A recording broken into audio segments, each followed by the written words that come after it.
Hi everyone, I'm Audrey. And I'm Anthony. Together, we are Reyony. Audrey. Yes. What are we up to tonight? We are talking all things Final Fantasy. Yes, welcome to Reyony Ranks. Yes, well, not Final all Fantasy. things, all the ones that we've played on stream. As of about a year ago now. Yeah. Yeah, thank So you there's guys a for lot. tuning in. There's a lot here. Yes, thank you for being here. Thank you for being here. Thank you for Thank you watching. so much for the sub, the resub, Yep. 3 months. Thank you so much. And Blossom, thank you so much for the host. Let's start it out right. Mini dance party for y'all. Mini dance party indeed. And Pain in the Ass is here. here. What's How up? you doing, Pain in the Ass? Thank you. We're going to talk. Yeah. We're going to talk. Yeah, and I feel like we've been waiting and wanting to do this for a while. Yes, absolutely. Yeah. So let's go to the beginning. About a year ago, I checked the calendar. I think it's in early November that you decided to and then started playing your very first Final Fantasy game. Yes. Do you want to talk about that? I don't have a specific question. Yeah. How's it going, Peach? Thanks for being here. And congrats on beating hard mode Final Fantasy VII Remake, by the way. It was fun to watch that. Anthony and I were screaming during it. We're like, oh, shit, did it? Kind of thing. So nicely done. All good. Totally understand. Yeah. Great point, Peach. Yeah, we mentioned it at the beginning, but we're talking, or we didn't explicitly mention it, but we're talking about all the Final Fantasies that we've played. So that includes spoilers for sure. I don't know how in depth we're going to be going necessarily about each game, but we'll definitely be talking about probably some key moments. Absolutely. Just so we can actually talk about our feelings about things. We're going to have to refresh our memory because some of these were a year ago. Yeah, I was worried about that. I wonder how well I'll be able to recall specific events, but I think I will be able to recall how I felt, at least. Yeah. So hopefully that's enough to, I don't know, spur discussion. For sure. And you guys can feel free to join in. Yes. Point out things. Oh, and resub from Exodus. Thank you so much. 8 months. Thank you so much, Exodus. I mean, it only seems fitting that we talk about Final Fantasy IV first, since with Exodus here. And also, like you said, I started with my first Final Fantasy was Final Fantasy IV. And we will post that stuff on Discord, Peach, for sure. Yeah. Right. And we'll send you guys the things we're using so you can give your ranks too. Cool. And yeah, Val the same. Totally understand, Val. Everyone totally understand. Pop in and out. We've just been kind of dying to talk about this for a while. We actually haven't really talked about this off stream that much. Maybe about some of the specific things we'll be talking about today. But it's time. I think it's time to finally do it. And Blossom, with the quote, I've played enough of this series now. Let me give you my cultured impressions of 13 and 15 based on the box art. Maybe we will talk about box art because that's kind of a selling point. That's part of it. Yeah, for sure. Sure. Don't spoil 10. I haven't played Floyd. We know you played 10. Wait, Floyd, you were there. You were basically coaching me through 10. Yeah, you were helping us out with 10. And Kaiju Chaos, how are you doing, What's up, Kaiju? Thanks for being here. I popped in. I was totally lurking during your art stream the other day. Yeah, I popped in at the end to say hi, though. Oh, you did? Oh, Audrey and I were separately lurking at different times. We were, yeah. And you know what? It's funny. That happens a lot. It's like, hey, are you chatting right now? Because I'm going to say something.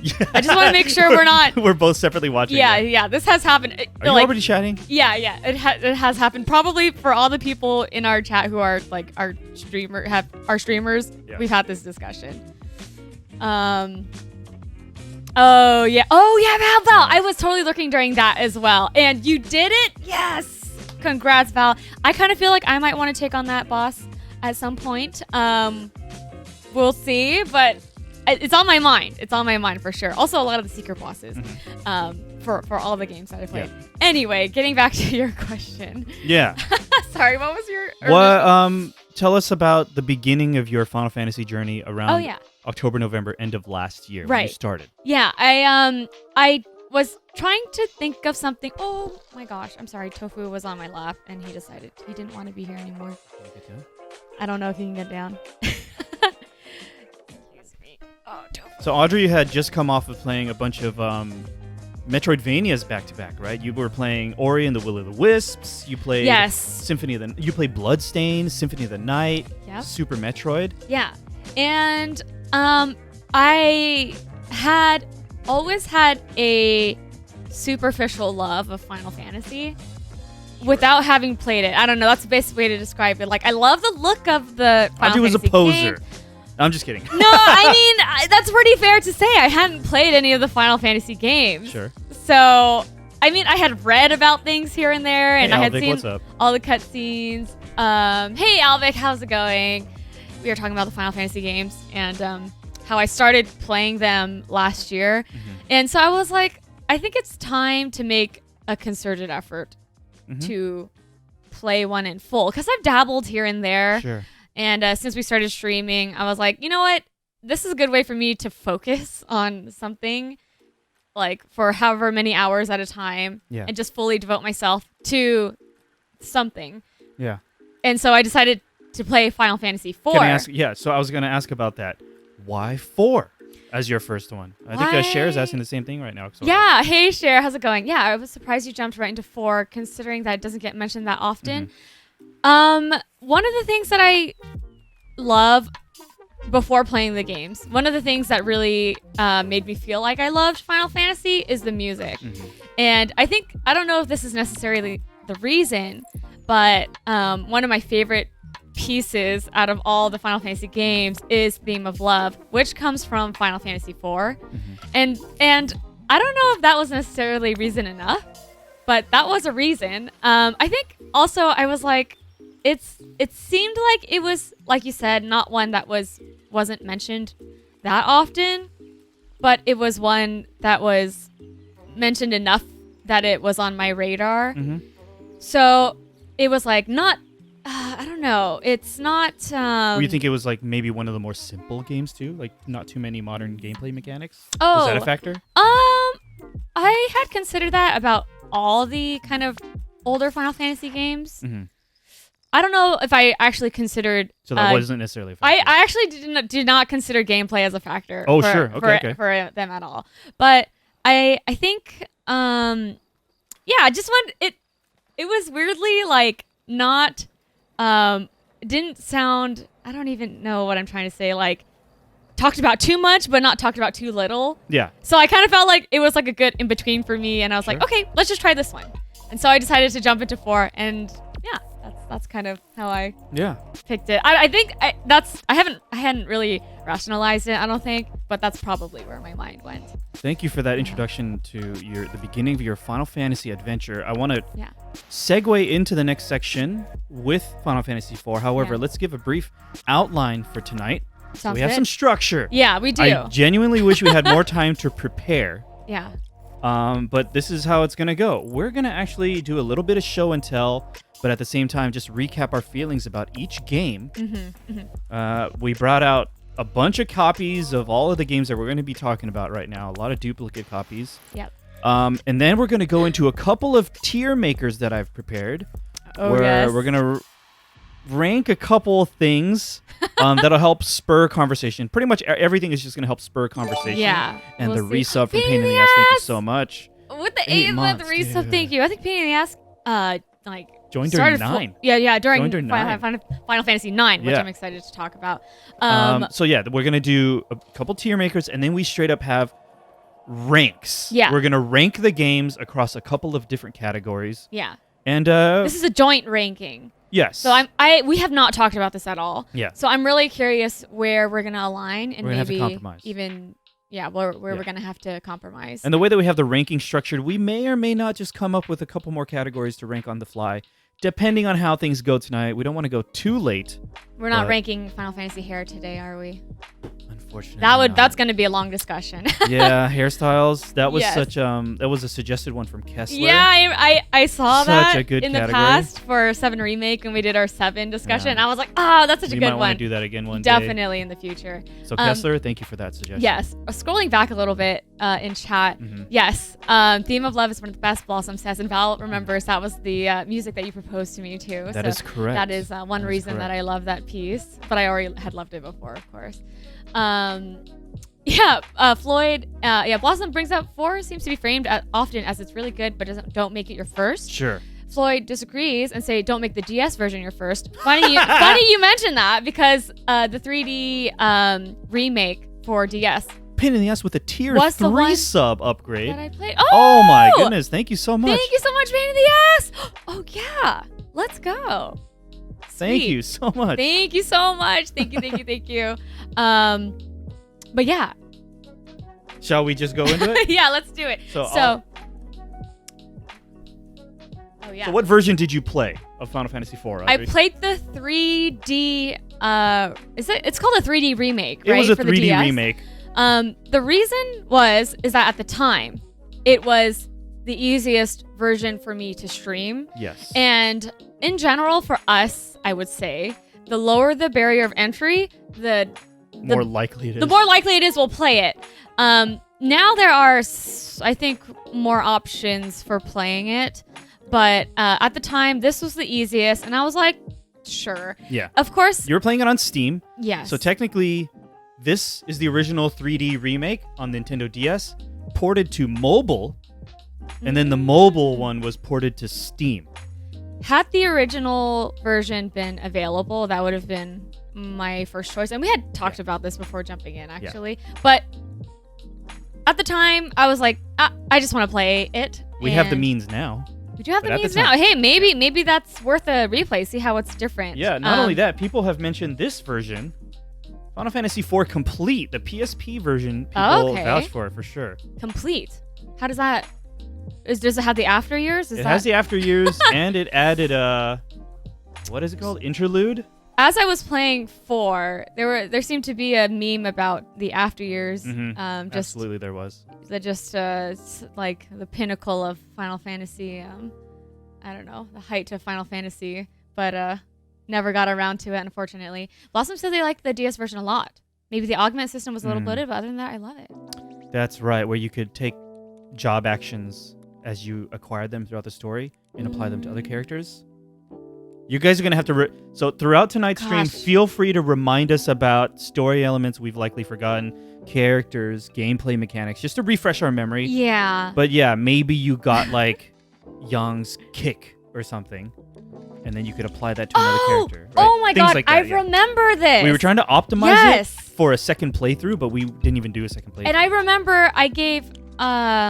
Kane cry, and something about that was amusing. That's right. I don't think... Did it like lower defenses or something like that? Or did it recover MP over time? I don't remember. Something like that. But you get the mechanic now. Yeah. So we also have this. Yeah. Final Fantasy Chronicles, this version, the PlayStation release of the game. Wow. Right. Look so this comes with Chrono Trigger. So this one added the cutscenes. What are those images on? Yeah, so there were CG cutscenes for 4 in this. Oh, did I watch that? We may have watched some of them for fun. Oh, wow. But the Final Fantasy Chronicles, anthologies, origin versions on PlayStation are kind of considered long load times. Right. Yeah, Cher says Pixel Remake would probably be the best slash easiest way to do it now, especially with the mods. Right. Oh yeah, Floyd. The PSP version is the best version. Excellent. PSP is still a more complete and authentic experience compared to the newer Pixel Remaster. Though Pixel Remaster is obviously more accessible. Oh, for sure. That makes sense. Yeah. One more before we catch up. Yes. Final Fantasy IV Advance. Look at that box art. This is beautiful. I'm genuinely sorry for the glare, so I have to hold it and slide it. Yeah, we have the tier maker page open, so it's like bright white. This is art. This is art. That's gotta be. This is beautiful. Yeah, this is art. But yeah, does anyone know the differences between the original SNES release and this one? Oh, I'm sure someone does. Yeah, but yeah, Val, those great. Collections. Yeah, we have several versions of one game. Not the sequel. This is just the Game Boy Advance version. Is ported to the Game Boy Advance. Right. Hey, Neo. Yes. Oh, hello from Iceland. What's up? Oh yeah, I forgot to tell you. Sir Neo was in my chat. Was that yesterday? About to take off. Hope you're having fun in vacation. Dude, that's awesome. On vacation? Yeah. I mean, I'm assuming it's a vacation. I'll do a sheesh for Neo because Neo is keeps us young. I'll bet a script. Okay, lets you change party names. Okay. All right. So some differences in the Game Boy Advance version. Yeah. Is the script in the PSP version the same as the Advance one? There's so many variations. Oh my gosh, the gift sub to Blossom. Here you go. With the gift sub. Thank you so much for your continued generosity. We really appreciate you. Yes. Yeah, every time we pick a game to stream, I always have to Google what is the best version to play. Yeah. And so many of the games have their own studies on what version the best is. Oh, and yeah. another gift sub. Thank you so much. Pain in the ass again with the gift sub. Thank you so much. Thank you. Yeah, with Final Fantasy IV, I played the remake, and I think most of us know that it's obviously visually it's different, but also it has voice over in it. Yes, that's right. Which I didn't dislike. It was good. I think it the had some story pretty and the characters good were a little bit of campy. moments. The Yeah. performance was a little campy, but there was emotion in there. Yeah, there was. In general, though, I feel like I've noticed I've liked the Final Fantasy games without voiceover for some reason. Like, you know, the older ones. Because in your imagination, you imagine a really good version. That is a big part of it. Yeah, you can kind of insert your own imagination into it a little bit, but I still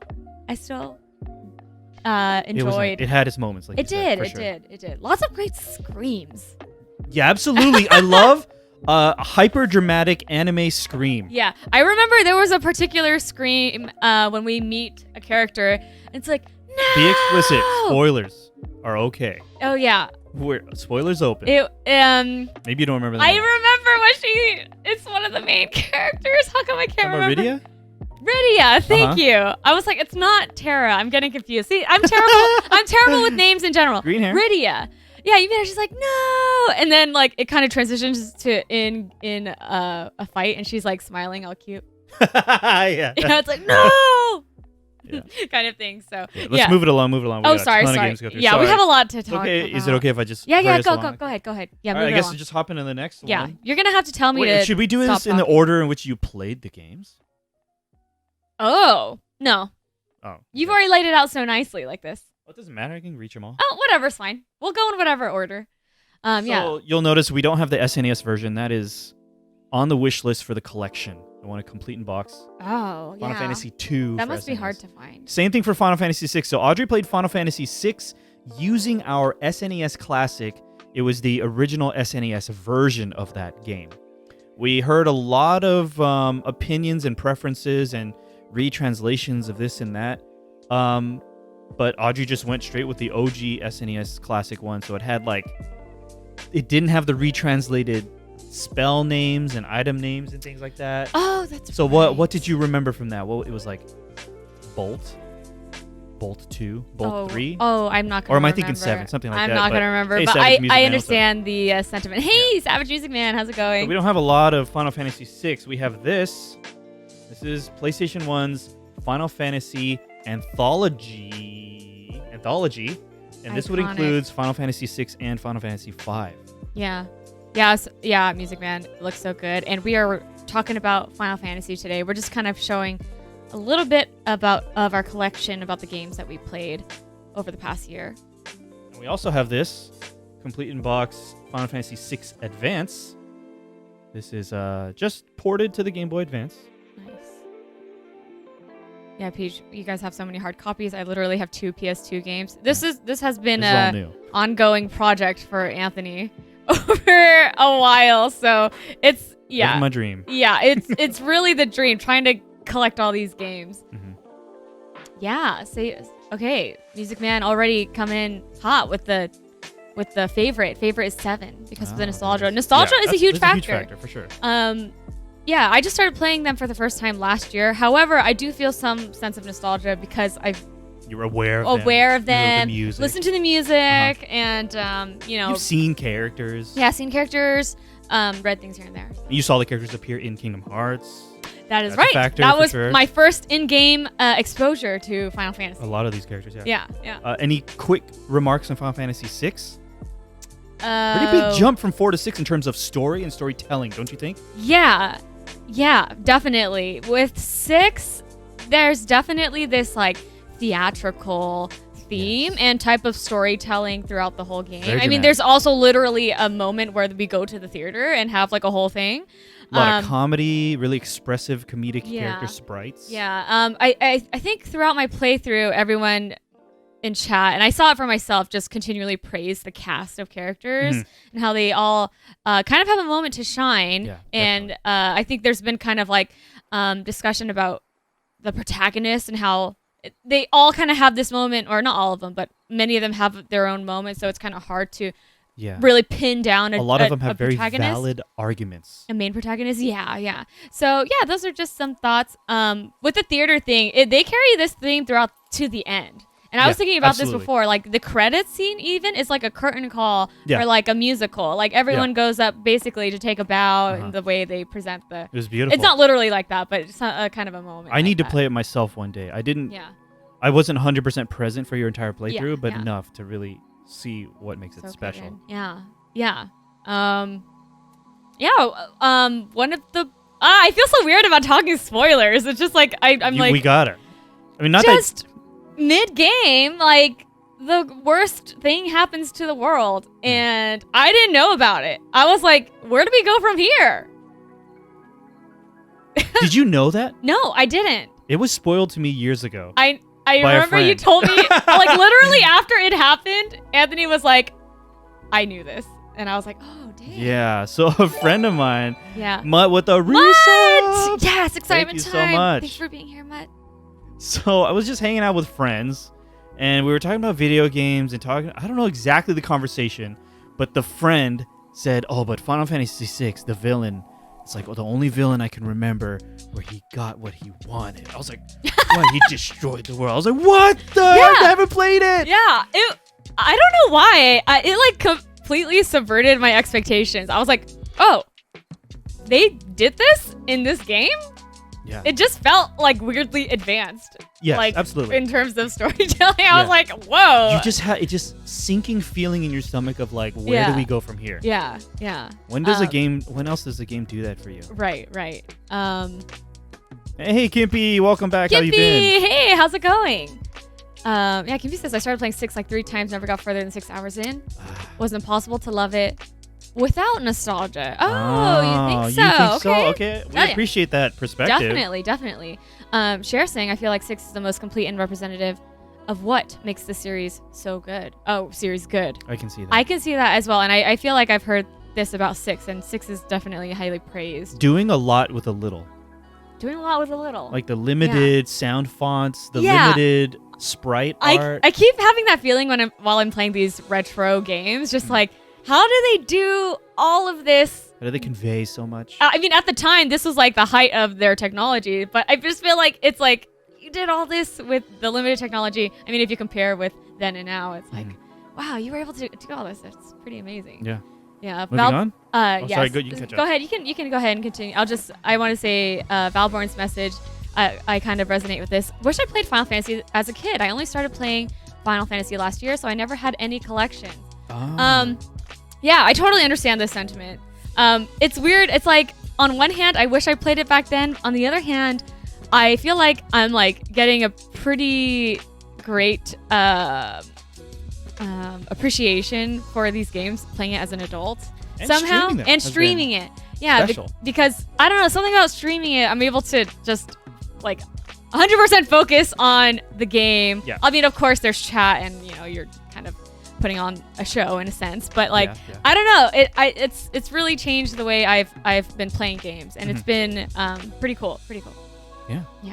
On to the next one. We're not necessarily going in order, but this is one I did play as a kid, but oh my goodness, I didn't fully comprehend the story until we played it together, and I think I at least still reference it as one of our favorite streams. But Final Fantasy Tactics on PlayStation. If I had played this by myself, I don't think I would have been able to fully delve into the lore and completely. The way that we played it genuinely enhanced the game. Chatting about the story with chat, trying to predict things left and right. Yeah. The genuine surprises about characters. Yeah. What a special game this was. Yeah. And we did play this version of the game, the War of the Lions version. Look at this beautiful box art. We played the War of the Lions. It was retranslated, relocalized, and it was on mobile, and we played the mobile version, and it was just beautiful. Yeah. What a wonderful game. Relocalization script was really great. A lot of amazing one-liners that I wish I could, pull out of my pocket.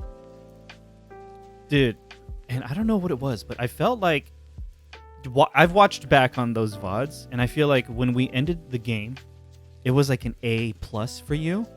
and then the post-credits scene that was like a minute long elevated the game to an S for you.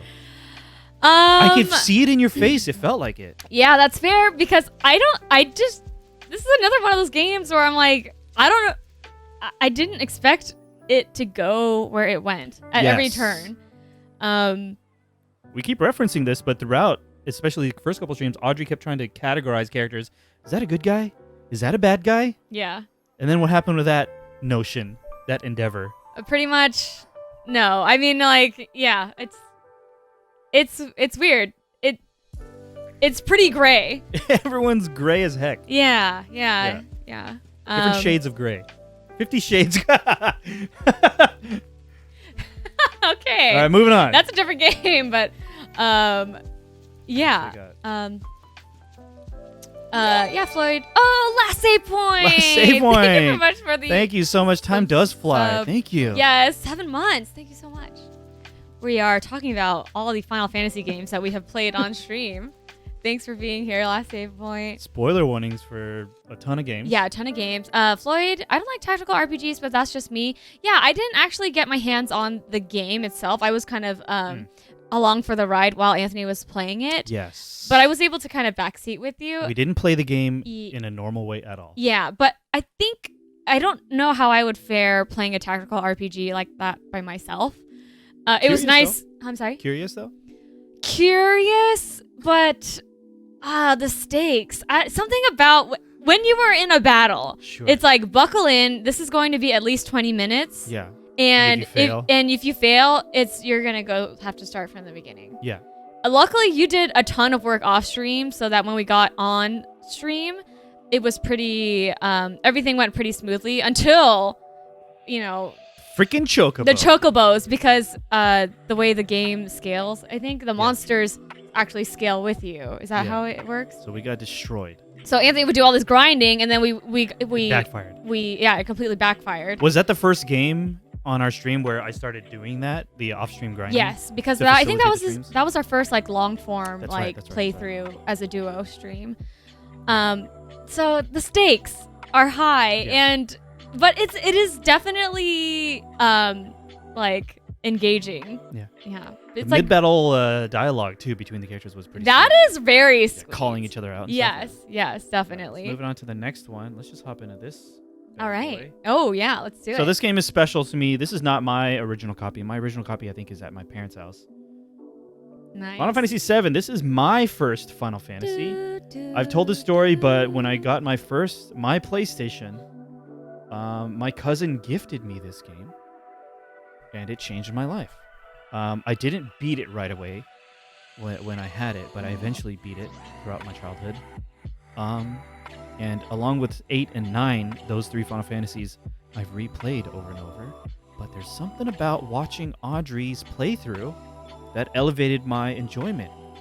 Chat assisted Audrey in finding missable dialogue, missable this and that filled in some characters. Missable characters. That was really, really awesome. And that was like another beautiful book club session. Yeah.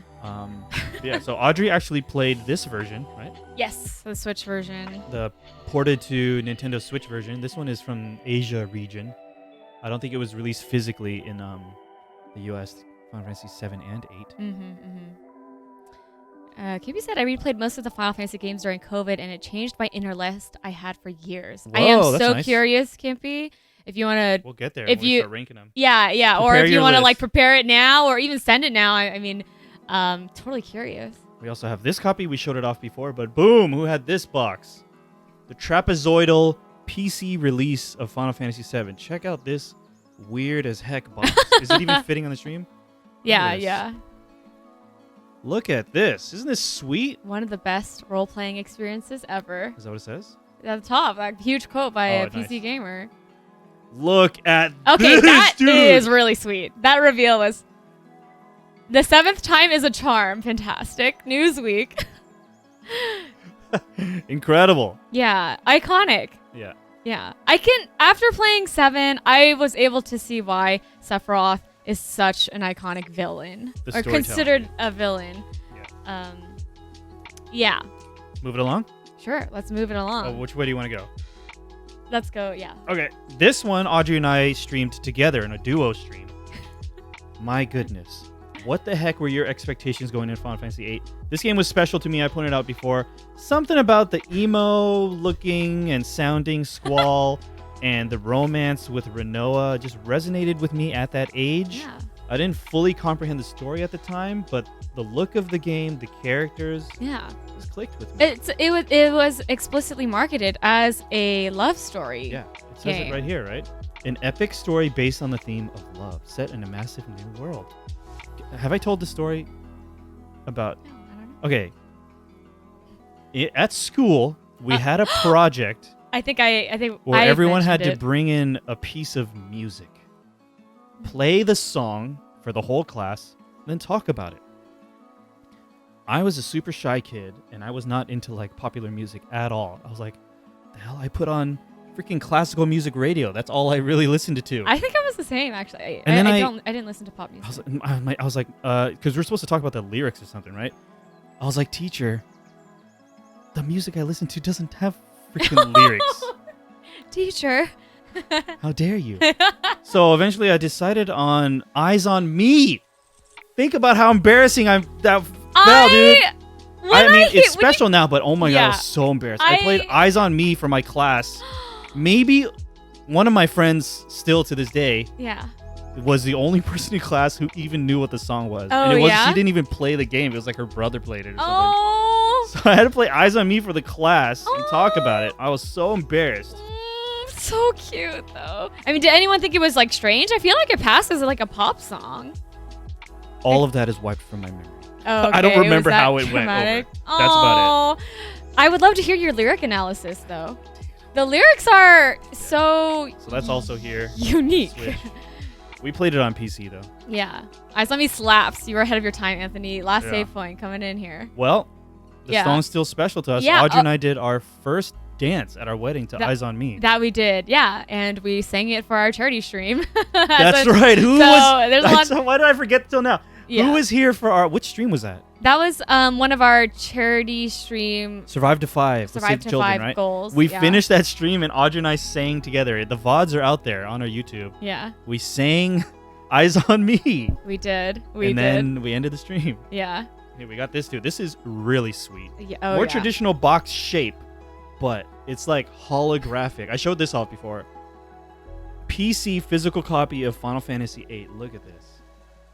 That This is awesome. pretty sweet. Dude. Look at this. Pain in the ass with a gift sub. Thank you so much. Thank you so much, pain in the ass. Dude, we got to get this mini dance party going. Pain in the ass. Keeping the party going. Thank you so much, pain in the ass. We really appreciate you. So generous. Nice round number. I love that. Yeah, I think people are reassuring you. Yeah, share retrograde amnesia from the embarrassment. I'm sorry, I'm keeping up with chat and reading and chuckling to myself all the funny things chat is saying. Accident, I don't know, me really liking a pop song at that age would have been a social death sentence. You were only supposed to like rap. We'd remember those days. I just meant like popular music, not pop music specifically. I meant pop. Sure. Pop. I was not in tune with same. pop culture. I just grew up listening to the music my parents listened to, which was the Carpenters and French music. So I'm like, and movie soundtrack. So that's my my experience. Yeah, pain in the ass. Final Fantasy IX still my favorite. We're getting there. Pain in the ass. Oh, we are getting there for sure. And you know who I'm gonna have to bring over when we talk about Final Fantasy IX. Blossom has a question. Okay. How do you two feel about 8's big twist of how they're all from the same orphanage? Let's talk about it a little bit. I remember when it happened, I was like, this is weird. A lot of this is weird in 8. It was like, this is weird, but then when you think about it, and since we were able to read every little thing in the game, that enhanced it. They set it up so that they rationalize it. Yeah. Because, they said, use of the girlfriends. Guardian Forces. Yes, thank you. I was like, wait, girlfriends? Use of the Guardian Forces, may, mess with your mind or, it allow you to, or make you... Cause amnesia. Cause amnesia? Cause amnesia? What was the wording? or just mess you Cause up. loss of memories. I don't know, something like that. Something like it was. They set it up, and then something like huge and that was happened. The payoff, right? Yeah, but then we'll talk about it later. The game. Yeah, we'll talk about it later in the game. I was like, and then it's like even before that. Gosh, what's her name? The teacher. Quistis was like, yeah, I didn't want to say anything because you didn't remember me, but now, when we first saw each other, but then I started forgetting. I don't know, something. Irvine though. Oh yeah. Irvine's like, Irvine, yeah. Am I going crazy? Irvine, I know you guys. Yeah, didn't say anything the whole game. I'm like, come on. Yeah. So. And it explains how he potentially choked. Oh yeah. As a sniper. Why was that again? Because he recognized her. Oh, dude, that's right. Yeah. So I don't know. It's like not explicit. Yeah. Inferred. There was a lot of moments in the game where I was like, yeah. Whoa. Okay, but that game was all over the place. But overall, it's like fun, and I liked it. Yeah. In a weird way. It's like I went along with it for sure. Yeah, like sometimes it's like when it's too out there, I'm like I can't get on board with it. For some reason in Final Fantasy VIII, I was like, yes. Yeah. Tell me more about how they all grew up with each other and were friends. Tell me more about Sid and Adea's relationship and how they're actually married. Like what? Here's the next one. Audrey played this in her solo stream. Yes, girlfriends. Boom. Yes. Final Fantasy IX. This one is awesome. She got him. I remember when this came out. There's so much marketing around it being like a return to what the roots of Final Fantasy are, right? Yeah. Explicitly, right? Yeah, it's that, like, look at it. The characters are their classes. Right? I knew that about VIII. I did not put that together for the other. But now that you mention it, yeah, if you go back to like Final it. Fantasy IV. Yeah. Why, right? Cecil is a knight. Yeah. Class, job, but also his character background, you know? Yeah. Oh, yeah. Vivi's a black mage. Yeah. Zidane is a thief. Yeah. You know, they Garnet look like and they with are the white their mage. Yeah. So, but is she a white mage?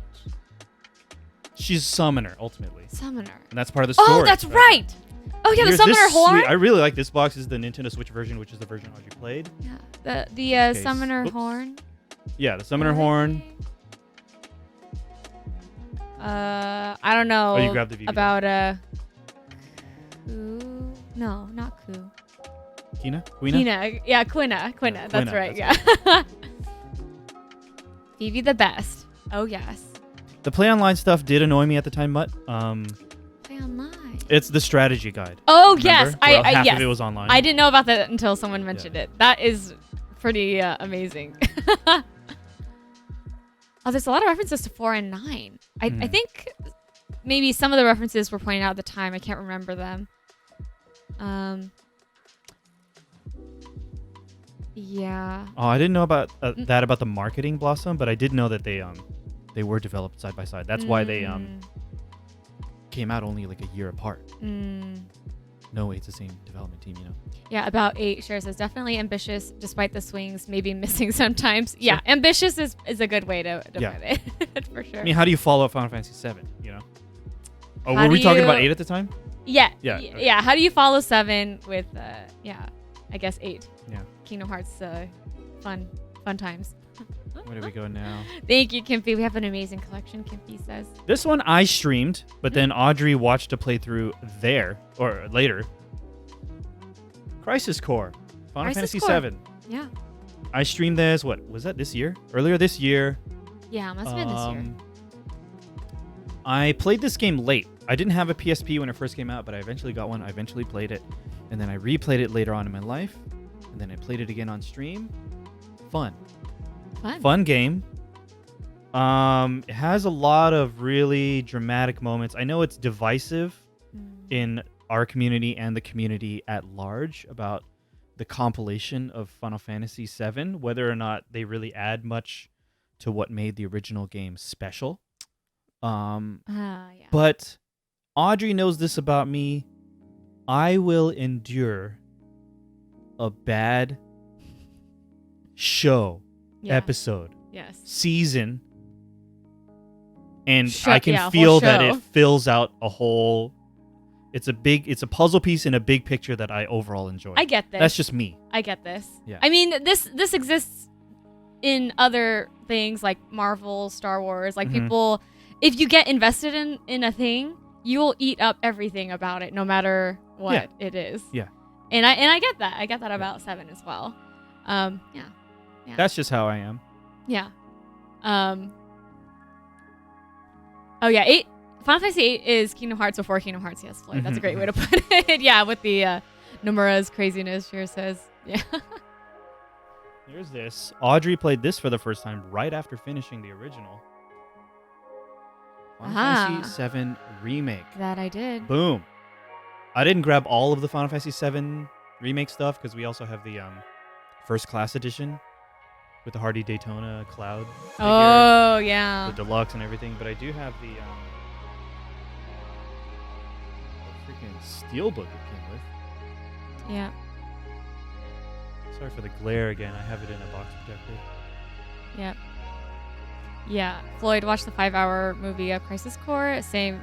Yeah. And they're talking about the Dirge of Cerberus compilation as well. And Cher, I was going to say that I hate the compilation, but maybe it's all worth it for the gacked pie scene. I did reference that. So in advance of our 7 Remake discussion stream, I watched Crisis Core in full and Dirge of Cerberus, the game compilation movies.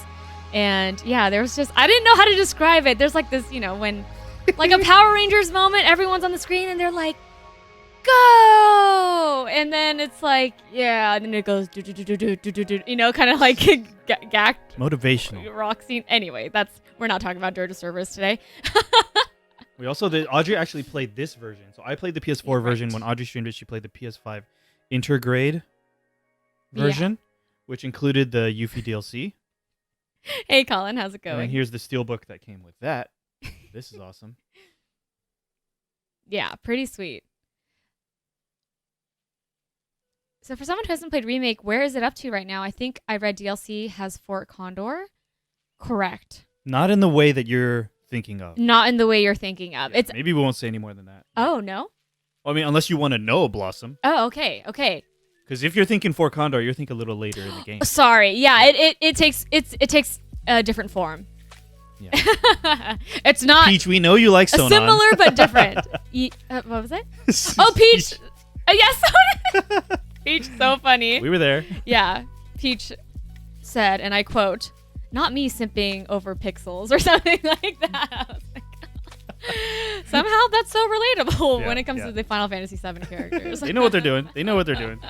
Yeah, definitely. Moving on. Yeah, moving on. I have no intentions of ever playing Remake. Fort Condor, it's like a mini game, but it's the same like RTS type mini game. Maybe watch Audrey's playthrough. Watch the VODs, Blossom. Can't be that. No, that's okay. I think we're open to spoiling anything. Oh, all yeah, the games totally that we fine. listed. Can't be all spoiler good. warnings or Yeah. We just wanted to make sure because Blossom was like, "Oh, you didn't play it," but we'll be careful since you said it. But and this is the last one that we're going to be talking about, and it's the latest one that we finished. Final Fantasy X on PlayStation 2. Mm-hmm. How do you feel about this? This one you knew a lot going in. Yes. How much did you actually know?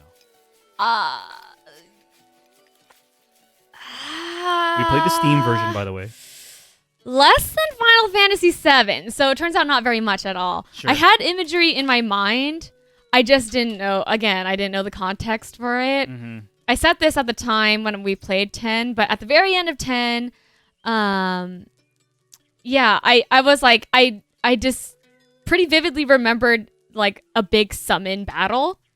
So before we started, so I was like, I don't know how it gets there though. I don't know why it happens. I don't know how it gets there, but it got there.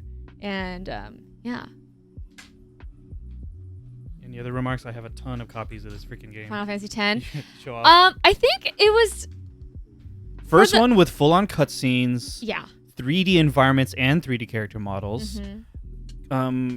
criticized for being a little bit linear, not a lot of like open world exploring. You get the world map, but it's just fast travel points. Oh, I see that criticism. Yeah, criticized for being fairly linear relative to the earlier games. I can see why that is a criticism. I didn't personally, maybe just the way that we played it. I don't personally see it as a downside. The voice acting can be. The voice acting grew on us, I feel like. Yeah. This is a situation where I kind of feel like I wonder if it didn't have voice acting, if I would maybe like it more. Oh, you really? Just curious, right? Yeah, I don't know because it exists in the way that it exists. Uh-huh. But if I could imagine how they sound, how they deliver the lines in my head. Yeah. I wonder if I could, buy into it more. Audrey talked to me about. I'm not thinking of the Titus laugh scene, by the way, because I acknowledge that that scene has been taken out of context and memed out of context. But there are other parts of the game where I'm like, maybe the delivery was. They squished the localizations into the spacing of the Japanese dialogue, and oftentimes scenes were hurt a little bit by that. Probably. If it had been made natively in English, the pacing and stuff would have been better, etc. Yeah. I will say, I think with this game in particular, so before playing Final Fantasy games, I was pretty in tune with the music, including Final Fantasy X. With this game, I could feel how the context of the music adds to the enjoyment of the music. Almost definitely. Because as I was playing the game, I was listening to the music. I'll just say this as an example: "Hymn of the Faith." Ooh. I knew the melody and I knew the song. What I didn't know is that there are several different versions of the Hymn of the Faith. That's right. And the voicing varies depending on the Aeon or the summon that you are working toward. Which cloister of trials, or rather, which chamber of the faith you were in. Yes. Or which Aeon, yeah. And the voice of the hymn is kind of it characterizes based on the look of the character that gave faith. themselves up to become the faith. Yeah, so I was like, oh, that's really interesting. And then it was almost like a solo, right, in those rooms? It was a solo. And beautiful. The and Bahamut then one, when you get to the end with Yunalesca, her Hymn of the Faith is like kind of we're like dark. Oh my god. I like the harmony is like all like they mess with your expectations like that, and it's awesome. Yes. And after we played that game, I kind of been joking with Anthony, like, oh, what would our yes, this is such a funny. What would our Hymn of the Faith sound like? Like if Audrey became a faith, if I became a faith in our chamber of the faith, what would the song sound like? We've been singing our own Hymn of the Faith. Just out of nowhere, Audrey and I would just sing the Hymn of the Faith in all these funny voices. You know? It's just it's fun. So yeah, I felt that how the context of the music can elevate the music, especially in Final Fantasy X. So yeah, that's been cool. I mean, I love the music by itself stands already as like something that's a beautiful work that can be praised. But then in the game, I'm like, whoa, like, they did that. All these years of Audrey and I being together and enjoying Final Fantasy music, prior to Audrey playing the games, we would be listening to a Final Fantasy soundtrack in the car. Audrey's enjoying the notes, the melody, the rhythm, the feel of the music. I'm sitting there remembering the scenes from the games. Dang. Right? Yeah. But now you have that context too. Yeah. That's part of what can make video game music special. Oh, yeah. Oh, definitely. Definitely. But that's not a foreign thing to you. You played other video games. Yeah. So you know what that's like, but now you have that context for a lot of the Final Fantasy games. It kind of makes me rethink music spoilers. Mm-hmm. There are some games where I'm like, where I'm like, I don't want to hear the music before I play the game. Yeah. But then, for the most part, I just like to listen to music. So, like, if I'm on YouTube and like a song, like a game comes up and it has a recommended song, I'm like, I'll click on it just to hear it. But now I'm like, maybe I don't want to hear any music, so I can experience it in the game for the first time. Yeah. And then, get that reaction. Especially soundtracks, because their soundtracks are usually listed in chronological order in the songs that they appear in the game. There's that Song too. titles can be spoilery. I have this recurring joke with my cousin. Yeah. Where he's like, oh yeah, there's that one song, Everybody Dies. Yeah. .mp3. We always say that. There's that aspect too. I'm just mostly thinking about the music itself, just trying to get that first reaction in the game. Mm-hmm. I don't know if that. I almost feel like maybe listening it to in advance has almost enhanced seeing it in the game. Totally also, different experience. It is different, but that's not always the case. Mm-hmm. So I don't know. I've been thinking about that lately. Yeah. So those are all the games we're going to be talking about today, which we've already begun talking about. Yeah. Shall we catch up in chat and then move into the next thing? Sounds good. Yeah, Blossom. It is linear, but linear isn't a dirty word. Absolutely. Totally agreed. At the time, people were using it as a dirty word, derogatory, because of the precedent set by prior games. Yeah.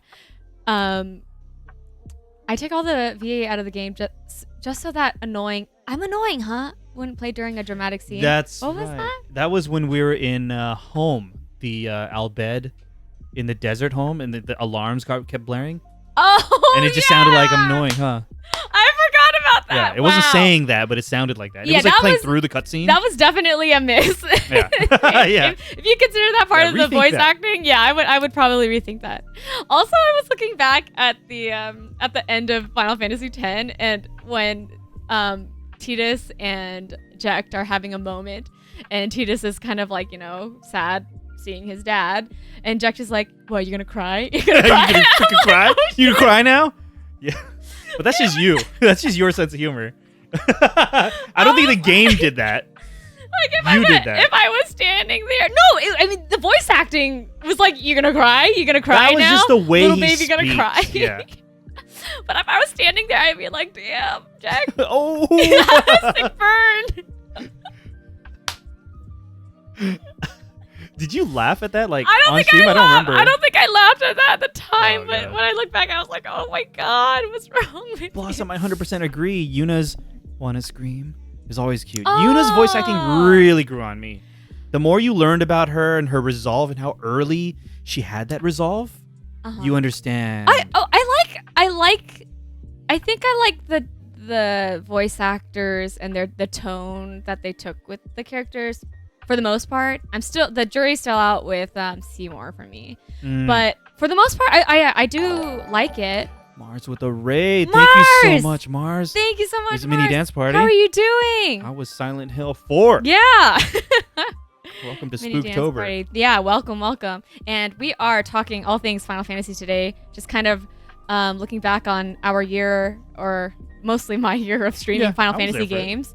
And it's going to be a full spoilery discussion. Just a heads up Mars, for those. You missed out. We just did a huge show and tell. Oh, yeah. Welcome, Mars Eternals viewers. My name's Anthony. I'm Audrey. Together, we make up this channel, Reyony. We are currently doing a special stream where, we're just reflecting on a year of Final Fantasy. We should just show one for one of them, at least for Mars. So Mars has seen a lot of these. Yeah, Mars has seen a lot of these. There's the big box PC Final Fantasy 8. Yeah. Big box PC Final Fantasy 7. Oh, yeah. What else we got? Thanks for being here, Hogwatch. Rain, Daddy. 8. Hello. 7 and 8 twin pack for Switch. Love these. Final Fantasy 4 Advanced. Final Fantasy 6 Advanced. Yeah. A lot of stuff. Yeah, unfortunately, we have not played After Years yet, that's gonna be a whole nother discussion. Yeah.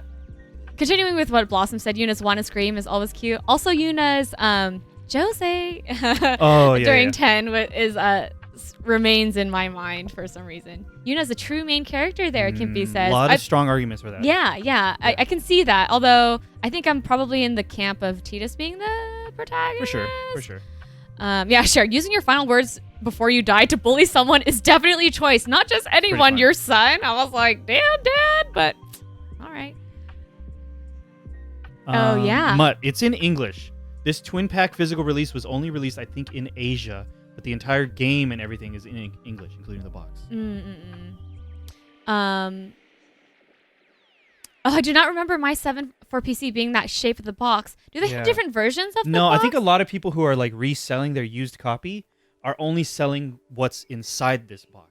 Oh. Which is not complete. Okay. Yeah, I'll take it out.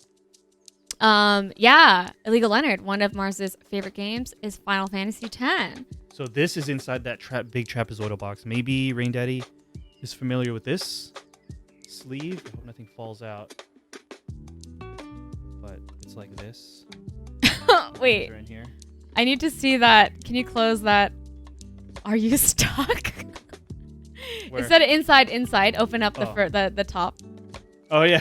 It's just huge, like, impact font. Are you stuck? The helpline. For assistance with Final Fantasy VII gameplay and strategies, call. Yeah, the PC version was published by IDOS. Yeah, Floyd, don't you mean, fortunately, you haven't played After Years? I don't know. It seems maybe some people say yes, play it just for the, expanding the Final Fantasy IV lore, kind of with 7. You play Crisis Core, you play Dirge of Cerberus. Yeah. With Final Fantasy IV, you play After Years. Blossom's on Team Celes for being the main character of 6. Or that's Celeste. An interesting question for 6. That will be. I think I'm on Team Terra. Still, I mean, I feel that was pretty my impression the whole time. But I think Mars was Team Locke. We'll be able to dive into that question very soon. I bought it new, though. That was 50 years ago. Gotcha, Rain. Yeah. So, yeah, we just finished up showing off many copies of the games that we played. Are you ready to move on to the next section? Yeah, let's do it. Oh, yeah, Mars clarifies Final Fantasy IX. That we know that to be true. We know that to be true for Mars, for sure. So we're going to do a couple of tier makers. We don't want to go too late, so we will have to zoom through these, okay? Zoom. Gut reaction. Oh, really? Gut reaction? Yeah. Chat, This is already hard. Excuse me. I will link these tier makers, as we've done in the past, on our Discord. We would love for you to fill these out. Wait, should I link them now in chat? Why not? Hey, how about that, guys? We haven't done this before. I will link this tier maker right now in chat. Speed run. You guys can follow along and fill it out yourselves. And then absolutely feel free to, once we're all done here with the stream, screen capture and share yours. On the Discord. On the Discord. Absolutely make sure to use spoiler tags when posting. I would hate to have to delete anyone's posts. Good point. But I'll link it in chat right now. Feel free to fill it out. Yeah. But this is the first one. Kimby said that they called the Resident Evil 1 hotline to get help with the puzzles as a kid. Dude, that's awesome. I believe that. As we were playing 10, because there was something similar in the Final Fantasy 10 book. It was like, call this number if you need help with the puzzles. And I needed help with those cloisters. Yeah. Cloister of Trials. So, yeah. And Illegal Leonard, wait, I need that number. I don't know if it's a lot. It's still around. Yeah. It's probably a voicemail, maybe? I don't know. Maybe. But here's the first tier maker. We are doing Final Fantasy party members. Okay? Yeah. So many games. We're doing 9 games here. So many characters. I had to narrow the scope a little and still a ton of characters. And you'll notice this is omitting Final Fantasy Tactics. We have something special for Final Fantasy Tactics. We do. We may or may not have time to do it because I think it's huge. Yeah. The Final Fantasy Tactics cast is huge and diverse. I don't know. Do we want to talk about what we might want to do with that yet? No. No. We'll wait in case we get to it today. In case we get to Great. Yeah. Zell voice actor would have been so fun, and Fujin and Raijin. Yeah. Zell. So I linked this tier maker in chat. Feel free again to follow along, fill it out, screen grab it, share it on Discord, and use the spoiler tag. Blossom asks a good question. Now, is this based on story or gameplay or a mix? It is all-encompassing.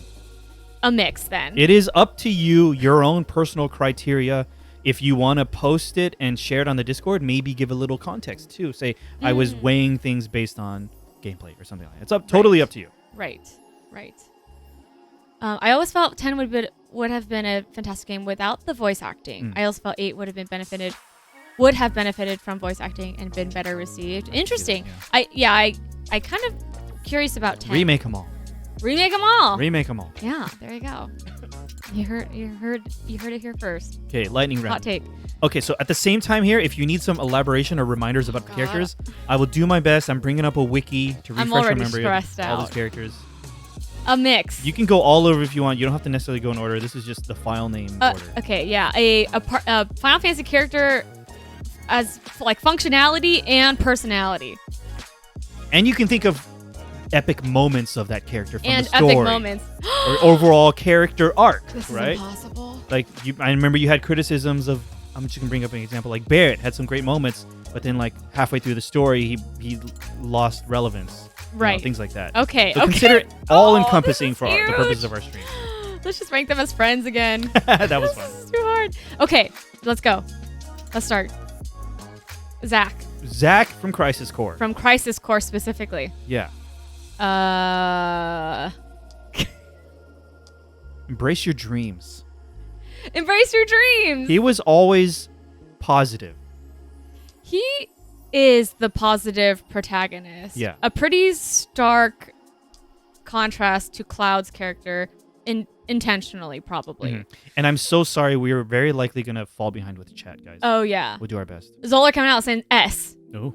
Okay. Yeah. Okay. Feel free to share your opinions in chat, too. We want to hear it. Should I read chat, though? You know I get easily swayed by chat. Okay, so then I'll follow your heart first, Audrey. No. I'm going to read chat chat for sure because, they always have... But try not to. Try not to. No, I need someone to... I need an adult. Zola loves Zach. Yeah. I like Zach, too. I feel A. I like it. You got to start somewhere because we can't bump things up and we down. can move things around as needed. Cecil, correct? Cecil, yes. I'm so bad with names. Mm-hmm. Just want to keep reiterating that. Let's just go in order then. It makes me easier. Makes it easier for me to bring Cecil, up the wiki. again, full spoilers here. Cecil's has an interesting character growth moment. Yeah. Where he literally changes job and reverts back to level 1. And it's relevant to the story. And it's relevant to the story. So I was like, oh, that's kind of interesting. Again, this was my first Final Fantasy, and for some reason I wasn't expecting that. I don't know. I can't remember in any of these that we've played if something like that happens specifically, where he literally goes from a Dark Knight to a paladin. Pretty cool moment. Where you had to fight yourself. Yeah. Let's see. Personality, functionality. I don't know. Just rank him. Not bad. Really, me? I like Cecil. B. Okay, you're not gonna say anything. No, I mean I agree. We were talking about it. So all the things I said amount to B. Don't trust us, Mud. I only trust you. You're gonna have to do relative too. What about compared to Zach? Yeah, trust 8-hour stream boss. I'm gonna try to keep it moving on. Keep moving on. Wait, I need to read. Oh God, 8-hour stream. Okay, Sid. Sid has a great moment in 4, and then. Oh, hell yeah, dude. I will have to say, and this is a recurring theme, except in Final Fantasy VII, I would say, they make you feel like you lost a character, and then they immediately bring him back. This is egregious in this game in particular. Egregious in Final Fantasy IV. Sid has a moment where he kind of does this self-sacrifice play, and it's awesome, and then later he's back. Many characters have that. Yeah. Functionally, but there's a heartfelt reunion because of it. There's a heartfelt reunion. Yeah, I don't know if it was worth it. Yeah, 7 times over it happens. Yeah, worst thing about 4, Cher says. Yeah. Is this joint between the two of you? Yes, this is a joint effort. Yeah, it's mostly going to be led by Audrey with me chipping in, asking her questions. I'm devil's advocate, maybe. Blossom, no. Palom and Porum do not stay dead. Yeah. So Yang, I think literally every character there's a reversal. I think someone Yang, like you said, Yang dies, but then Sid. You can find it back. Sid, I don't know. I don't know.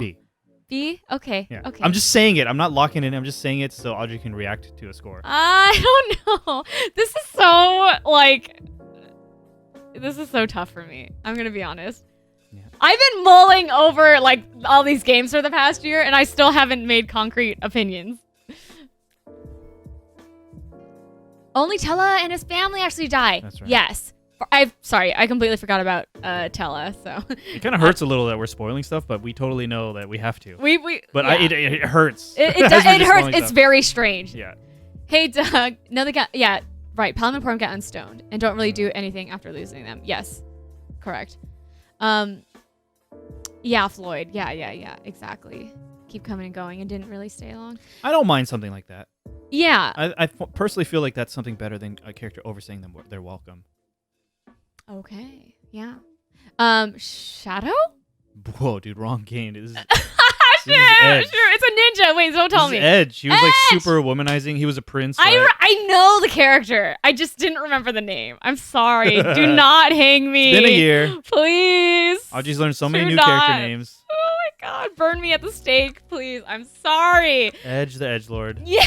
I'm mistaking Edge for It was just the name. I know the characters separately. Yeah. He was hitting on everyone, right? I quit this. I'm just kidding. Yeah. Wait, he was hitting on everybody? Yeah. Am I remembering correctly? When we first got him into the party. What? He was like hitting on all the female characters, no. right? No. What? Back me up, guys. Did that happen? No way. I remember he was always like so cool guy. Shy around Rydia, kind of like tsundere, like kind of. He does hit on Rydia. Oh, he does. I remember by the end, it was like, kind of suggested. Sure. There it is. That's what I'm talking about. Wait, he was? He was an F-boy? Yeah. He flirts with her. Yeah. So But on the levels of like, I don't know. I am imagining the same level as what was it? Edgar? No, right? From 6? No, not that level. Very different. Okay. I remember him having a I don't know. I don't know why. Yeah, flirts. Maybe not womanizer. Flirts. Yeah, flirts. He's no Edgar. Okay. Yeah. Great. Edgar is 6. Yeah. Don't remember Edge's personality.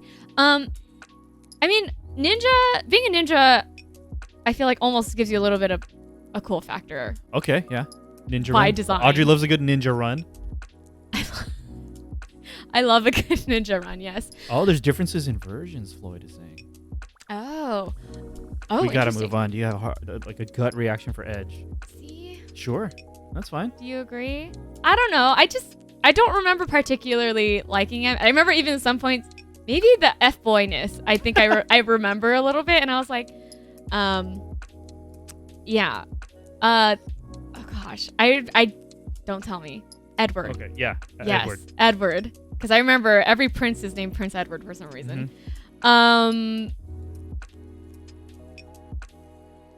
D? Whoa, why? I don't know. I just didn't. The Spoony Bard? What?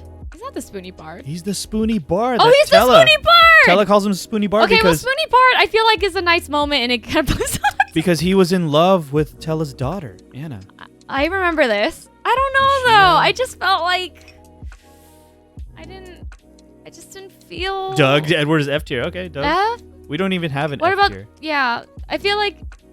Bumped up for being Spoony Bard, yeah. Okay, so how about we keep him in D? Sure. He moves up from F because of Spoony Bard. Sure. I don't know. I can't remember exactly why. I just feel like I'm sorry. I know he lost his lover, but he just couldn't really get it together for me. I don't know. I'm just gonna keep it at that. I dare you to say the name of this next character. You're testing me. It's not. I mean, I have the advantage because I had to put all this together. Can you give me the second letter? U. Is it Buchenhagen? No, that's Evan, it's right? not. But he gives those vibes a little bit. You want me to give you the first 2 letters? Okay, first 2 letters. F-U. You set me up. Fusroda. Fusroda. Is it something like that? Yes, it's 3 syllables. Yeah. Bugenhagen. Oh, Edward is the MVP in the speed run. Oh shoot! I don't have that perspective. Exodin. I appreciate that though. Exodin. I know Exodin is so hard to know. Has done a lot of work with Final Fantasy IV things. Like they posted on our Discord, right? Yeah. Your perspective is Final Fantasy very IV valued. master in the chat. Yeah. Fusoya. Thank you. I kind of had the same vibe. I feel like he's a Lunarian. It's like Foosley? No, that's not it. That's a streamer. I don't remember anything. I remember meeting him on the moon. We meet him late in the game, and he gives us some revelations about Cecil's origins. Oh, Cecil's that was from father. What was his name again? Huh? What was the name? Fusoya. Fusoya. I think the emphasis is on soap. I don't know. Fusoya? Okay. God. The D is okay. Okay. Kane. Oh, I like Here's Kane. Audrey's Dragoon bias coming up. Yeah, Dragoon bias coming out. I love a character that I feel bad for. Is it an explicit love triangle? Is it? It's not or is a it just triangle. kind of implied? Well, I don't. Does a triangle have to go like this, like in every direction? Because it's kind of like. It doesn't. Okay, great. It is a triangle. Yeah. I feel like it was pretty. Does the game ever explicit. make it? It is. Explicit? Yeah, I feel like it's. Oh, I don't. They don't say it just in looks, words. right? Just looks. Yeah. Over the shoulder looks.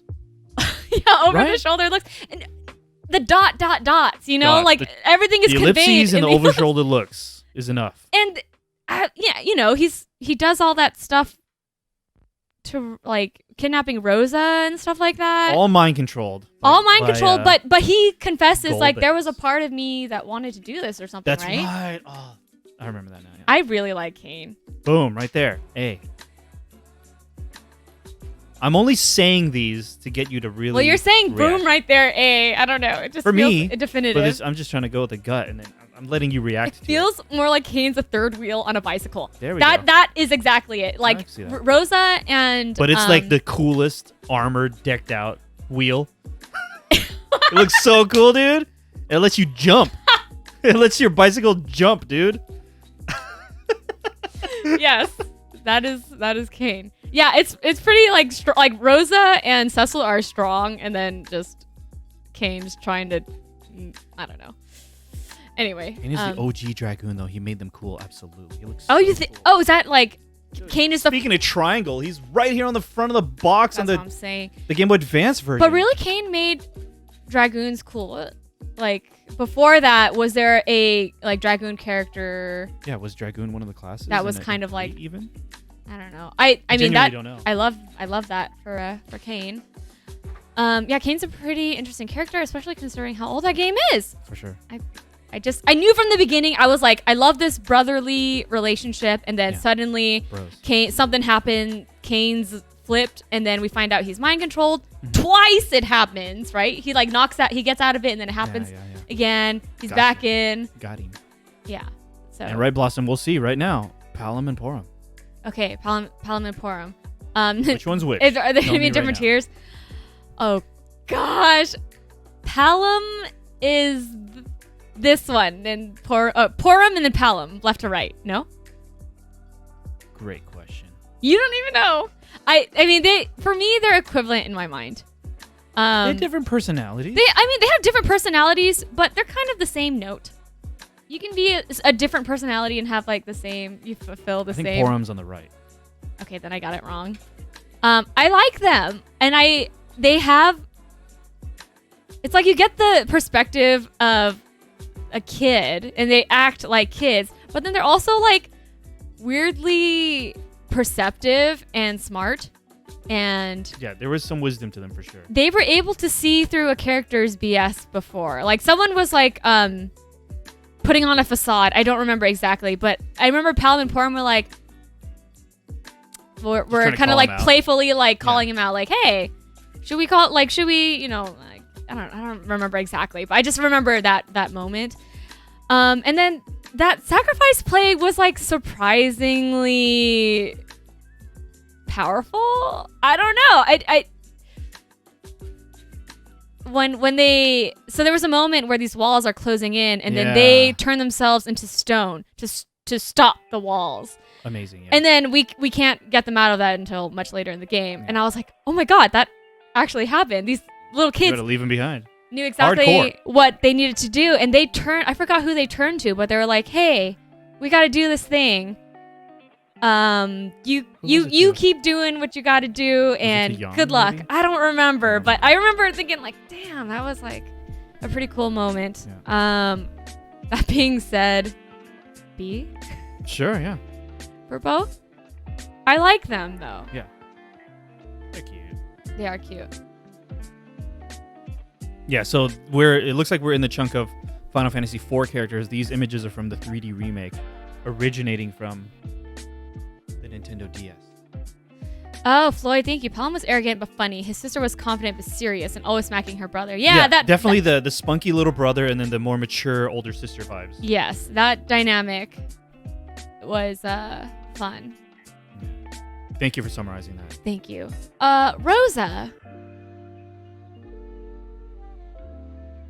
Oh, Rosa. She's just like this elegant, white mage character. Yes. She never does wrong, I don't think. She unfortunately doesn't stand out as much as I thought she would. Agreed. She kind of, I think she maybe serves as the, like, a storytelling. Yeah. There was a little bit of damsel in distress in the beginning. Yeah. Right. Yeah. More than a little. I'd say C. Okay. I feel so bad to put her next to Edge, though. I don't know. I'm sure he doesn't mind. I like her, though. It's just, like you said, doesn't really stand out, personally. Rydia. Very... Can I just react to this? Yes. S. Whoa! Yeah. Or A. I'm okay with A. I love that, though. Talk about character transformation. Yeah. We meet her in a moment of trauma. Yeah. Right? Yeah.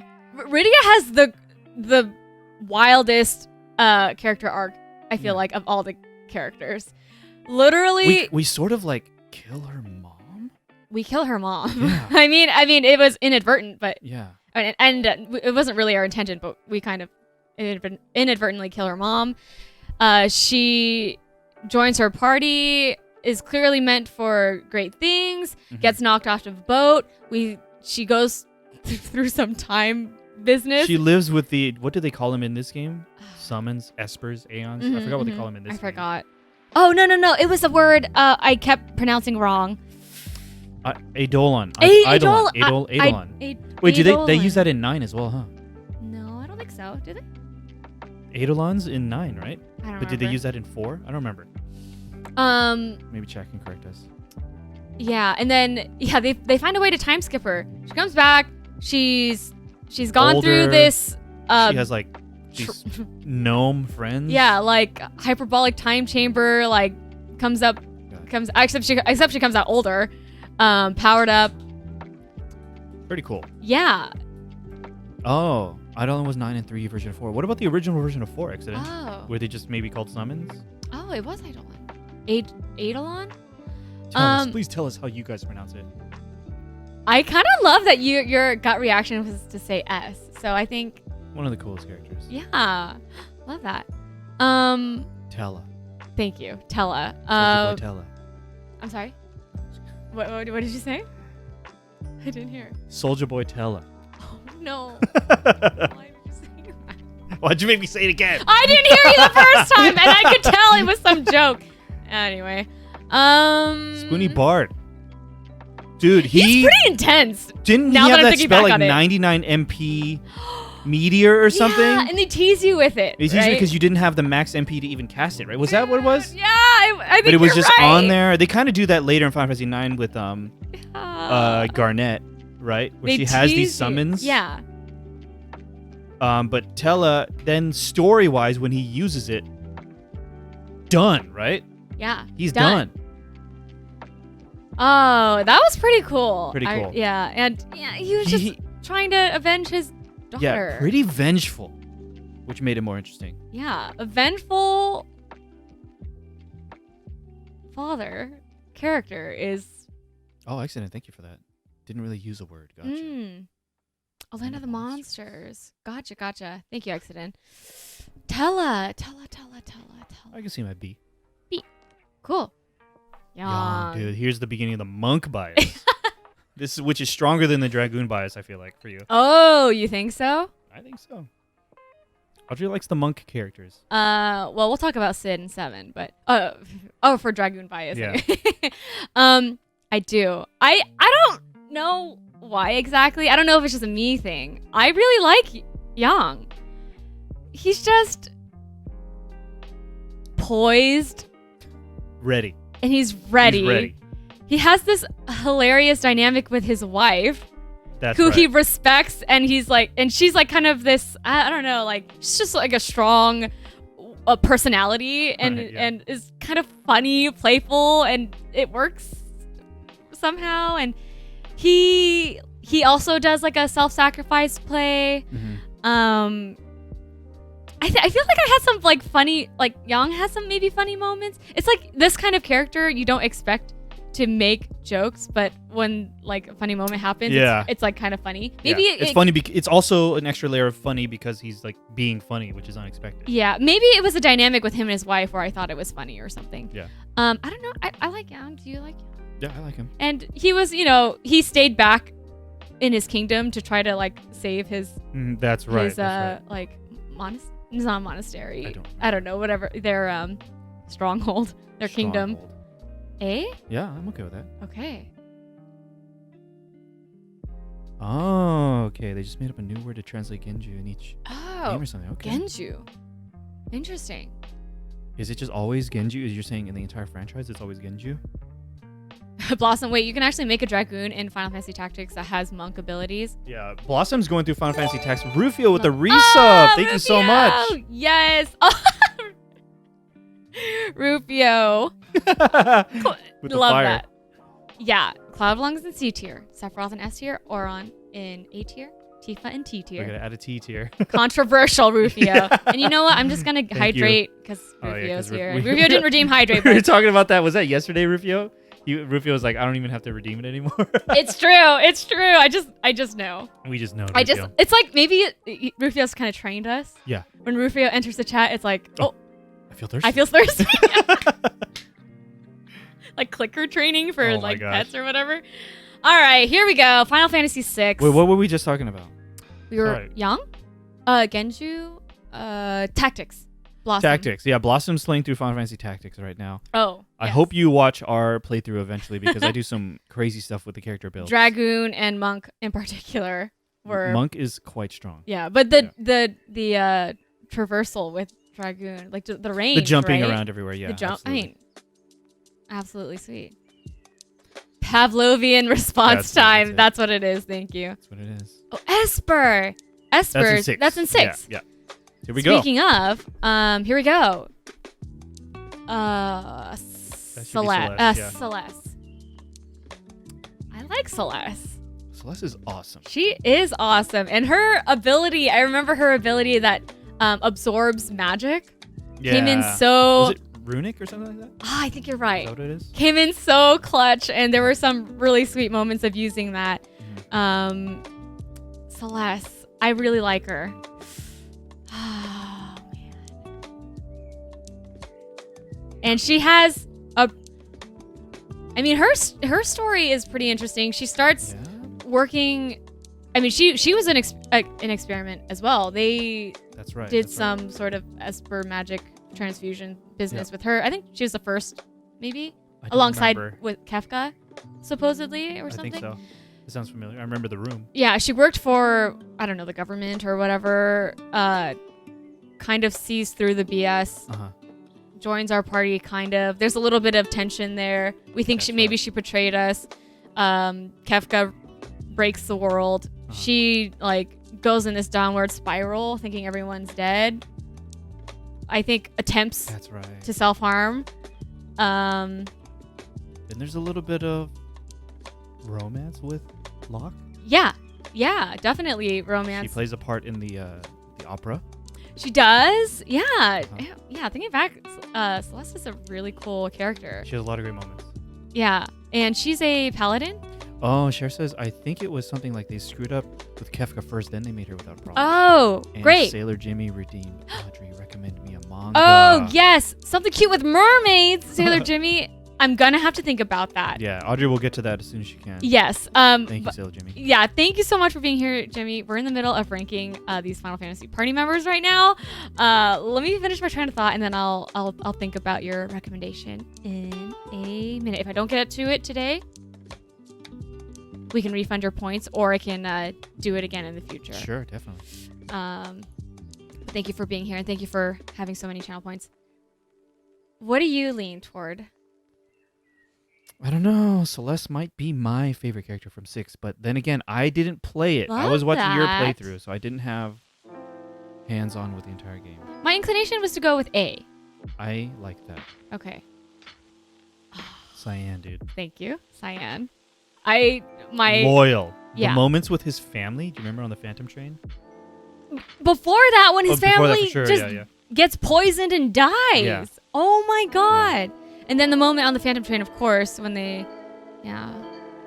I don't remember exactly what happened there, but I remember there being a moment where they at least see each other. Like his moment to say goodbye, I think. Okay, right. Love those. Did he have a lot more going on besides that? I'm probably forgetting things. I remember he was used as a comedic relief. And I remember in the later half of the game, he was with Gao, and he had some weird moment where he was like writing letters to some woman, but he was pretending to be like someone else or something. Am I remembering this correctly? I feel like I'm describing a dream. I remember he was like hiding out in some cave, I think, and there was just like tons of letters, and were there flowers maybe? It was strange. I was a little confused.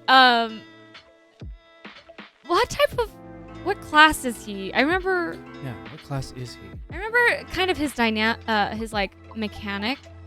He had different. It was like a meter that would fill up, like a bar when you activate it, like samurai. Sword. Oh, samurai. Yeah, samurai. like sword abilities, and then you could stop the meter from building up at any point. But as the meter builds up, the enemy's ATB is still going, like the battle's going. So it's kind of like you can hold out for a better attack or a different attack or something. Yeah, it can be. It's one of the biggest casts of characters. Yeah. Cyan was catfishing her? Okay, I think I remember this. Yeah, pretending to be her lover who had probably died in the aftermath of Kefka's rearranging the world. He was pretending to be a woman's boyfriend that died in the world of ruin. Thank you. Story for Cyan, A tier. Cyan as a party character, D tier. I see that. Yeah, I don't know. I didn't play it, so. I kind of feel like, honestly, B or C. Sure, C for Cyan. Okay, great. It's okay. Yeah. Edgar, right? This is that Edgar. one is Edgar, yeah. Thank you.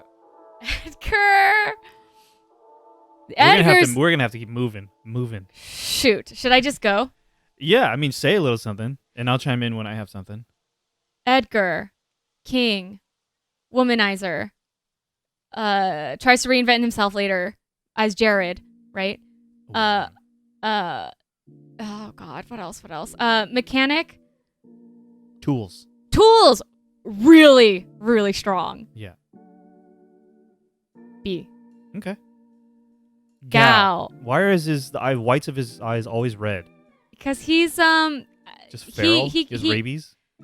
Yeah, but no, he was born kind of different. His story was tragic. His story was tragic. Yeah. Blue mage, right? Basically, like he had to. That's right. We just didn't invest. Really interesting mechanic. And then there was this whole like pretty girl transformation, like. Yeah, moment. we didn't get to take advantage of Gao in combat very much. Yeah, Gao's whole story was actually very tragic, and in the end, when he sees his father like denies his existence basically, but Gao at the end was like, "It's okay, I'm okay," or something like that. That being said, probably D. Ooh, okay, I don't know. I just you gotta fill it out. Okay, you gotta fill it out. I'm sorry. Poor Go-Go. Yeah. Locke. Here we go. Locke. I like. Locke. Also kind of like also kind of a ladies' man. As much as Edward, though? I don't know. No. Well, Edward's different, I feel like. Not Edward. Edgar is different. Edgar, sorry, my bad. Locke. What was that throwing? I stacked some throwing ability. That's right. And it kept super strong in the end. Yeah. I don't remember the ability. I'm probably not explaining it very well. It was like an ability super strong that could throw from the back row, and it would I don't even remember. Please remind us of this mechanic. It's like it would hit like 4 times or something like that. I think you could have gone more, but I got up to 4 or something. Hey, Kuros. Yeah, tier list. We're doing this. I like Locke a lot, and pretty tragic. Lost his fiance. That's right. Kind of got blamed for it. Yeah. I don't know. That's right. And then Rachel, she came back. I don't know. Right? Why. But she had like amnesia, right? There was that whole thing. Yeah. I like him at A.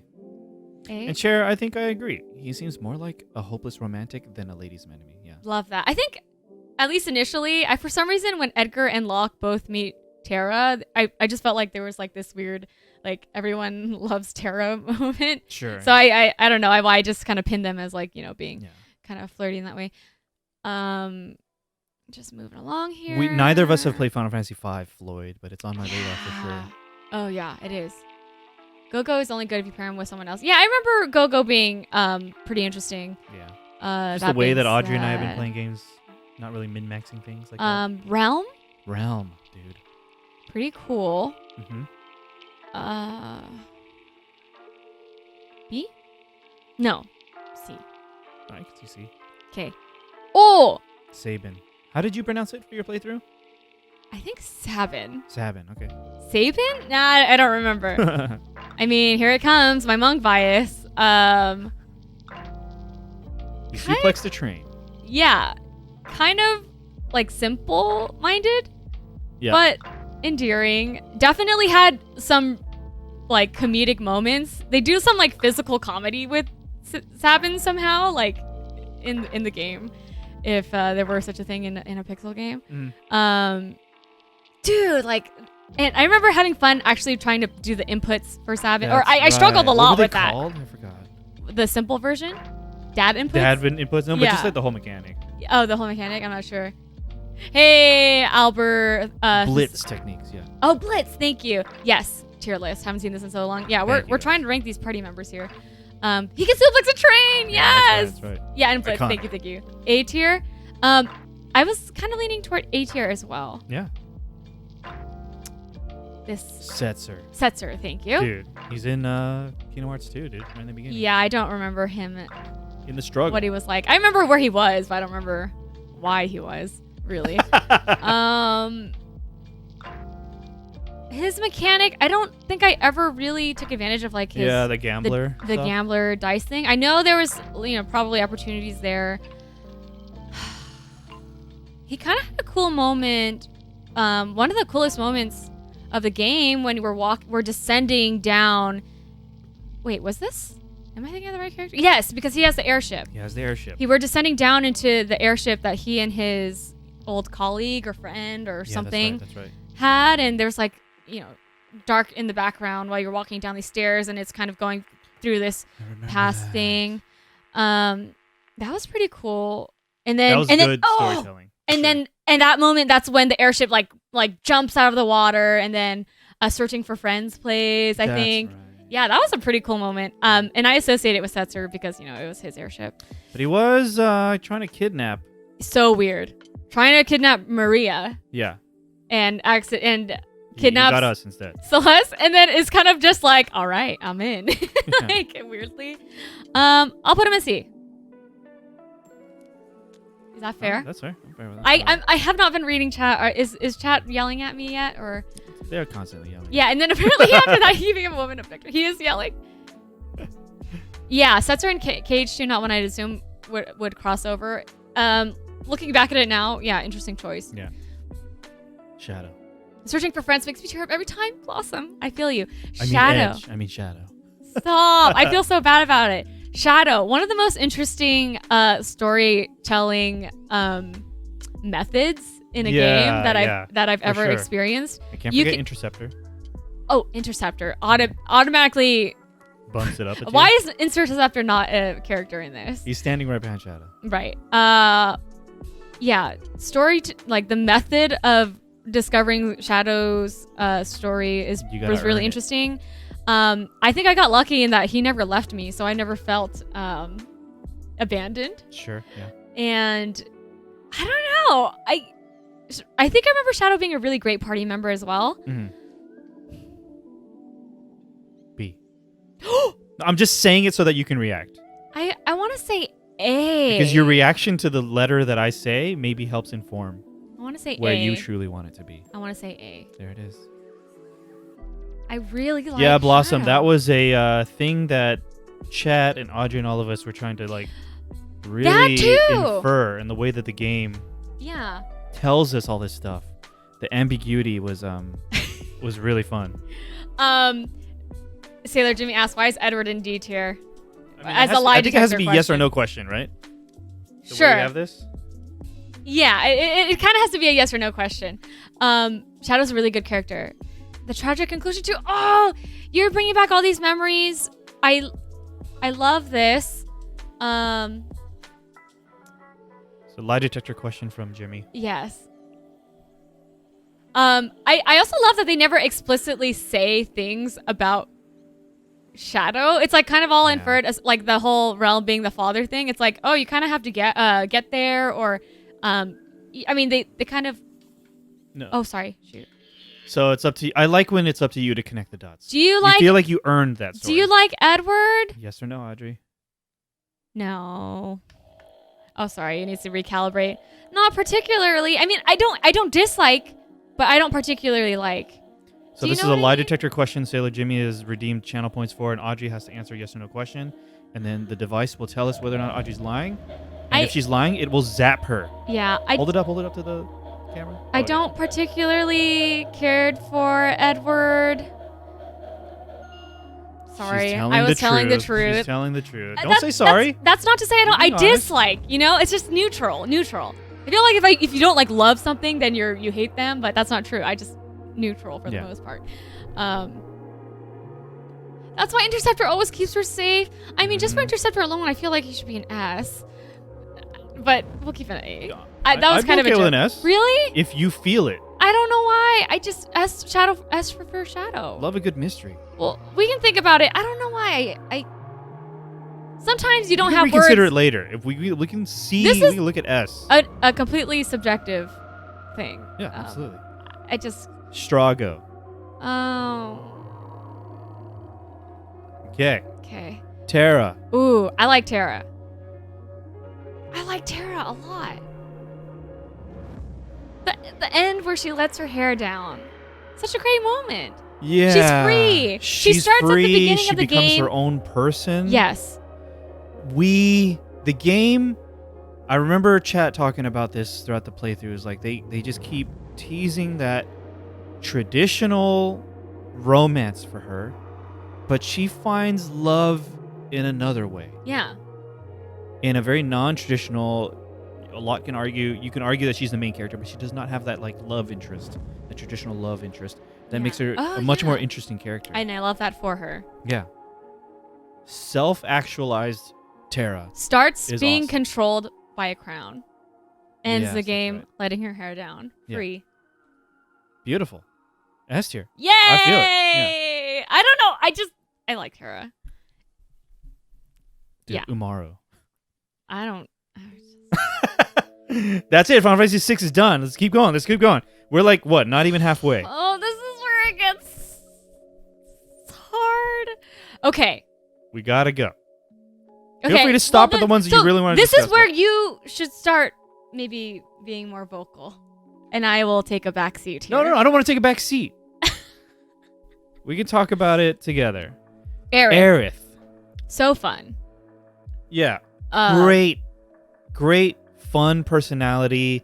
She knows more than she's letting on. She teases the other characters. Almost. She's more confident than she looks. Not exactly like Yuna, but similar in that she kind of puts on this, not a facade. I think she truly is like this happy-go-lucky person, but also deep down has like maybe deeper things going on. Yeah. For sure. So, yeah, similar to that. That's right, Sailor Jimmy. Right. This is an original. After disc 1. Yeah. Sailor Jimmy's so mad. Useless after disc 1. I mean, but I'll put her at B, but I'm ready to move her. What do you mean, up or down? Well, actually, it hurts. A for Aerith. A for Aerith. This is where my bias is coming in, because this was my first Final Fantasy. Okay. And remember, we're talking about OG here. Aerith and OG, not a fan. In OG, I was actually not a fan as well. Yeah, maybe I'm thinking about too much remake. Yeah. Let's keep it a B. B? Okay. That's fair. Barrett. A lot of curse words. Not he was explicitly. strong in the game. He's one of the best limits. I don't think I... Yeah, you didn't min-max. Yeah, I did not min-max. Like him and Yuffie had probably the best limits that you could exploit. His dynamic with Dine, right? Yeah, the scene... his backstory with Dine. Papa Barrett, that's right. Papa Barrett. Uh-huh. But I'm okay with B for Barrett as well. How do you feel about Barrett in the original? You did have complaints about him. Explicit complaints. Gosh, I probably did. I don't exactly remember. I mean, like you said earlier, first part when we're in Midgar, really present, and then also a little bit in Gold Saucer, and then by the end it was like he's just there. He's just kind of around. But he even justified. He's like, "Oh, I'm just along for the ride now. Yeah, I'm here to protect the planet, doing what I can." Ketchi, there it is. Audrey has made an executive decision. Sid, because he's super abusive. I mean, do you agree or no? I just kind of did it just to do it, but I don't know. I love Sid's theme. Sid's theme that is could be so a factor. Inspirational. Well, if we're thinking about music, this would be very different. That's true, but I can't help. I don't know. For some reason with Sid, I think about his theme. But I'm okay with Sid D as well. I mean, to be like thinking, maybe C. C Yeah, for Sid. For Sid, yeah. Okay. Ketchi? Ketchi's okay. I didn't really take advantage of either of these characters, and I didn't really. A couple of with Ketchi for sure. Yeah, I didn't really care for them, like as characters either. Yeah. So Sid over Ketchi, Kimpy says, "All right." Crowdo. Okay. I love 7 original Cloud. Me too. What a wonderful, unreliable narrator. Main character. He doesn't know who he is. Yeah. How are we supposed to know anything through his lens? Yeah. And that's the core of the storytelling of the game. Yes. And it takes a long time. Yeah. The game takes its sweet ass time eroding away at what we understand is going on in the story. Yeah. And when it breaks down, it gets built back up again. And he becomes himself. And he's like this not this boastful, show-offy character. Mm-hmm. He has like his timid moments. I wouldn't say he was boastful or show-offy, but maybe just confident. Confident, yeah. I think you're right. And then Advent Children happens, and he's back. Yeah, let's ignore that. Okay. But yes. How do you feel about S? Yeah, really great subversion of the tropey main character type that he looks like too. Exactly, sure. A or S or A? Let me think. I really like OG Cloud like you. I'm okay with S. Yeah. Okay. Let's leave him there. You can take over this one if you'd like. Oh. Sorry, I don't have the plush yet. No, that's okay. Still on pre-order. You don't have to get me these plushies. I love them, but A tier and reserve S for someone else, Jimmy says. We'll see. We're okay with shuffling things. Yeah. I just love Red 13. I don't know. I mean, if I have the complaint about Barrett about Red 13 about Barrett not really having that strong of a presence in the later half of the game, that argument can be made about Red 13, I feel like. But I love Red 13. Mm-hmm. A. Okay. I thought S. I wanted to say S, but I felt like I had to dial it back a little bit because of that complaint I had about Barrett's story. I want to think about that. Does his relevance in the story really drop off as much as Barrett? Is that what you're saying? Right? Don't you think so? No, you don't think so? I mean, we go back to check in with Bugenhagen throughout the story. We go back, but to his home, his grandfather. I guess, but we go back to like Gold Saucer-ish area where he's kind of around. North Coral, yeah. Yeah. I mean, it's no secret that Red 13's story was like probably the most powerful moment of the game for me, or not the most, but one of the most. Watch those VODs. Like, that was a great I was stream. moved. I think some of you guys were there. I was moved to literal tears. The literal tears. Probably your biggest emotional response in all of your streaming. Yeah.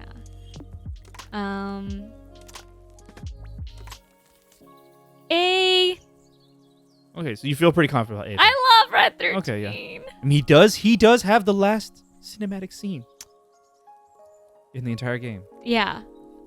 Yeah, you're not wrong. I mean, Doug's saying it. It's not me. It's Doug. Oh, right. yeah, that's true. Nanaki, yeah. Very surprised that Cloud's ahead of Red 13, but I agree with it. Yeah. Okay, that makes me feel a little bit comforted, but I love Red 13, I gotta say. Okay, I'm okay with it. I just wanted to make you really question that because it was one of your biggest this is responses. not Final Fantasy characters as friends. Yeah. That was another discussion. This would be different. All right. Tifa. Monk bias again? The monk bias again. Tifa's probably my favorite character in the original game. Her character arc is the entire game. She is the enabler for this whole Cloud facade. Yeah. She could have ended it in the beginning. But you like her for that?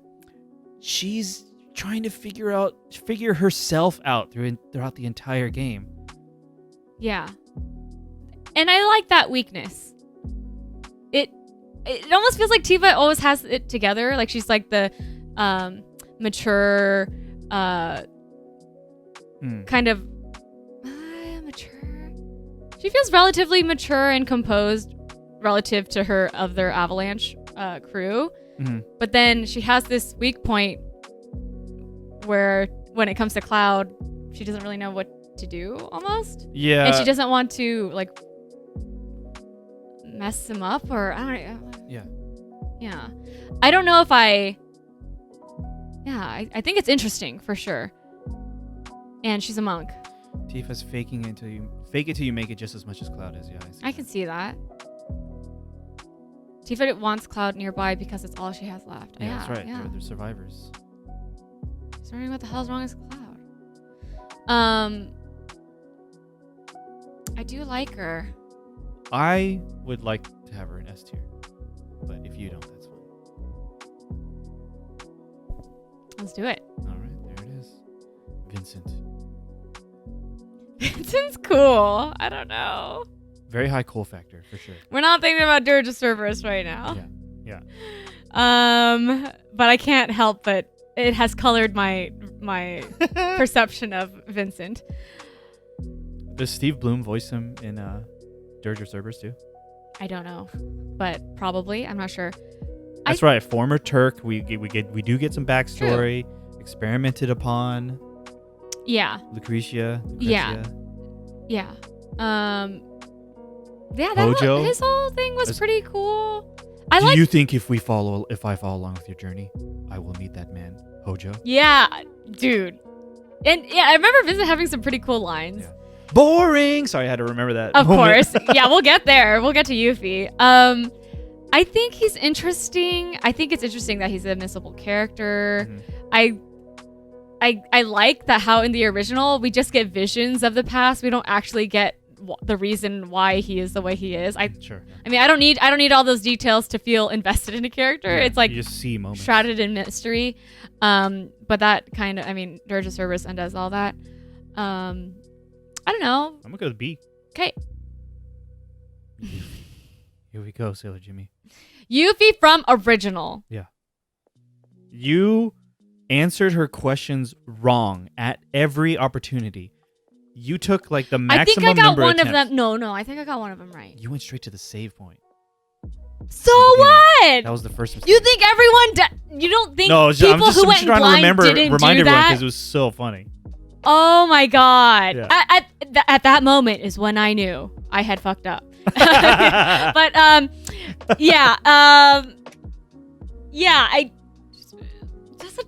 that whole like getting her was like a whole like troll experience. And then everyone telling you to go to the Western continent. At every moment it just felt like it's gonna be some Yuffie BS. And it was. And it was funny. In hindsight. Oh yeah, for sure. In the moment you're like, where's all my crap? Yeah, she like steals from you. She's like, yeah. But then the Wu-Tai stuff. The Wu-Tai stuff was really cool. It filled out some backstory in the world. Yeah, love the backstory. Yeah. Oh, Valborn. I was frustrated when she messed up art materia. Valborn, I feel you. That being said, she ended up being crazy powerful party member. Oh, definitely. I forgot what it was. Was it something about her weapon? Yeah, it was like just we got the conformer, and it allowed her to like max damage from the back row and stuff. Dude, that was which is really strong attack. Pretty stellar. That being said, B. Sure, I'm okay with that. Okay. That's it for OG Final Fantasy VII. Moving on. We gotta move on. We gotta go. We gotta go. Laserdisc.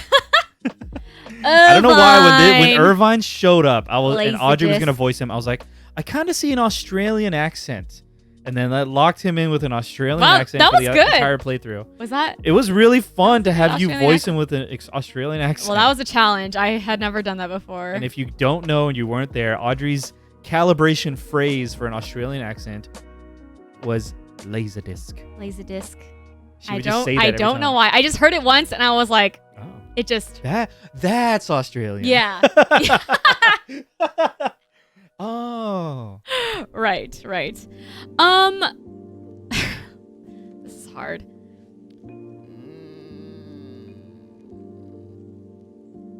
He was flirty.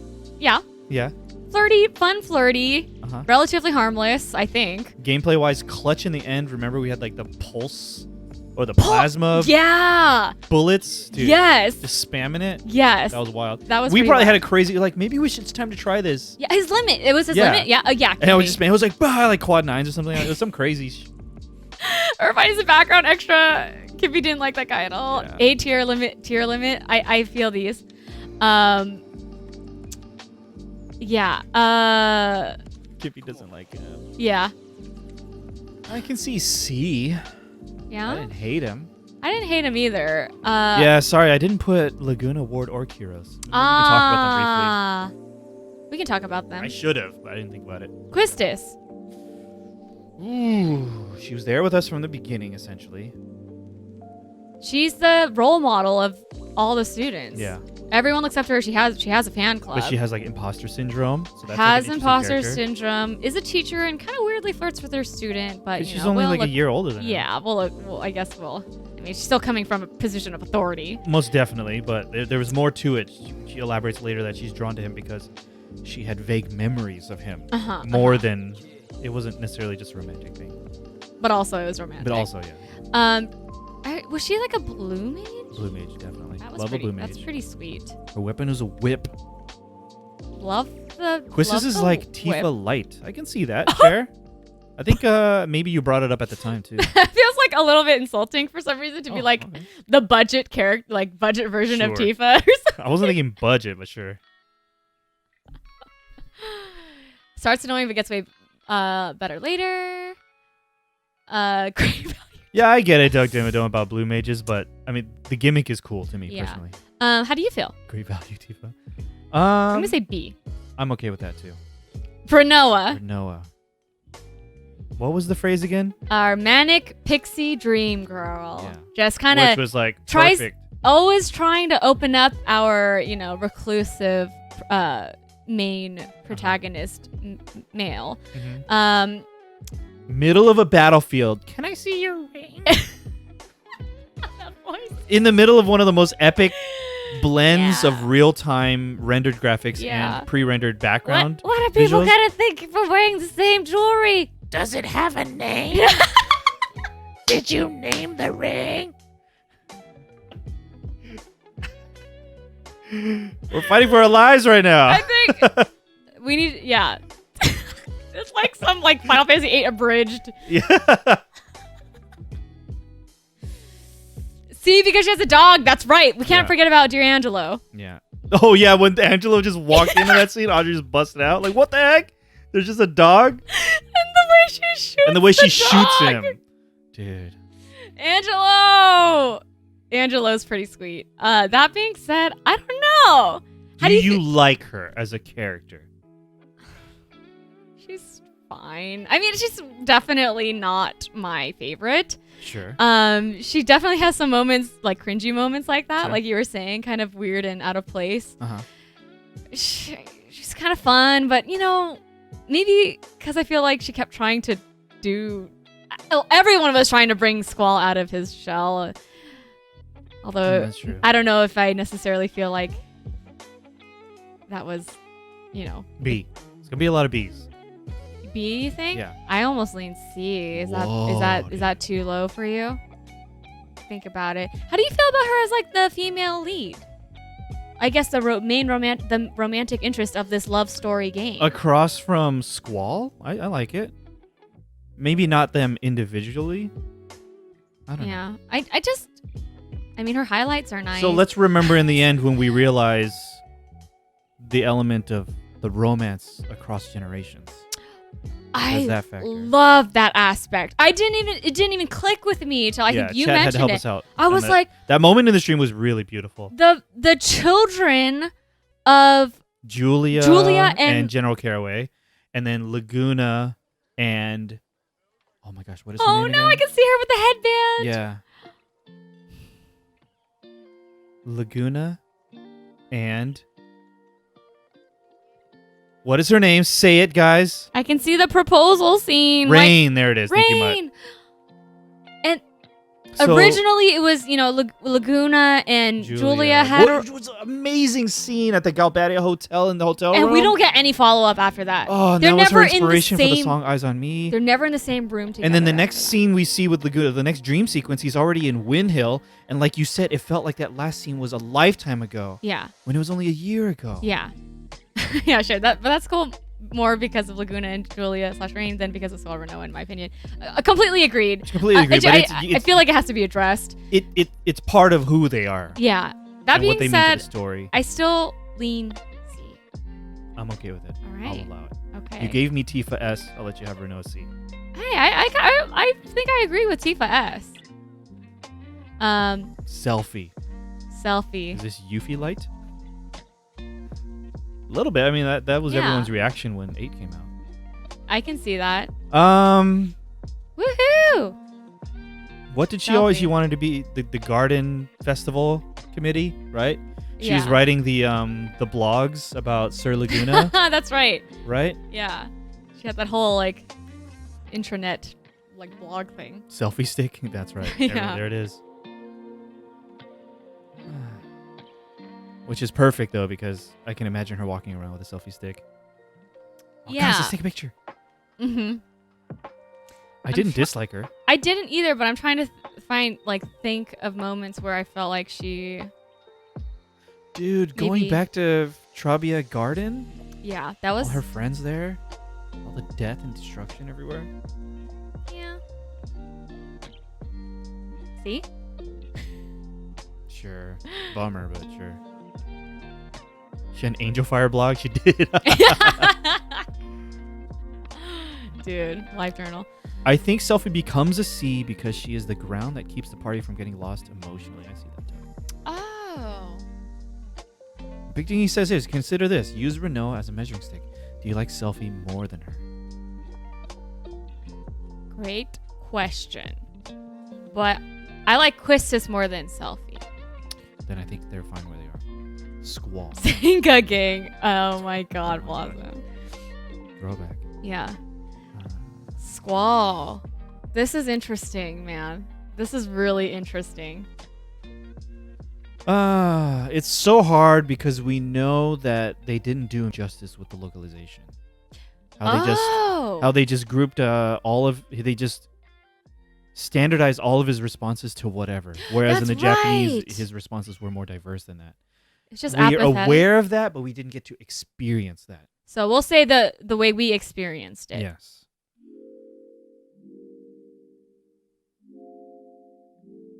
But things just kept happening to him.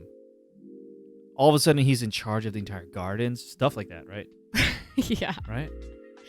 Stuff kept happening to him. That was interesting. I mean, he's the best looking guy here. Yeah. You ready? React to this. Immediate reaction. B. Yeah. Agreed. Okay. That's what I was leaning B as well. Zell. He's the monk. He's the monk with the Mike Tyson. Put his foot in his mouth at that one time. Squirtles.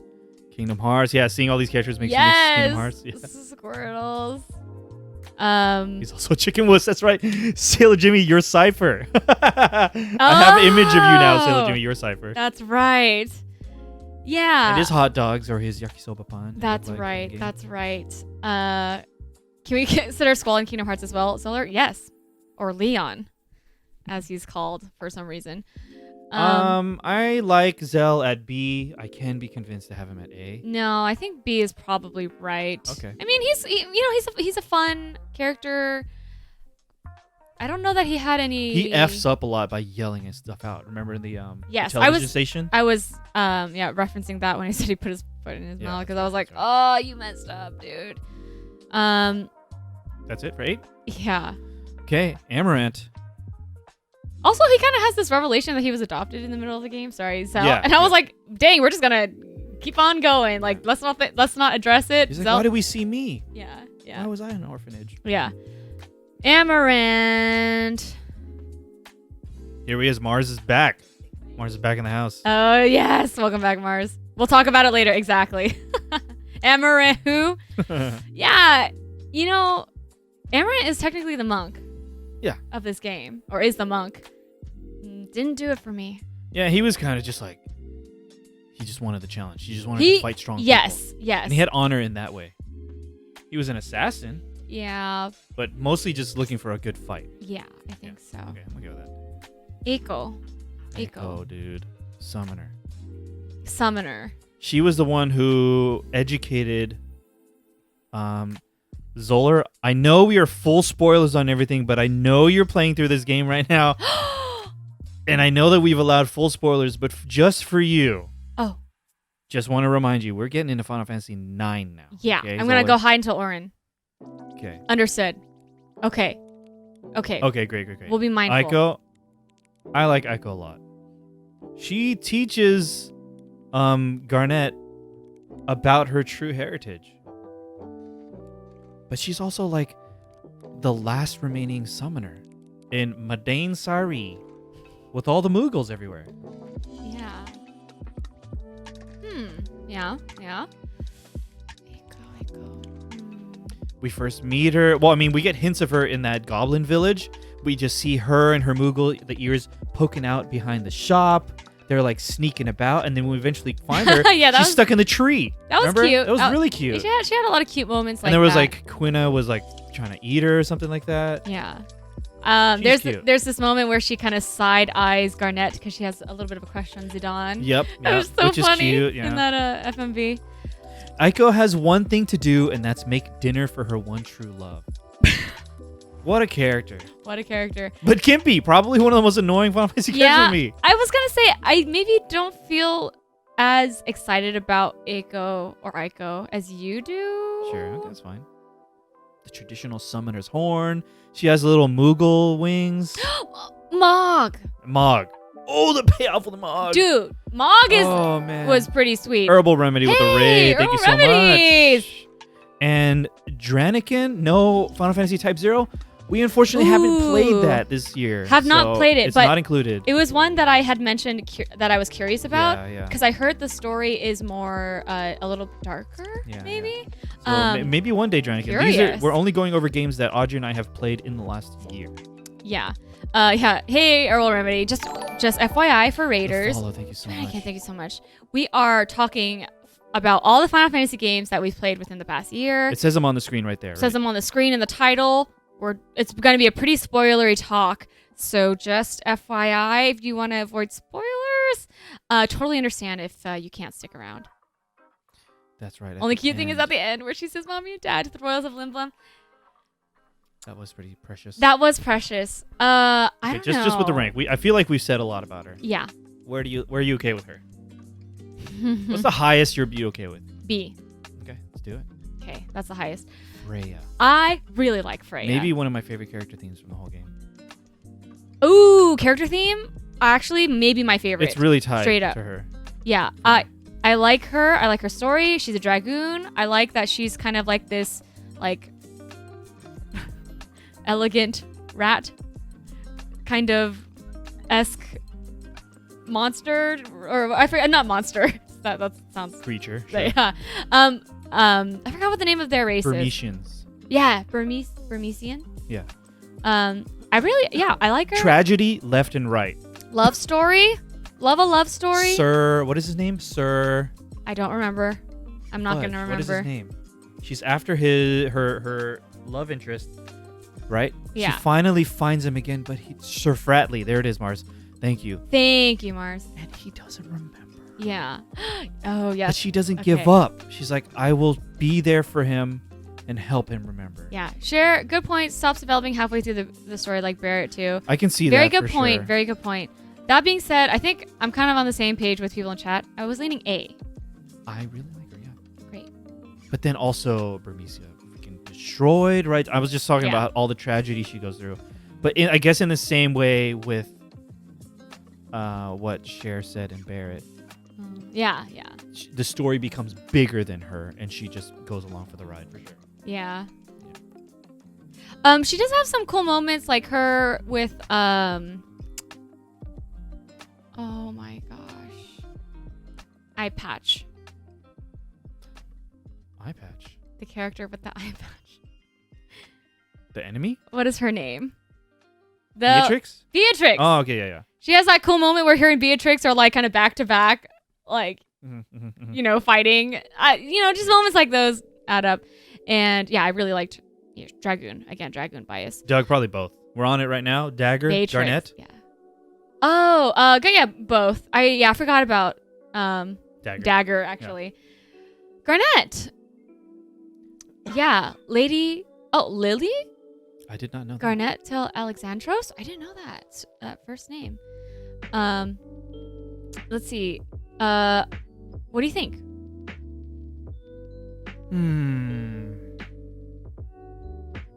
Gut reaction.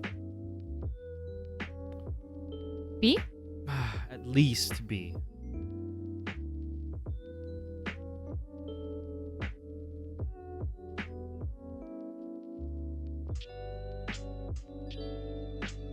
I don't know what to say other than that. Yeah, she's pretty sheltered. Yeah, but she wants to get out there. She wants to get out? We're trying to kidnap the princess, but at the same time, she's trying to escape. Well, she's not trying to escape. She's trying to reach her uncle because she knows something's going down with her mom. Yeah. She's traumatized for like the second half of the game for sure. Oh, right. After her, I guess, adopted mom? I guess in that way, she's extremely brave in the beginning, for sure. Yeah.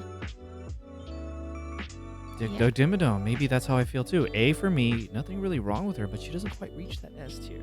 Yeah. Maybe I like A for her. I agree that there's nothing really wrong with her, but I'm trying to think of what might set her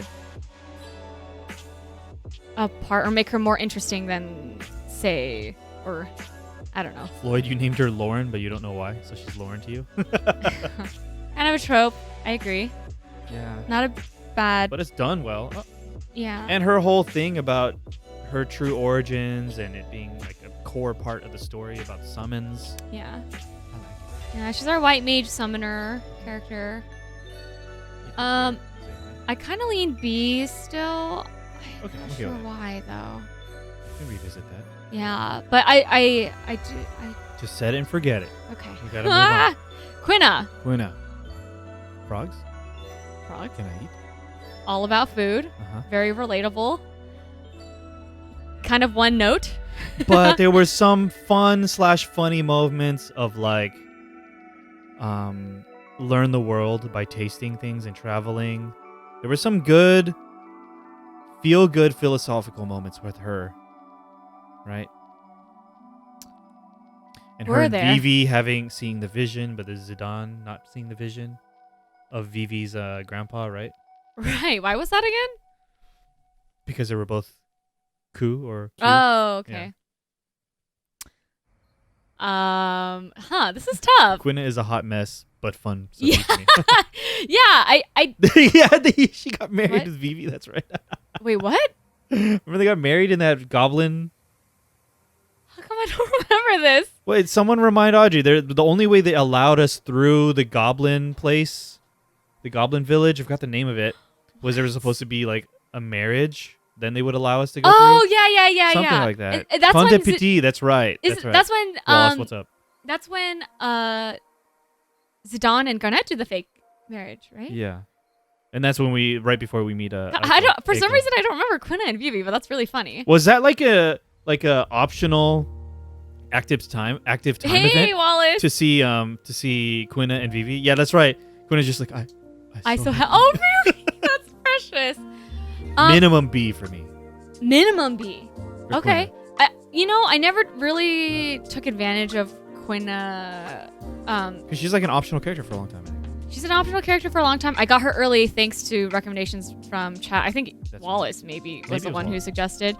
I never took advantage of her though, like getting the frogs going and getting all her abilities. How we play games their abilities. I don't think it's specified. It didn't. So B is fine.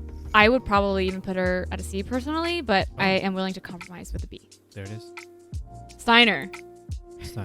I need to know how you feel about Steiner. Oh, Mar said B minimum for Quina for battle skill alone. So yeah, so unfortunately I didn't take advantage of her abilities, but we'll leave her at B. Steiner, I don't know why. I think I remember it being kind of controversial. Steiner, I remember Mars didn't really care for Steiner because he's a wet shirt, or what is the expression? Like a wet blanket. Sorry, wet blanket. Were you about to say a wet shart? No. Is that what you're about to say? I said a wet shirt. Oh, but I meant wet blanket. Pretty sure all sharts are wet. Oh my god!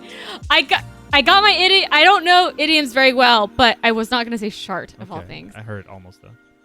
Yeah. But I mean, it probably could be argued that Steiner is a wet shart. I like Steiner. I like Steiner too. I like his respect to Vivi. His respect for Vivi is so genuine. Simultaneous to his disdain for Zidane was so awesome. He's like, oh my god, magic. Yeah.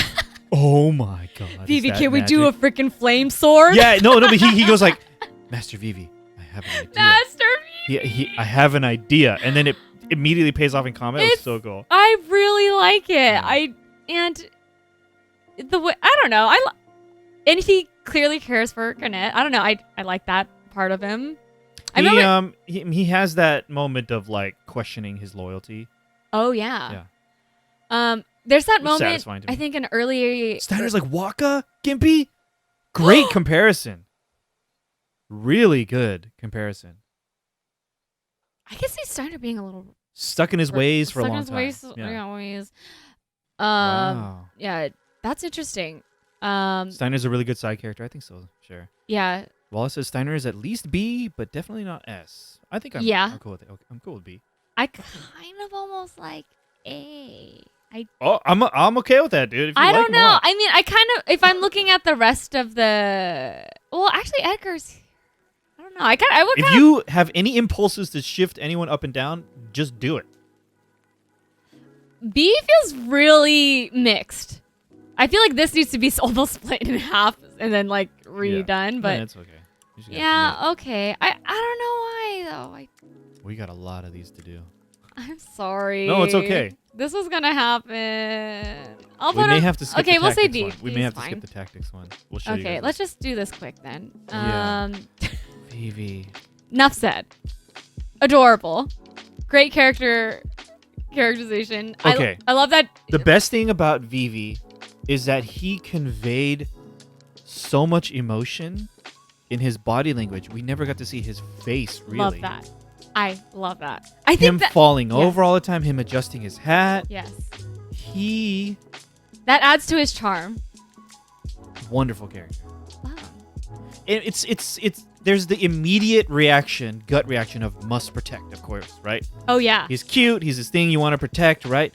But his existential, like, what, not only who am I, what am I, is such a profound question that he's asking the entire game. Grew up with someone who was, his grandfather is not actually his grandfather. It was a coup. He finds out who his real, like, I guess, people are, and then figures out the inevitability of their what does it mean to be alive, existence? Yeah. What does it mean to know that you're not alive forever? And he goes through this kind of embraces it. And then, yeah, at the end, I didn't even realize it, but it turns Audrey out... had a wonderful vocal piece at the end of that playthrough. It was really fun. I should have probably read into the narration a little bit better, but yeah, it happens. Yeah, they let he die. Everyone, they let him die because that's the inevitability of everyone his says race. VV S tier, and I don't want to like underplay that. It's not a joke. It's like legit. He's very good. Yeah. I keep saying this when the first time you get thrown into the game playing VV in is it Alexandria? Yeah. It's just this visceral reaction. I was like, oh my god, I love this character. So cute. I don't know, just innocent, and then I don't know, powerful. It clearly has more going on than I don't know. Last one says, I really don't think it's just that he's cute. If Vivi were a bad character, people would say he's cute, but gotta say he's D tier. Yeah, oh yeah, that's definitely. exactly what I was trying to say, Blossom. Yes, the immediate reaction is that he is cute. You can't deny that. It's just that there is so much more to it. I don't want it. Oh yeah. I don't want it's his not just cuteness superficial to like distract from him being such a great character. Yeah, his whole character arc was really interesting. Zidane. Gut reaction. B? I'm okay with that. He What were goes you through a bit leaning? of Vivi as well. He's the confident one. He's like trying to be big bro to Vivi.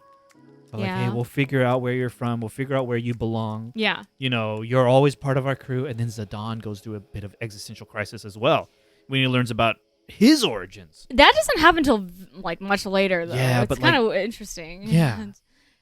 Yeah. Yeah. I liked that element of it.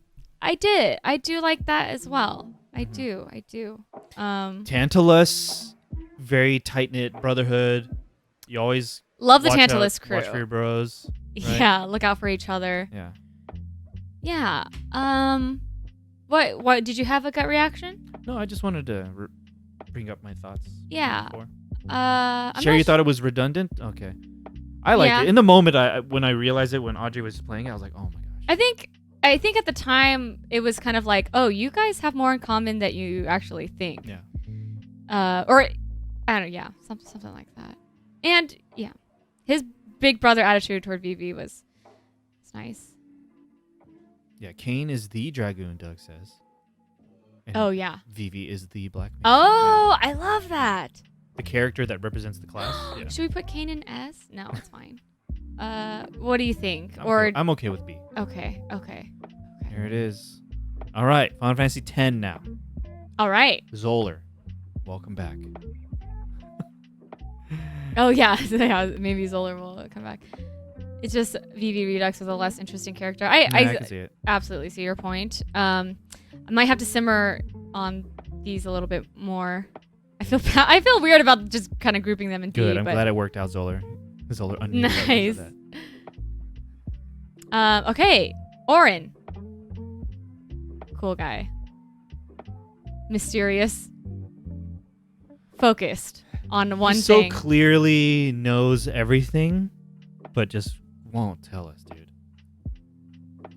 But the whole journey is him trying to fulfill a series of promises. Yeah. Nebraska. Yeah. Eject. He has this really strong sense of loyalty to his friends.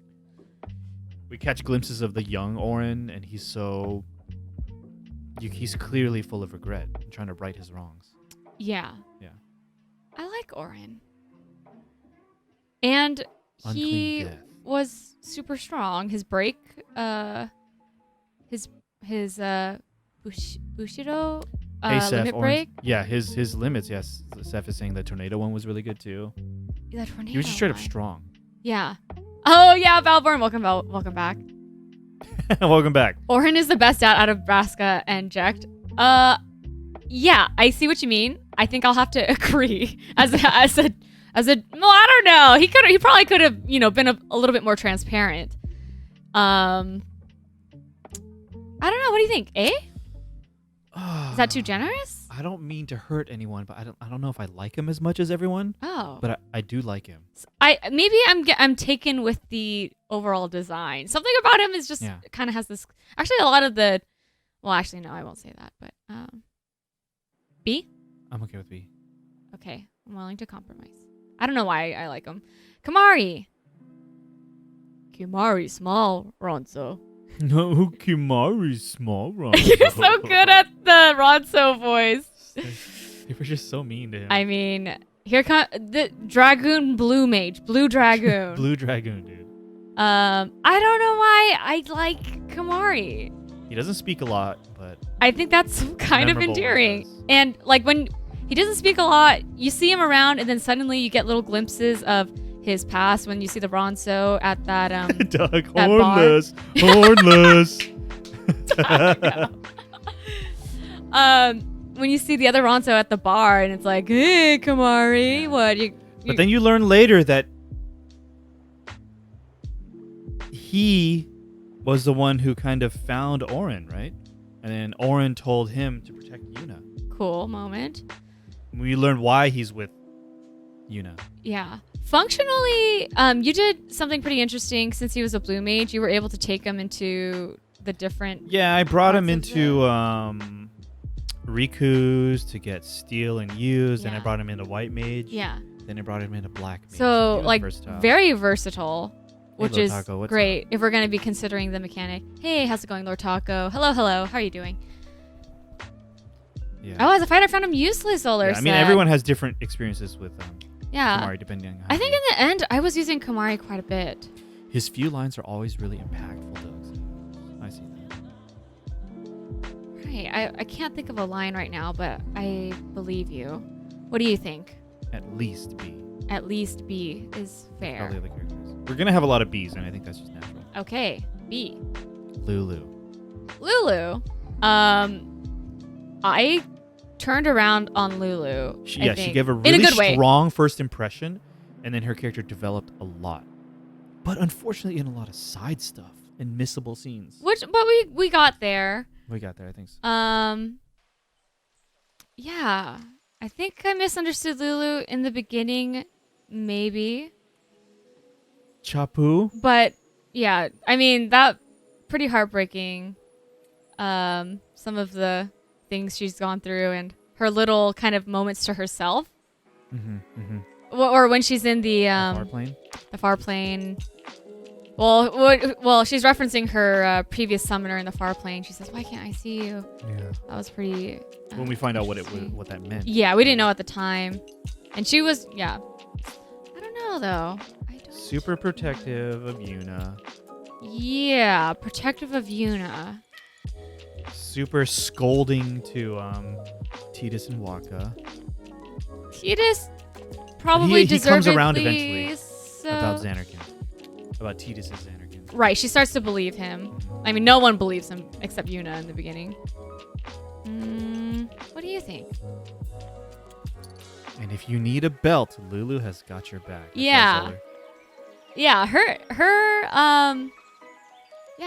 design is interesting. It's kind of, yeah. I probably lean towards B. I could be convinced A. I think I've leaned B as well. When she has those moments where her voice breaks. Oh, against her former summoner and with Lady Unaleska, that scene. Yeah. Was. It's just when that one strong stoic character breaks. Yeah. It's like impactful. I think also because we took the romantic route with Lulu and we got those romance points or something. There was affection. Affection Let's points. say affection. Thank you. There was that moment where she kind of takes a cue from Tidus and like, I forgot, it was in a boss fight or something, and she jumps off before everyone else. That's right, yeah. To initiate, I don't know. She just basically takes the lead in doing something kind of, just impulsive, I guess. And it was kind of interesting to see that from her because, from the beginning she was relatively cautious, I would say, and reserved, especially when it comes to the work that they're doing. But then later on, because of how we gained affection points, she kind of turns around in that way. It's interesting, and it made sense. B for now? Yeah? I'm okay with that. Seth, Tidus is whiny, Lulu is epic. Yeah, I know a lot of people love Lulu. Yeah, I think Yeah, we're working on it right now, Lord Taco. We're working on ranking the characters. Riku is Yuffie's twin. Yeah, so we have this Yuffie selfie Riku trifecta here. Riku. I like her. I like her too. I can't think of anything wrong with her. I can't either. Starts out a little mysterious. Later on we find out why she's doing what she's doing. Yeah. She's like our Albed representative, our connection to the Albed. Yeah. I feel like while the whole party is going along with this thing for Yuna and her journey, and everyone's like ready to embrace what happens to Yuna at the end and that she dies, Riku and Tidus are like the only ones who are like actually we gotta think of something, right? Thinking because of something. It's part of her culture. They want to get rid of the pilgrimage. So I like that dynamic that she has with Tidus and Yuna. She's like her thief, which is pretty sweet. Oh, yeah, I like that about her. She's a thief. Yeah, she's like engineer. Oh, engineer. Yeah. Okay. Like her steel breaks all the machina, right? Yeah. The steel command. Just instant one-shots. Oh, by far the best healer in the game. Good point, Kippy. That's right. Yuffie must have really made an impression on people because there's a clone in just about every next game. Yeah, she was insanely popular in Japan is what I heard. That's right. At Doug. So Riku allows for the energy to be bounced between the two and spread it throughout the party and keeps heroes up. Yeah. I mean, again, B is okay. If you're okay with B. B sounds good. Tidus. Are unreliable. Actually, I don't know about unreliable. I don't know. This is hard. I feel like Tidus is going to average out to B for me. Like, he has A moments, but he also has a lot of C moments, you know? I'm inclined to agree. A lot of variance in Tidus. Same with Waka. Yeah. A lot of A moments and then a lot of not A. But the A moments were stacked in the very beginning. Yeah, they were. And then he had a steady decline. Steady decline. His he never bias. quite bounced back for me. Yeah. But he did get better towards the very end. I kind of agree, but it just didn't. It never resolved in a satisfying way. That problem he kind of had. I mean, it was slow and gradual, which is fine, but I don't know. What do you think? B or C even? He was a strong party member. Yeah, absolutely. I am okay with C for him. C? Okay. Yeah. Tidus is 100% S, Kiro says. Interesting. Oh, okay. Love that. TDS. Maybe I'll link it again, just in case anyone else wants to follow along and fill out this tier maker themselves. Feel free to screen grab yours and post it on our Discord. Just make sure to use spoiler tags. Waka has the best overdrive in the game. We didn't get him. Oh, we didn't do any blitzball stuff. Oh, I didn't get the overdrive? Oh, no, I'm so sorry. I was thinking about Waka. Oh, yeah, Waka. Tidus, did we get all of them? I don't know if we Waka's overdrive, Zola is saying, is the best in the game. Oh, so Waka's yet to do blitzball. Oh, which one were we doing? Like a different overdrive, you mean, than the one we were doing? Yeah, I think so. Oh. But I don't know exactly what it is. Waka's the strongest attack. Boo, Waka. Yeah, Peach, welcome back. Waka's a racist. Yes, pirate. Cancel Waka for his old tweets. Yeah. Yeah. I mean, by the end, he was trying. We need he was trying to get better. Waka's twit longer post. Ippo, you gotta Sorry, jump down, Ippo. buddy. We're talking about Final Fantasy right now. Yeah. Yuna. Yuna's an A for me. I was gonna say she's probably the strongest character in the game for me. Yeah. In steady several growth aspects. Throughout the entire game for me. Yeah. Steady growth. Steady growth.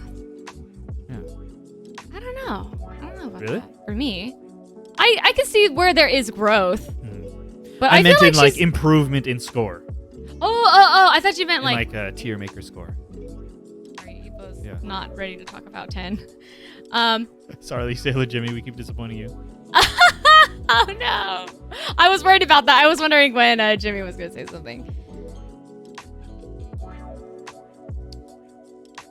And Albert should have his own tier all the way at the bottom. Man. I'm catching up on chat. I'm sorry. Sorry, let me think about. I don't know. I feel like kind of maybe A for Yuna.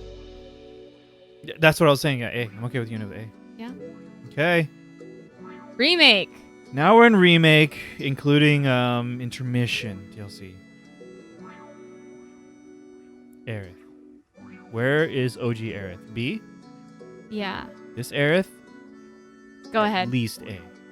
I was gonna maybe even say quickly for all these characters.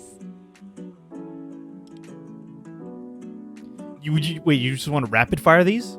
Almost. I feel like I could probably put all of these in A. How do you feel about that? Sonon's a B. Oh, sorry. Yeah, maybe Sonon is a B. Let's just get Sonon out of here first. Sorry, Peach. Although no, we agree. His pixels are very nice. Peach, you can have him. No, this is Peach. Please fill this out on your own too and share with us. We would love for everyone to fill this out on your own and share in our Discord. Again, remember the spoiler tags. I feel sad. If you're on desktop and you upload an image or paste an image, you can check the box that spoiler tags it. Ooh, red is an S, Zoller says. Aerith is better than Remake. Absolutely agree. Yeah, I think so. Absolutely agree. No question. People aren't woke to the Church of Lulu yet. Jimmy, start spreading the word. Go to door to door, Jimmy. I think the world needs that. Sonon's name starts on the S. Does Red make much of an impression in Remake? I feel like there is quite a great impression when we actually see him. Yeah, and he talks. Considering the amount of time he's in the game, he does. Like what he does in the part that he's in is pretty impactful. But overall, in the grand 40 hours of it, I can see how. Just when you hear his voice for the first time and the way he carries his body and I always love Red 13. But I still think maybe Wait, get Sonon out of here first. Get Sonon out of here. Don't say it like that. Peach is in the chat. Okay. We respectfully put Sonon in B. Most definitely. Sonon in B. So did you want to rapid fire these? I feel bad because when I played the DLC, I kind of felt like I didn't really feel the weight of what happened at the end. I mean, I still need felt more time, right? I still felt it had an impact, but maybe I didn't let it sit. Yeah, you didn't stop to do all the side stuff. I didn't do everything. It could have helped. Yeah. It helped me when I played it. Sure, I bet. Yeah. But it almost felt like, Peach agrees. We barely got any time with him, Yeah. Like when they in a show where they'll show you something and then later on in that episode they'll do like a little flashback to what just happened. We just saw that. Yeah, I kind of felt like that with Sonon and his flashback. It's like, oh yeah, we just learned about that and his little sister and they're showing it again. Yeah, it still had an impact on me. I know. I'm not saying I'm heartless, but I don't know. I just boom. Okay. Boom. Boom. Uh-huh. Oh. You choked on your spit. I don't know. Go ahead. I feel like this one's where both versions of Tifa are S for me. I'd also maybe like Aerith in S here. Maybe. I don't know. For me, with original, Tifa really shines in the later part of the game. Sure. This first part of the game, I mean, I like her. I think she's fine, but she doesn't. There's additional elements I'm considering here. How much they nailed the characters, the look, the body language, the voice casting, and the voice performance. You could say you like the sporty dress. I'm just saying there's an element of them getting the best thing about Remake is how they handled the characters, right? That's fair. But I feel like that's especially true for me with Tifa. Okay. But if those are not necessarily factors for you, that's fine too. I almost feel like they improve Aerith in the remake. So I agree. Not that's why she's up from B to A. Right? Barrett is great. Barrett is great. I mean, if Tifa goes to S, I feel like Barrett should go to S as well. I probably Barrett jumps 2 tiers. Yeah. Whoa. Well, because if my main criticism about Barrett is in the later half of the game where he kind of falls off for me, this is when Barrett shines. Okay. If you could only have one, if you were required to have only one remake character in S, who would it be? Barrett. Oh. Do you want that necessarily? I mean, if you're talking about like great, of how great they were able to like bring a character to life in Remake, Barrett, I can see that, yeah. for me, is the top. And Barrett has really great lines, delivery, the look of Barrett. Yeah, after the collapse was really, really good. Yeah, this is his, I feel like this is his territory, Yeah. Avalanche, shenanigans in Midgar. This is Barrett's time to shine. But you're okay with leaving him at A? Do you have any desire or urge to bring him up? What do you think? I'm okay with him at A. Okay. You don't think he deserves to be an S? I'm going to phrase it that way. Leading question. But Remake Keshi, though, a pirate, no, we're not even going to. When we see younger Barrett in the scene with Dyne, where they both lose their arms, that whole confrontation and scene will probably be an S for Barrett. But that's... Probably, but I mean, you're talking about impactful moments. Yeah. You didn't feel like when no, he was great, which is why he's a tier above the OG Barrett. I don't know about bumping him too. What about when the plate falls and he's like expressing his like? Most definitely, that was incredible. But that's part of it, bumping up to A. Why are you starting to convince yourself to move him up to S? Yeah, I kind of am. Dude, I don't. Am I alone in this? I'm like, no, I don't think you're alone. I feel I really liked Barrett. I don't in Remake. Do it. I don't know. This is a compromise. You feel like he probably should stay in A? No, not necessarily. I'm okay with it. I feel like he's at least A. Yeah. Okay. I mean, I'm fine keeping it like this if you are. Okay, let's do it. Yeah. Oh man, I'm sorry. We missed a lot of chat. So sorry, guys. So everyone has opinions on Remake. Hey Pino, I'm just curious how you're ranking the characters by. Our own personal criteria that keeps shifting. Story. Gameplay, just whatever we're thinking about. Their outfit. I'm just kidding. This is not scientific really. in any way. Yeah. Have you seen Avid Children? Kimpy, we watched Avid Children before I played Remake. Yeah, that's right. Yes. We played we watched the complete version of Avid Children. Oh, so 8-9 characters never broke B tier besides Vivi. Yeah. Wow. I see it. This is it. Definitive. Well, definitive is a strong If we do this every day, it's going to be different every day. Oh, for sure. I mean, even now, if we go back to the beginning, I'd probably... it's actually not too bad. We got to lock it in, unfortunately. Okay, we gotta move on. Let's move on. I'm sorry. Take your screenshots right now. We'll just leave this tab open that's right so we here. can screen grab it later. Okay. But yeah, we linked it. I'll just link it one more time. Feel free to fill it out on your own and share it on our Discord using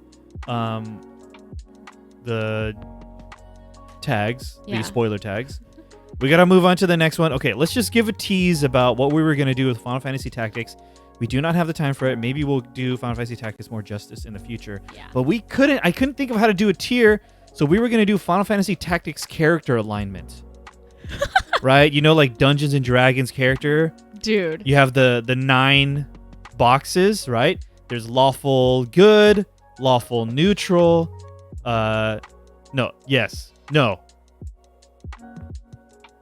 lawful good, neutral good, chaotic good. Oh my god. Right, neutral, lawful, true neutral. I am already stressed chaotic out. Neutral, lawful evil, evil neutral, and chaotic evil, right?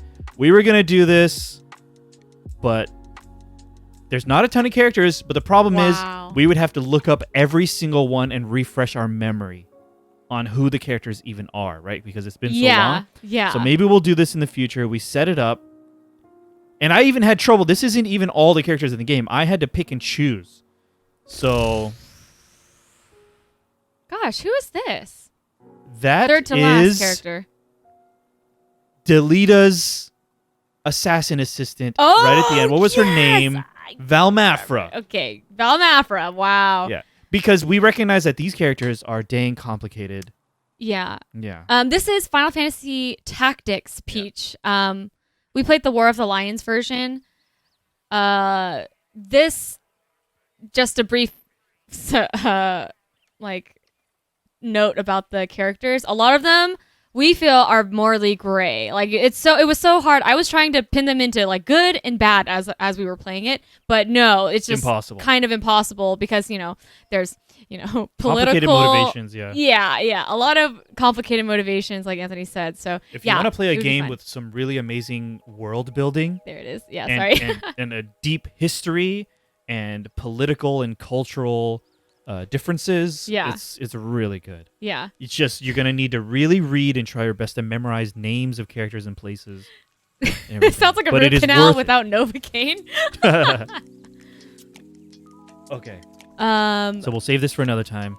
We have another tier maker, which I really think we should do. Really funny message from Cher. At some point, we need a best tertiary character tier list between Elder Simon, Train Man, and the Horny Fisherman from VIII. Elder Simon's on here. Oh, yes. Yeah, Elder Simon is on here. Elder Simon is bottom row, 2 left of Valmafra. Okay. This one then? So this is the same as the other one with the characters, but here we go. Villains. Oh my god. Again, I had to pick and choose what is considered a villain. I'm probably missing some in here. Here we go. We got a gut reaction to this because after this, we're done with the tier makers, but we're gonna straight up rank things between the games. Right, great. What was their name? This name again? Genesis, dude. I can't remember. G-Cells. I couldn't get gacked out of my head. Okay, Genesis. God. D. D. Okay, all right. He loves Loveless.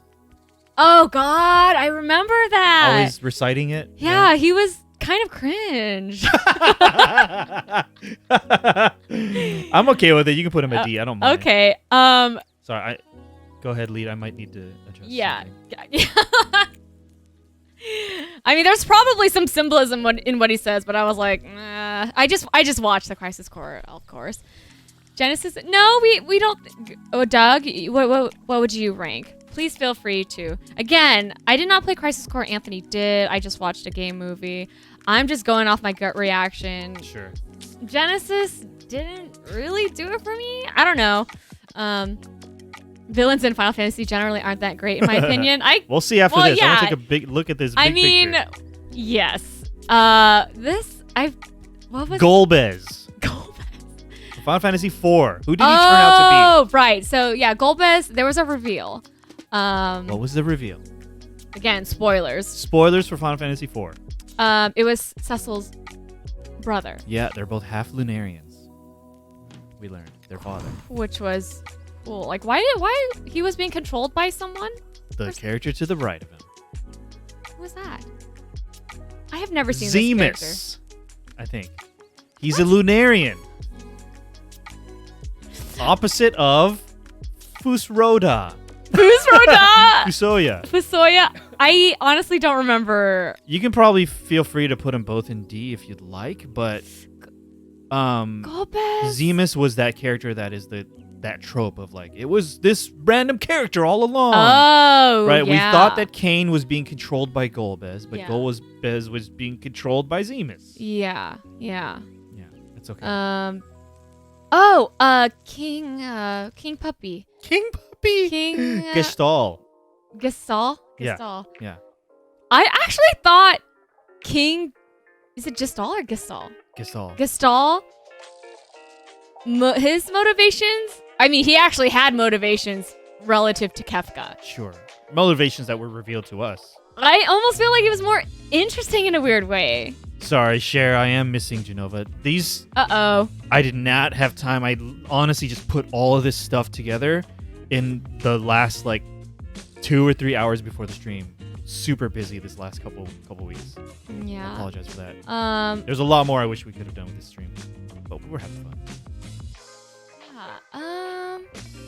But he's not really that... I don't know. He didn't really... I just had to put him in here. Yeah, I don't know. Emperor Giselle, thank you, is pretty good as a bad guy until he gets got by Kefka. Yeah. Yeah, that's a good way to put it. B? Yeah, let's make him a baseline. B. Kefka. I mean, Kefka's just like chaos incarnate. Like we always say, like Joker. Chaotic evil. Joker brain. Yeah. Like it just wants chaos for the sake of chaos. Yeah.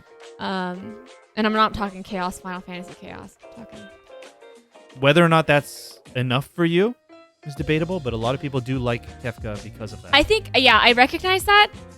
I really love the final boss fight with Kefka. Yeah. I when I think about that, I get chills because I did not know about how it progresses through the stages. Like it like slowly moves. You had no idea what to expect for that. Yeah, the character like moves down. Spectacle. It was a spectacle. It was a spectacle, and the music, like there's different like I don't know, like what is it like in music? Movements, I guess, like throughout the thing. It's like dude gets exactly what he wants. Crazy, amazing, epic. Doesn't get beat until a year later, yeah. So when I think about that boss fight, this is almost like one of my favorite final boss fights. I will have. And his to laugh. say. That's right. That's right. A laugh, yeah. And I do think, that he was a villain that actually succeeded in what he wanted to do in the middle was pretty like startling and interesting. Do you feel like S is justified for Kefka? I would like to say A. How do you feel? I'm okay with it. I worry that putting him in S is not being faithful to how I feel. Oh, do you think A is fair? I think A is fair. I felt like at least A. I felt like A. I was leaning A for me. Yeah, I kind of agree. Your opinion weighs more because you actually played the game. Yeah, I was just hanging out. I when it comes to a villain, I like to see personally when I can understand where they come from. Yeah, and we totally recognize that some people don't need that. Yes. Oh yeah. Pure evil for the sake of evil. Yeah. But that's not enough for you. I think that's interesting too, but if I can see where they come from. If they do it right though, because that's so easy to do wrong. Right. Yeah. It's hard. Yeah. Right. Wallace, Kefka's dynamic was incredible, especially for an SNES era game. Absolutely agreed. Yeah, keeping in mind that it's from an SNES era. Yeah, for sure. Thing. Yeah. I'm not offended by you two choosing it. Okay, thank God. Is anyone offended today? How many people have left? Genji Benjin, Sin is in there, right next to Seymour. Oh, I just put him in there. It's kind of hard. Okay, Hojo. Ooh. Sorry, Peanut Panda. We'll get there. We'll talk about it. Hojo in OG. He does some pretty horrible things. Yeah, I love that. All in the name of science. I actually really like that. And now think about all the horrible things he's done to people. How he just laughs at just dissecting people. Consistent. Now imagine him vacationing on the beach too. What?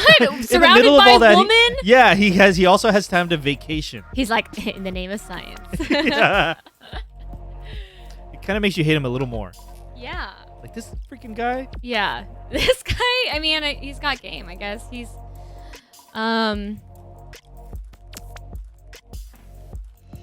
B? I'm okay with that. Sephiroth. Yeah. Shall we give him an S? I'm okay with that. I like kind of what I was saying before. I see well, I don't know. He's definitely a victim. Certainly. And he has, I mean, iconic Let me link this one in chat. moments. Too. Sorry, guys. Yeah. You guys can fill this one out as well. Yeah.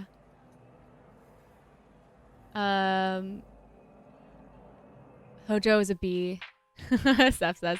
Sephiroth is an A. Oh. Kefka is better than Sephiroth. You think so?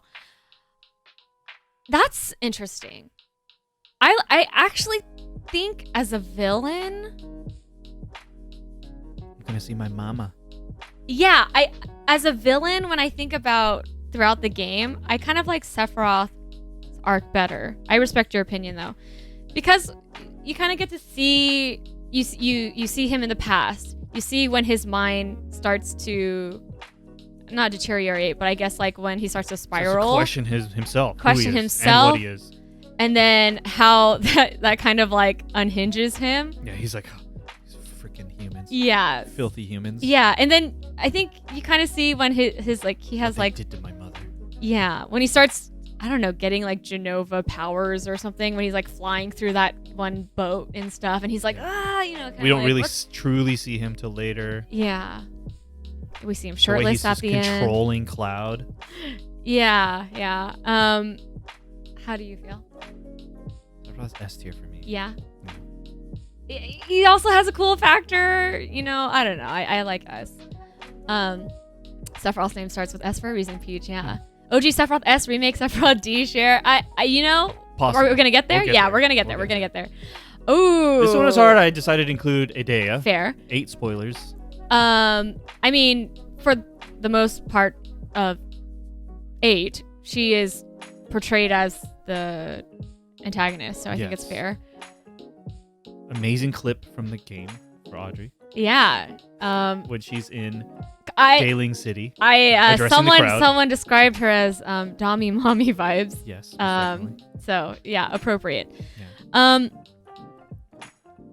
I think she's cool. I don't know Absolutely, though. Dude.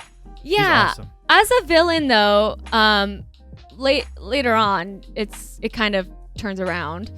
But how about as a character overall? As a character overall?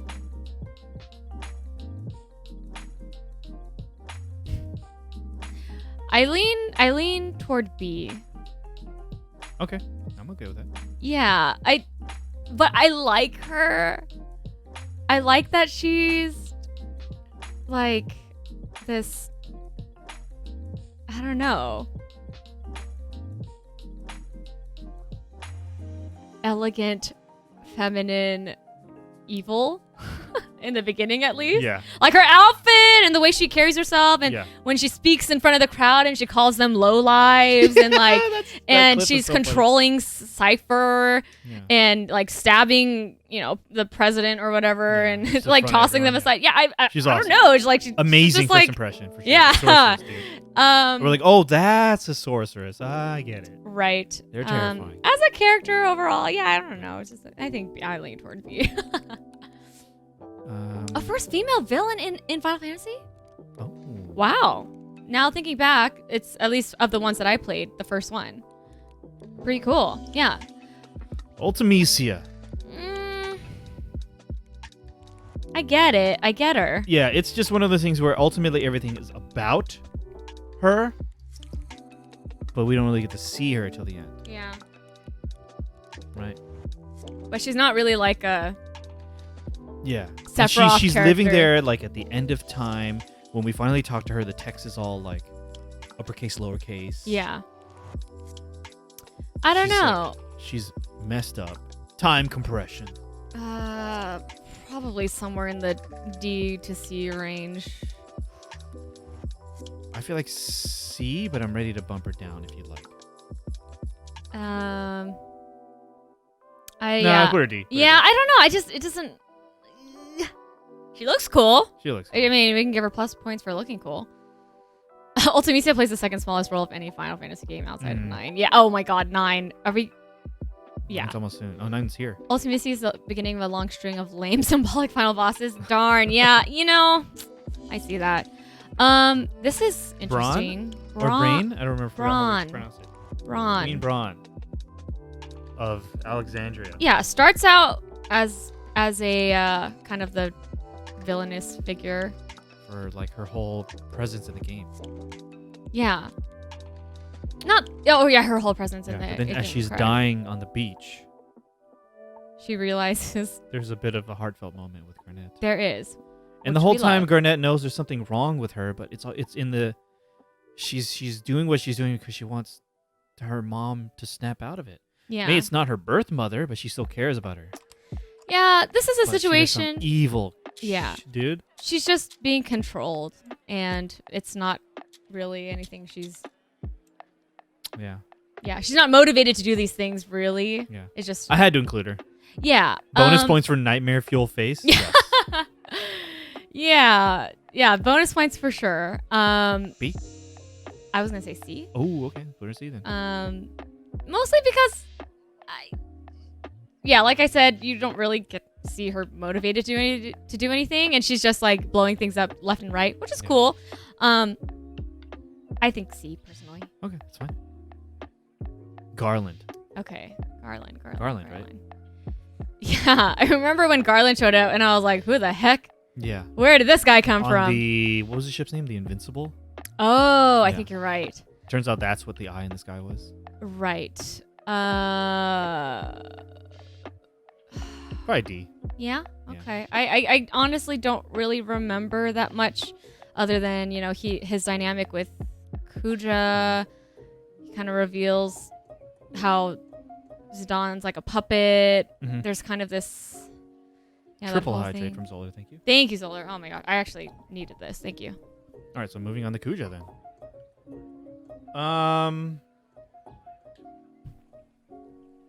Jealousy fueled. Zoller, Right. hydrate from beyond the mute. Thank you.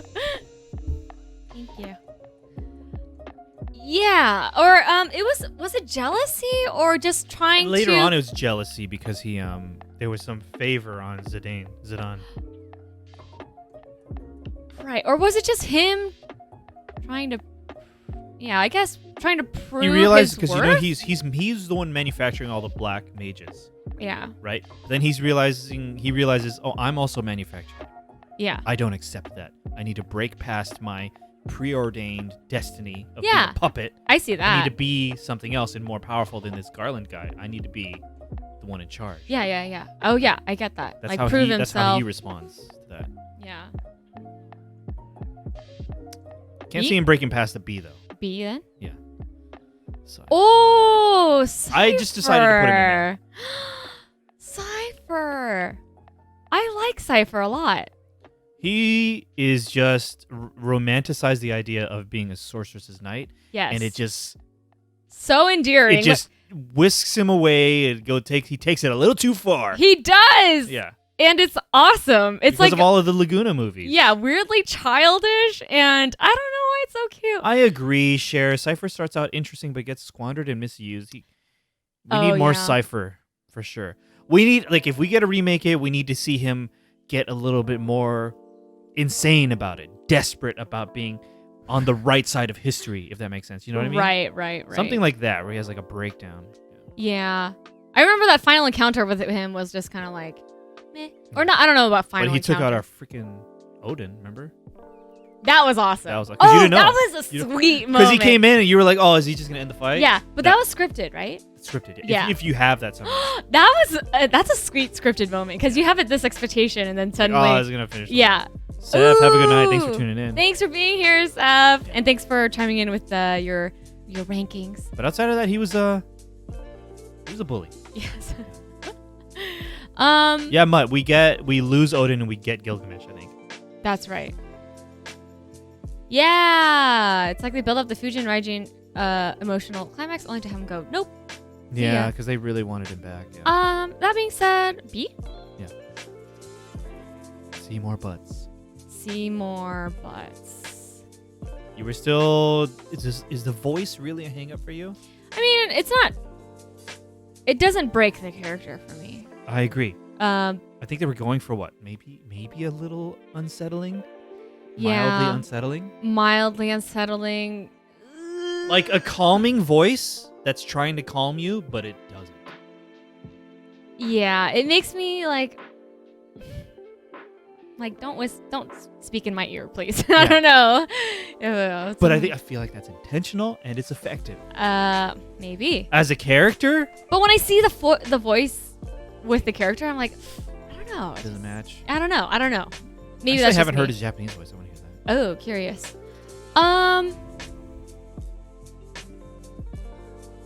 We get a little glimpse of him having been a victim in the end of the game. Right.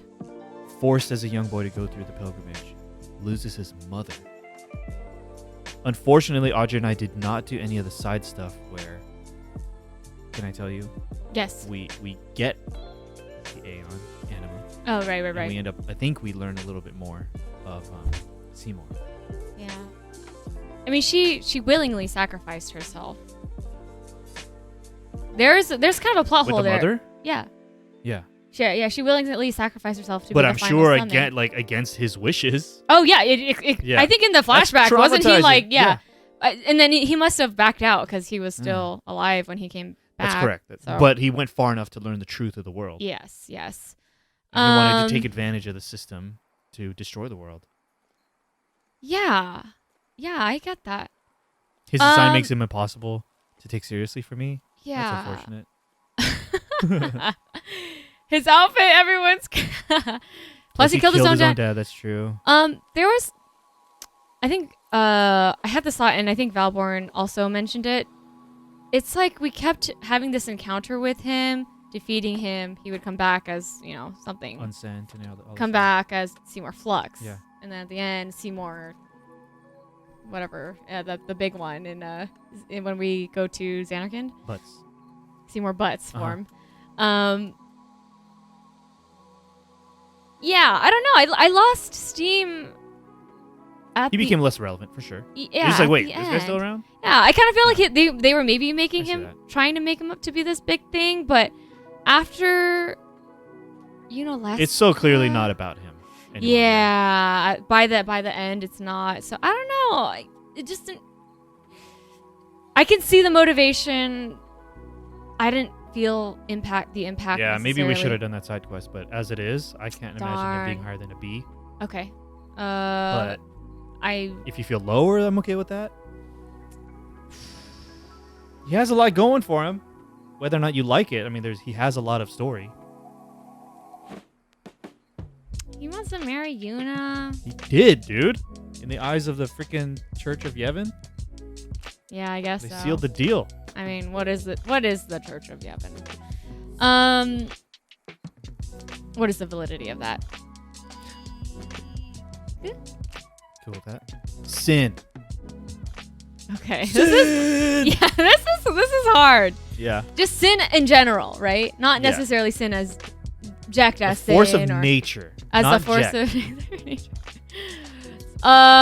Unforgiving, like, moves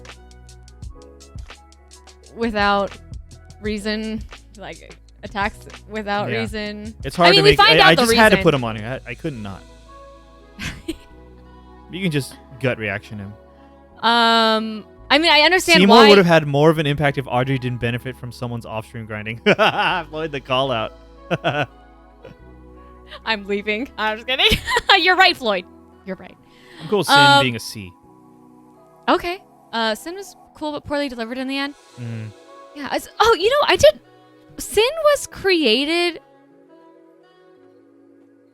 by. Okay, this is maybe another discussion.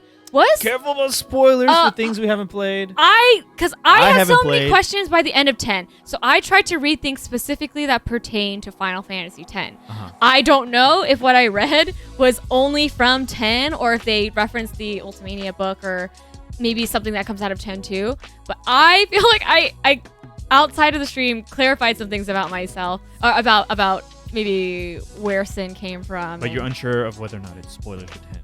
Yeah, or spoilers for 10 too. Oh yeah. Anyway. Feel free to let that influence your choice. It doesn't. Oh yeah, Zola, you're right. Someone did ask about Jack being a villain. How do you feel about that? I didn't put him on here, but as a villain? No, definitely not. Bad dad. Maybe we can have a dad tier list, but oh, that would be funny. Yeah. Rank the dads in the Final Fantasy. The franchise? dads. Okay. Final Fantasy dads. That get weird. What is this? Yevon. Oh, that's you, Yevon? Yeah. Is that an for you? I don't know. It just felt like I remember when they started doing this stuff, and I know they were setting up this whole Yevon church thing for the whole game. Yeah. But when they finally revealed what he was, and then we do that whole Aeon fight, and at the very end we fight Yu Yevon, and it's this kind of weird like blob anticlimactic, like you're not gonna lose this fight. I feel like pretty much after the Unalesca fight, everything kind of like somehow. Unalesca was awesome. Why didn't I put Unalesca, dude? Oh, yeah, Unalesca would have been A tier for me. I think. Yeah, that. Yu Yevon D tier. So, okay. Fair. Unalesca A tier. Let it be said. Let it be said. Okay, here we are. So Remake had a ton of characters that can be considered villains. There are even more than this, I think. Oh, this is interesting. You put a lot here. I did just because I thought they were worth talking about. All right. Don Corneo. Don Corneo. Absolutely disgusting, and I love it. Yeah. Don't stop. Tell me what a bad boy I am. What a funny line, dude. Oh my god. I agree, Cher. That's why I hesitated to put Inu and Rude in here, but I wanted to put them in here so we could at least talk about them. Okay. Like an explicit moment, like time to talk about these characters. Don Corneo is a villain? I mean, he like kind of rules the wall market. He's like that, I don't know, that tyrant of the wall market scene. He's the Don. The Don. Yeah. Oh, duh. He's the Don. Yeah. The way his belly jiggles, So, yes. Yeah. Oh, yeah, and Val Burton agrees about the final fight with 10. I don't know. I like him as a villain. He's just creepy. Say it. Eh? Yes, I was thinking the same thing. Yes, okay. Okay. Heidegger. In Remake, kind of absent. He's there, but he doesn't stand out. He's like he's predictable. Yeah. You have like one encounter with him before you leave Shinra or something, right? I don't think our character... That's right, when we're leaving with the motorcycle. Other than that, our characters don't directly interact with him. He's like monitoring them when they're trying to infiltrate. I don't know. Does portrayal of the character, performance, anything, John DiMaggio, anything matter there? I mean, I probably... He feels like a Saturday morning cartoon villain to me. I see that, for sure, Cher. Does that bring him up to a C or keep him from being a C? What, the Saturday morning cartoon? Yeah, just his boisterous character. I don't know. C feels generous, but if C I don't feels know. generous, bring him down. If D feels kind of unfair too, I don't know. It's weird. It's just like no, he's D then. Okay, Hojo in remake.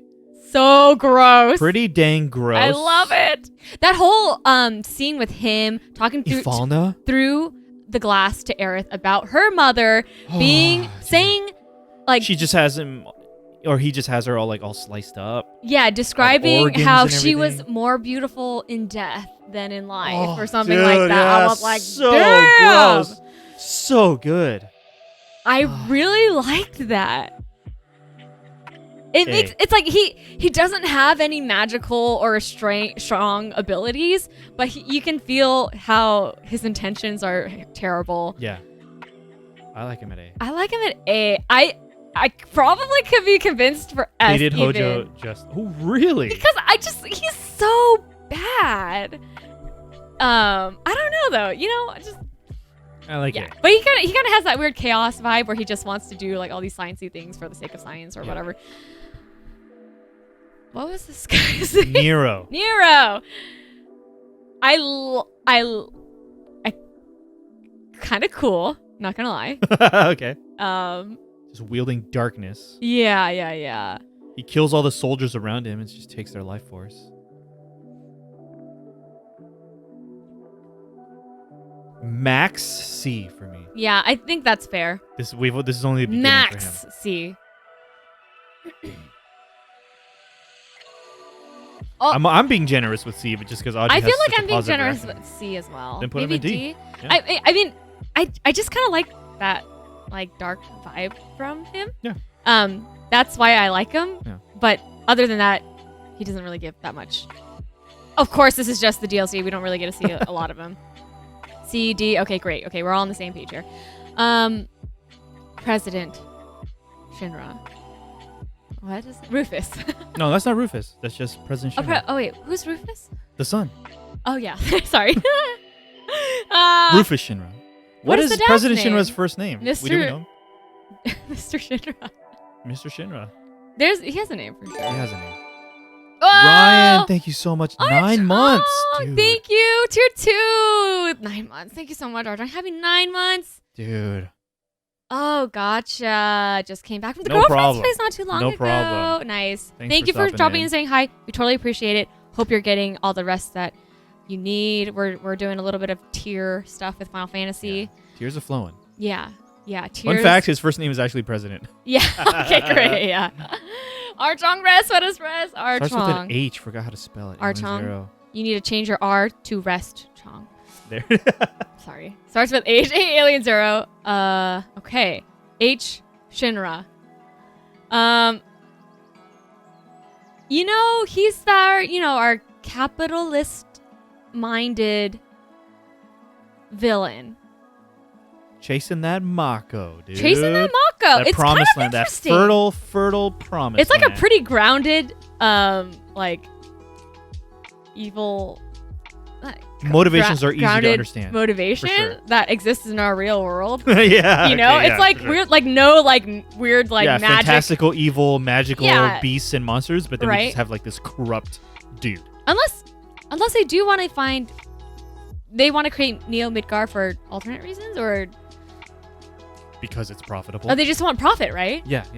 It's about That's all pretty, these. We want to take advantage of this planetology because if these myths are true, then Yeah. there's Mako there. Kind of interesting. Yeah. B. Yes. Okay. I'm cool with that. Oh, this is hard. I don't. So they act as villains in the game. We straight up fight them as boss fights. Yeah.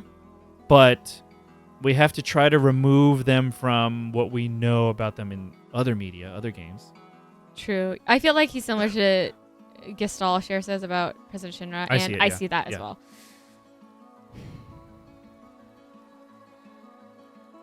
He's a fun character. He's fun, but we're ranking them as villains, like as in villain. No. Just rank these characters, and the thing that they have in common is that they are villains in their games. So just rank the characters as good characters. Oh, I see. I like them, but and I like their performances, or I like Reno's. Nothing personal, bitch. Yeah. Remember that, dude? What? Yeah. That's like his character, all in one Yeah. scene. Rude. I don't know. What do you think, Bees? Yeah. I'm looking forward to more of them, and I really liked them. Yeah, I see that. Yeah, that's right, Pino. Rude is not really a villain. He's just following orders. Even Aerith says that Rude is Right. a bad guy. Yeah, it's kind of hard.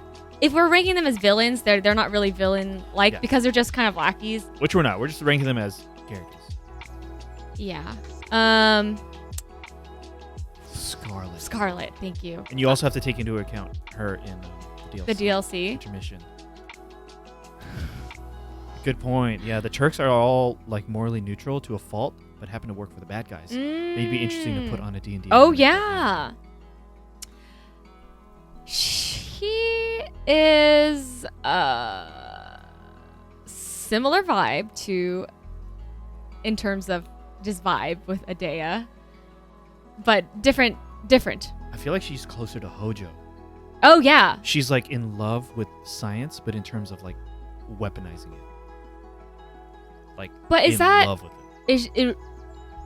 Oh. She loves the weapons, the giant mech. But is that her whole Materia. thing? Like, she just loves making weapons?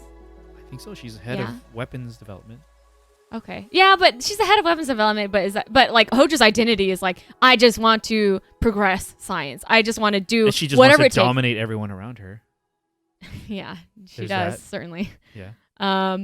She's Heidegger in a dominatrix outfit. Yeah. Fair. But she has the bonus of the in the DLC we get to see her being a little bit kind of racist against the Wutaians. Oh, yeah. Right. And she knew exactly what she was doing. She knows what she's doing. No, She's yeah, pushing no everyone's question. buttons. Yeah. And she gets in there and she fights as well with her tech. Yep. That was pretty Gets cool. her hands dirty. I'd say At least C. I was thinking between B and C as well. How do you feel? Yeah, I think so too, Floyd. She hasn't reached her full potential of evil Yeah, yet, yeah. but I like the glimpse that we've gotten. Yeah. And I agree, Pinoy Panda. I like what we got of Scarlet in the DLC. Yeah. So far, though, how do you feel? I like her more than Heidegger. Yes. Yeah. So that would be I'm okay with her being anything above D. Yeah. There. Sephiroth in Remake. Okay. Probably a lot of controversies. Some would maybe agree that maybe there's 2 different Sephiroths that we need to put in from Remake. Oh. Maybe, right? Wait, which one is the one in this picture I chose here? Right. That is to be discussed and determined at another time, maybe. Okay. Let's. But Well, just we did a overall whole representation of Sephiroth. Yeah, we Yeah. did do a whole We did a Final whole Fantasy talk. VII stream. This one's definitely different from the original. Yeah, He's weaker. doesn't have. He's infatuated with Cloud. He doesn't have quite have the same impact, but they probably just wanted to get Sephiroth in as soon as possible, and Yeah. they're setting up this whole new narrative here. Uh-huh. Did you like the times that you saw him in Remake? Did I like them? Yeah. I thought. I mean, as I was going through it, I was excited, and I was like, "Whoa, they're showing him right now." Yeah. But stepping away from the knee-jerk reaction, like, did it add anything to have him here and there? Oh, did it add anything? Was it good to have him Was it good to have for him? the sake of the overall story? Well, the But there's overall also an element story. of, like, we don't know yet. Yeah, I was gonna say it seems to be different now. Yeah, this is hard. I mean, I kind of curious how someone going into Remake without playing original would feel. Like, oh, look at this badass or something. Yeah. For me, I'm like, He's certainly cool. yeah, he's cool, but I don't know. The final boss was exciting, Sure. But good? but like hey, Clacy, what's up? balls to the wall, crazy. We're still going. Hey, We're probably going a Clacy. little late tonight. Yeah. We still have stuff we want to do. Oh, both Sephiroths are S for me, Solar says. I feel like Remake he's maximum A. A. So A, maybe B. Nice. I felt like calling anime villain to me with nothing explored. You guys aren't of the belief that it's not Sephiroth that controls Cloud in the OG, but aren't of the belief that it's not Sephiroth that controls Cloud in the OG, but Genova. Right. Yeah. Definitely. We are Reunion. of that. We Yeah, are we get of. it. We do understand that. The concept of the reunion. I feel like B. How do you feel? Oh, I'm okay with that. I was thinking max A, but I'm okay with B. Max B for me. Oh, then B. I just this A group or for the remake Pretty dang characters good. are so strong Yeah. for me As characters. as characters. Sephiroth. Yeah. B to be determined. Yeah, Zolar's totally right. We'll have to return To be- here when yeah. the remake is complete. I feel like that's the problem. A lot of it is like I don't know, where are they taking Sephiroth? I don't know. He just looks but like as portrayed in this part 1 of remake. he looks like a cool anime villain as but and he has some cool moments visually. But not giving me what I was getting from original. Song. He's just here. He's just there. I don't know. He didn't slap Aerith. There's that. Does he get minus points for that? I'm just saying he did. Why did he slap Aerith just to shut her up? Yeah. Why you gotta go there? She was about to reveal stuff. Oh, that's why? Yeah, to shut her up. Okay. All right. How do we feel about that? I'm okay with that. Dong and D? Okay. We did it. Yeah. So here's ours. Let me just link it one more time in chat. I Feel feel free to fill it out on your own. Again, spoiler tags. Feel free to screen capture and share yours on our Discord. Debriefing, probably, right? Yeah, I feel better about this than I did with the other one. That's fine. Yeah. We're here. Keep this tab. We're gonna move it. Keep moving along. You good? Yeah. You Let's good to keep move going. along? Yeah. Okay. As we were talking, I made another. Do you need to do like a scene change? Yes, I do. All right. So I'll just fill in for now. We just did a bunch of tier makers, 2 big old tier makers.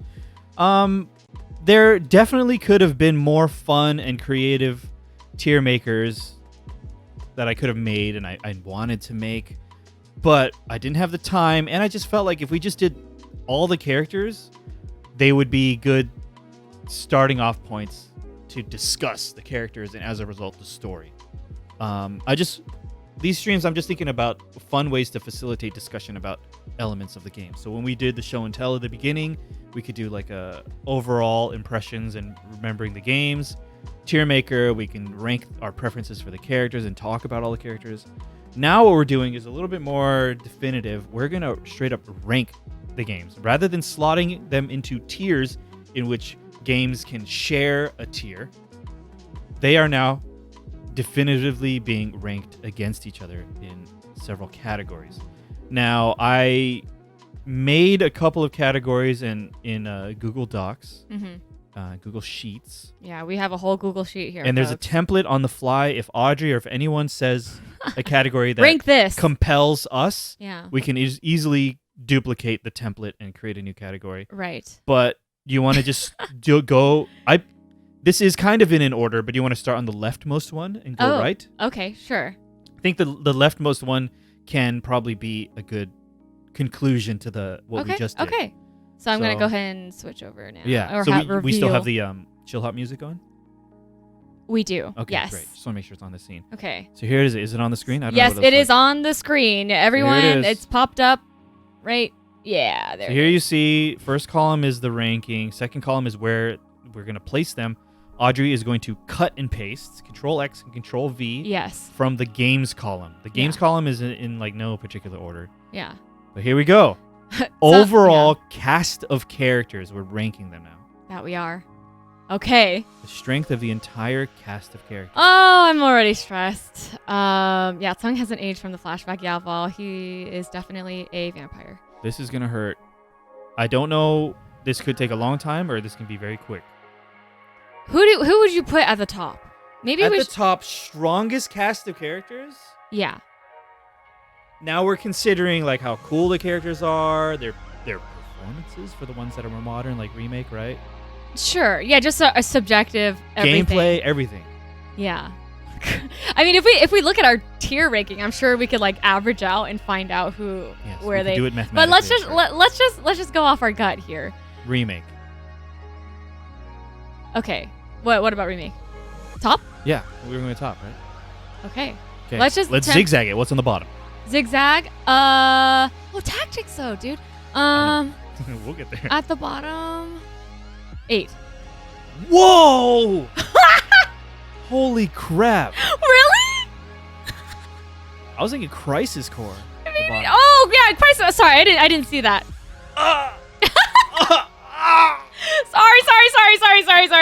Sorry. I'm sorry, okay? Whoa! Dude, I'm gonna have to sleep on the sofa tonight. Oh Jesus. my gosh. Damn, are you gonna put 8 at 8? I feel like 6 has gotta be up here. Okay, can you tell me between 6 and Tactics? Tactics is pretty high for me. Tactics is good. Tactics is so good. Tactics, okay. Every character, the characters do not overstay their welcome, right? They have their moment, but each character's moment is so impactful. Okay, well, let's just leave it like this tentatively. What would you rank higher, 8 or 10? 8 or 10? Yeah. Woo! 8 or 10, dude? Okay. Oh, I hate I'm that. sorry. I put 4 at 8th. I'm okay with that. Sorry. Okay. 8 or 10? I'm just trying to think about this. About this. Honestly, Ooh, my brain says 10, but my heart says 8. Your heart says 8 for a higher than 10? Yeah. Ooh, interesting. Archon is saying 10 is higher because of the game mechanics. How do you feel about this?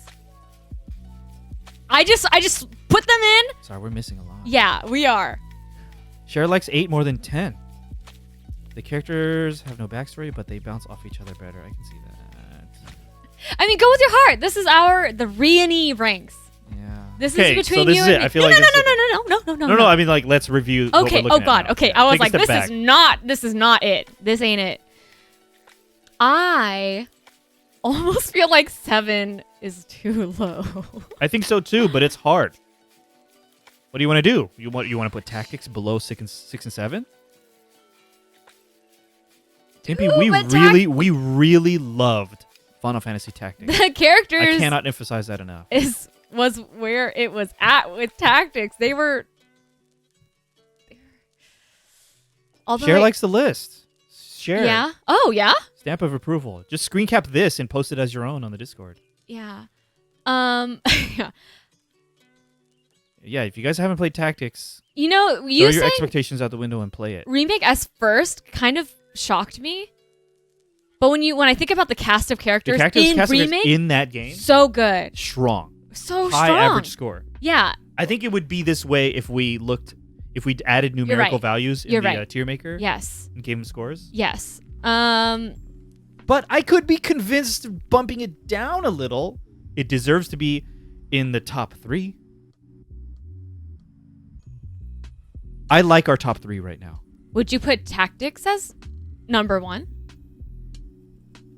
I feel like, personally, the performance in Remake adds something. Added a lot to it. Remake not that our voice acting wasn't stellar in our Tactics stream, but Johnny, it's all good. It's all good.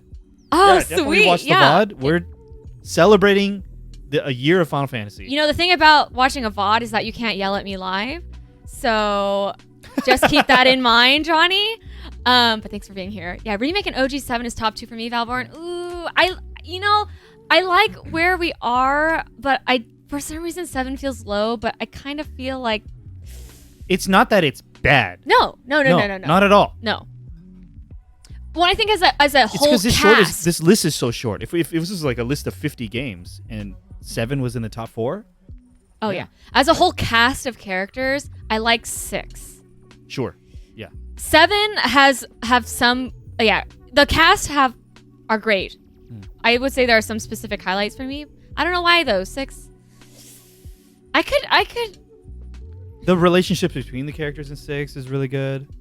Sorry, Zolar says Tactics is on PS3. Let's go. Definitely check it out. The PS3 digital version will be this version. This is the original PlayStation 1 release. We talked about it a little bit on the Discord, but just so you know, when they released the PSP War of the Lions version, they relocalized it. So a slightly Old English translation, and a lot of people... Some people push back against it, but some of us agree on the Discord that maybe it's just a nostalgia for the original, right? But if you just take it for what it is, Audrey and I believe that the writing in the War of the Lions version is stellar. Take your time with it too. Yeah. So if you want to talk about what the best way to play Tactics is, we'd be happy to talk about that on the Discord. But take your time, read, try to memorize the names and places and the characters and everything. But yeah. I feel like to get the most out of Tactics, time is needed. Yeah. Patience is needed to understand it. And then if you talk to the barkeep to get more information about the world. Talk to the barkeep, yeah. Read all these like little what was the diary, like the memos or diary thing? All the things. I'll read all the things. Johnny, hey, I'm okay that you have 6 above 7 not going to play. Okay, this is for the cast of characters. Pinoy, when you talk about cast of characters, you're talking about just Protect or Intag or both as a whole? All of them. All of them. Yeah. All of them. Kimpy, Tactics and 9 will get a remake. You have the inside scoop. But yeah, I love that. Do we feel okay about this? I'm okay. The only hang up you have is you're worried that 7 is too low. But then it's when I step back and think about it, I feel like, and Cher actually made a comment here, 7's OG characters isn't as tight as a whole. As a whole, I think I'm inclined to agree. Maybe that's why it just felt natural to slot it in under 6. Yeah? Okay. I'm okay with this. All right. Next one? Yeah. All right, this next one's going to be a little fun. Maybe difficult to do. Battle themes. So you guys can't see it, but I linked a bunch of YouTube videos for Audrey to bring up so we can hear it. Yeah. You'll have to copy and paste them over, right? Yeah, that's fine. I can do that. Yeah. Do we want to just Yeah, we're gonna sample some of them. Sample? Okay, I'm gonna mute. I'll get to hear it too, right? Yeah, I will. I'm gonna mute Chill Hop. All right. So what I tried to do is find a regular battle theme and a boss theme from each of these games. We're just gonna get a little sampler. The second one is usually the boss theme, Audrey, for your reference. Great. Cool. Okay, so starting out with 4. Yeah. Okay. Music time. We're not gonna talk over just a little. Maybe like. Good night, Ryan. See you later. Thanks for being here, Archong. Have a great rest. Thank you so much for saying hi. Where's the music guy from the Dragoon streams? Orcadia, thank you for the well wishes. Appreciate having you. Hi, Orcadia. Oh yeah, thank you so much. And yeah, Blossom. Take care. We'll get there. Oh. Tactics was hard to find. Before, you can see. All right, here we go. 4 random battle theme extended. You don't have to say all. Sorry, I didn't mean. I try to find YouTube videos real fast before. I just read it out. I don't know. Okay, here we go. This is just to remind us the music. Yeah. Classic. Let me know if that's coming through the stream. Can you guys hear this? This is the regular battle. And of course, I use the DS version because that's what Audrey actually played. It's coming through? Are the audio levels good? I guess that's the other element of it. All right, go over to the boss theme. Oh, I'm getting carried away by the music. They're so good. Okay. It's hard. Boss battle theme. That intro. Oh, this song's good too. Yeah. Dude. Feels like menacing boss. So classic. And I know this is not the original SNES version, but this is the one Audrey played. Very like driving, anxiety inducing. Like some of the battles in 4 hectic. are. Great. Love that. 6. You can just keep the same 2 tabs and just Control C, Control V. You're right. From the cells. Okay. 6. Classic. Oh! This one is a great regular battle theme. This sound is really good. It kind of sounds like, I don't know, like a trumpet or like a... Yeah, definitely trumpet. All right, a boss theme. I love this. Audrey particularly loves the boss theme in 6. There's a Final Fantasy VI Piano Collections version that Audrey was learning how to play.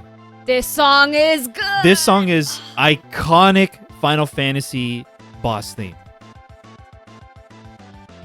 Right? Weren't you learning? You guys gotta look up the Final Fantasy Piano Collections version of Decisive Battle. The bass. In Final Fantasy VI. It is incredible. So good. Where's Clacy? Yeah. There it is.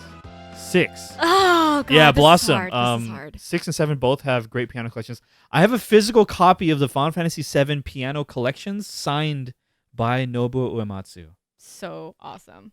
I didn't buy it that way. I met him and asked him to sign it. Yeah. 14 has all those themes. Kimpy. We're playing more 14 tomorrow, by the way. Yeah, by the way, check the schedule. More 14 tomorrow. Here is Final Fantasy VII. Oh! Classic.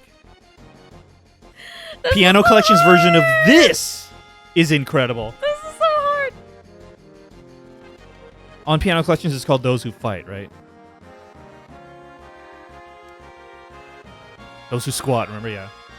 Oh my God. Cher, I agree. This is so hard. Everything's similarly good. Shit. Boss theme for 7 now. Next. Again, this is just a sampler. There's so much good music. We just decided battle music. Out. I'm stressed out. Oh, no. Right, because you can argue there's also Genova, right? Oh, this next part is so cool.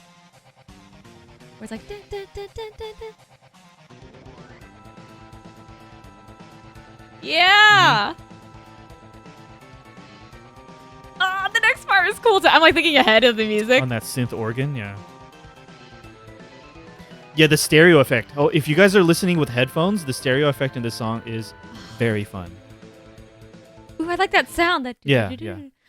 Okay. Oh no, I'm 8. I love the battle themes at 8. Dude, the jump from 7 to 8 in terms of sounds. Well, maybe not.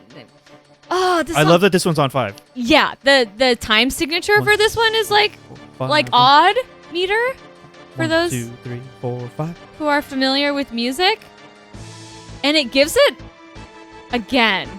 You just feel a little off. Oh, it feels off, yeah. But it works so like you don't think of it as like all your odd. weight is in your front foot. You're ready to leap forward. Wait, we gotta wait. There's like a moment, so it's like bombastic right now. This little like solo thing in the Blossom may be. Here. Savage Music Man is back. The triangle! More triangle! The triangle. Dude, we've seen this song performed live in the Distant World concerts, and that triangle really stands out in a great way. This is exciting. The boss theme in 8. So good, dude. That like synth in the back, just going wild.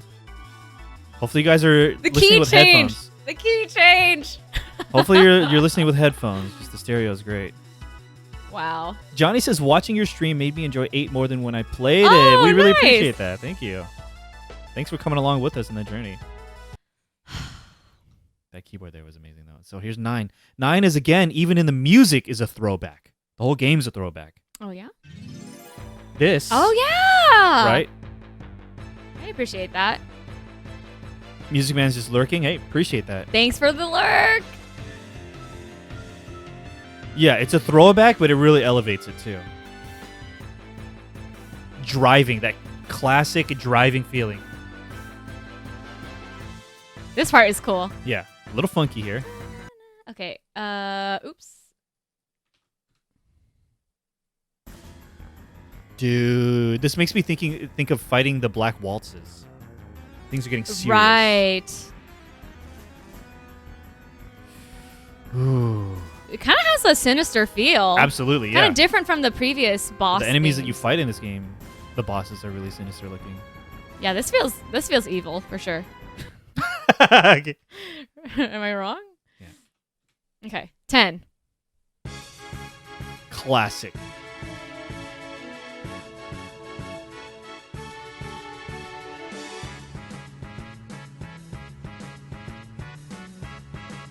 Is this on 3?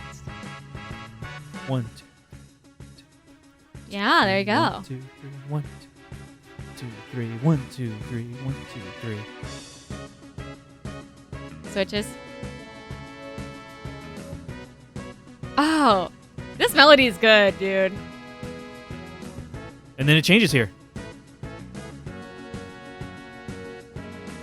Yeah, this is that's actually a really great. Oh game. god, it's a really good regular battle. This is theme. impossible. Boss theme is a little weaker here. Yeah.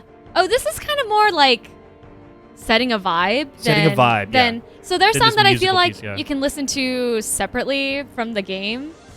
In Mm. the context of the game, this kind of suits it. It's not distracting or Yeah. anything. But I agree. on its own, I don't know if I would be putting it on repeat. Now, please let me indulge here.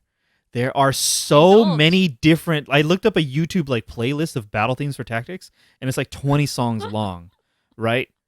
Some are like the more big, obvious ones, but some are like encounter specific battle themes that fit that specific moment in the story. Maybe you guys know that I'm gonna rate tactics really high, but here's Trisection, one of the most famous. Someone, from I'm looking at the top comment, and they even comment on the how interesting the time, the meter is for this song. Yeah, the comment says it starts off in 3/4, then changes to 5/4, then 6/4, then 5/4 again before it repeats. All right, let's hear it.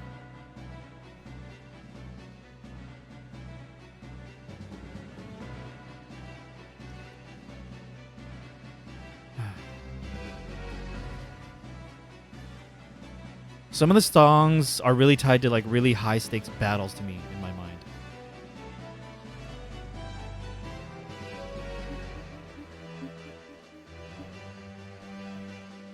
Yeah, it can't be. You definitely can get it on PlayStation 3. And I guess technically PSP and Vita as well. Hey, Lily, when is the final Final Fantasy coming out? They're going to keep making more, Lily. Yeah.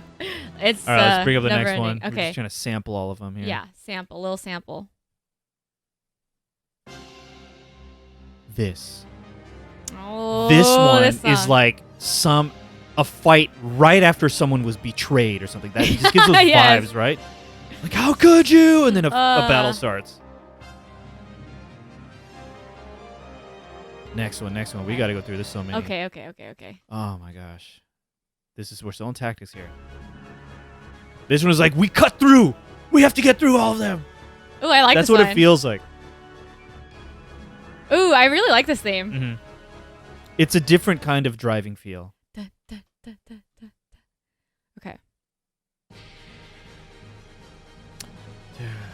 Tactics music is so good. You really like Night Attack. I don't know if I pasted that one in here. We'll see. Next one. Next one. We got so many. I'm sorry. The top comment is, this is now the theme for Basic Addition and Division. What is a prime number? I'm guessing this is a reference to the arithmetician Yeah, probably. class. The way you play that class. Oh, the song is called Decisive Battle. How many decisive battles are there? Decisive battles.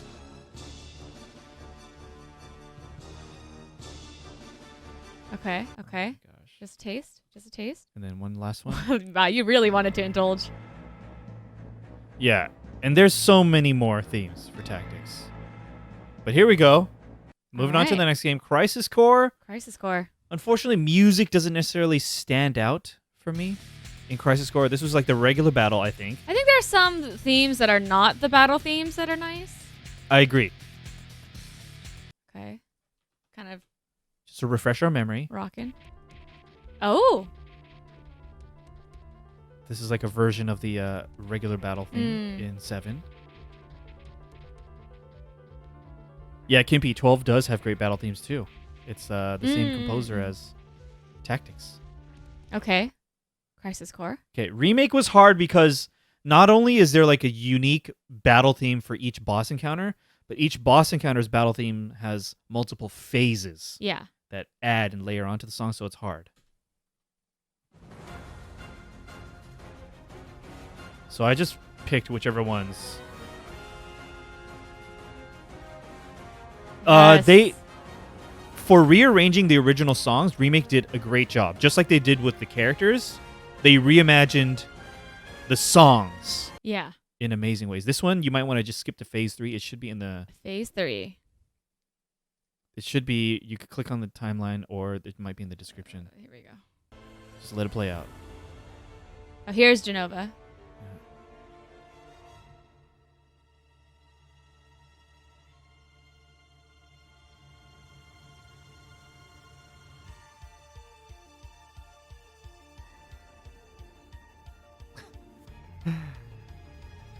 Yeah, and the battle theme's intermission too, for sure, Pinoy Panda. The way they did the Wu-Tai theme was so good. I didn't paste an example here, but thank you for bringing it up, Pinoy Panda. Should we just let this play as we figure out our ranking? No. We gotta switch back. Okay. All right, this one's going to be hard. Thank you guys for letting us indulge and just sample all the music there. Yeah. Okay. I'm going to be honest. I really like 8. Ooh. I don't know why. I just like it. As in first? What was the... This is battle themes, remember? Yeah, what was the boss theme for me? Force Your Way. Dude, that song's I mean, it's right there if you want to play it again, if you need to play it again. Oh, it's okay. Second one. I like 8 a lot. I'll be honest, 9 did not stand out to me for the battle themes. Sure. I love other songs in the 9 soundtrack. 9 didn't stand out. Crisis Core 9. Just get that out of the way. Okay, great. Unfortunately. Yeah. Oh, no, actually. Wait. Are we thinking of these about battle themes outside of the context of the game that we can listen to, casually and appreciate as standalone pieces, or within the game? Both. If they get you hyped because the song's cool, or if they have a particular connection to an actual fight in the game. Because for me, Tactics, I don't know if I would necessarily. I feel sorry for saying this to you. I know. I don't know. You're not down to listen to them outside of the game? Is that what you're about to say? Kind of. There are other songs in the Tactics soundtrack. I agree. I agree. We're talking about just battle themes? Okay. Battle themes. I'm cool with that. I'm sorry. 8 though? Okay. Well, how about... What else is low? And then let's compare them. 9, I kind of felt a little bit. 10, the battle themes didn't... Oh, actually 10 was good. Wait, what's the 10? It was a boss theme in 10 that didn't stand out. The boss theme, yeah. But the normal battle. Yeah. I do... The battle themes specifically. I feel like 8, 7... 6 and 4 are pretty up there for me. Yeah. And I guess What about Remake? by extension, Remake, I Not guess. necessarily. Well, I mean, Those Who Fight is just such a great song. Yeah. Oh, yeah, 6 is Dancing Mad. And then there's also One Winged Angel, right? That's technically a boss fight. But also the song that's before One Winged Angel, when you fight Bizarro Sephiroth. What was that song? That song was so good. Dang it. Oh, yeah. You only hear that song once, same as One Winged Angel, but Yeah. Birth of a God, dude. Yeah. Oh, yes. Thank you. That song was so good. Yeah, sure. The first 4 listed, it's really stellar.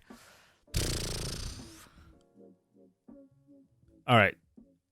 7, 8, 6, 4 remake. 7, 8, 6, 7, 8, 6, 4 remake. Feel free to readjust that. I'm just saying. Yeah, that's fine. That. Let's just spitball. 9 Tactics 10. Oh. You really like the normal battle theme in 10, huh? I do like that. I can't even think of what the 9 was. Oh, good point. Oh yeah, I can't. That's all like sorry. 6 of these games. I'm not a vocalist. No, but guess the game, dude. Guess the game now. What game is that? I did a little bit after the. I don't know exactly. I can hear it in my head. Okay, just read my mind, please. Zoller said 7, 10, 8 for Zoller. Okay. Remake is so good too. Yeah, it's hard. Battle. Yeah, just battle themes, Clacy. Yeah, we'll get to overall Just there are some Ovalia's theme and Tactics. Love that. Yes. I'm okay with that. I'm glad 8 is so high. Can be the music.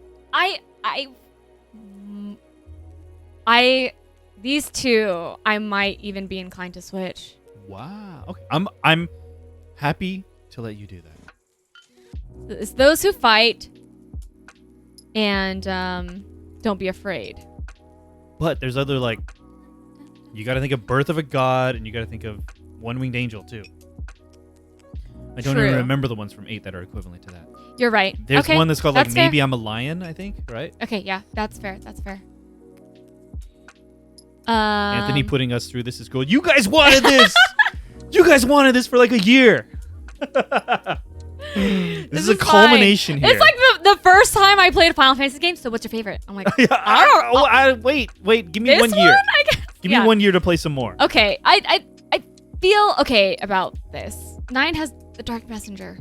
Ooh. Don't remember that one. See, you guys got to make your own for this too. Fill it out. I'm not gonna share this spreadsheet. Maybe next time we'll do a town themes or like character themes thing. See, I wish we had this. This could be a 12-hour stream. It could be because I had so many ideas. 9 for things, has some man. really amazing music.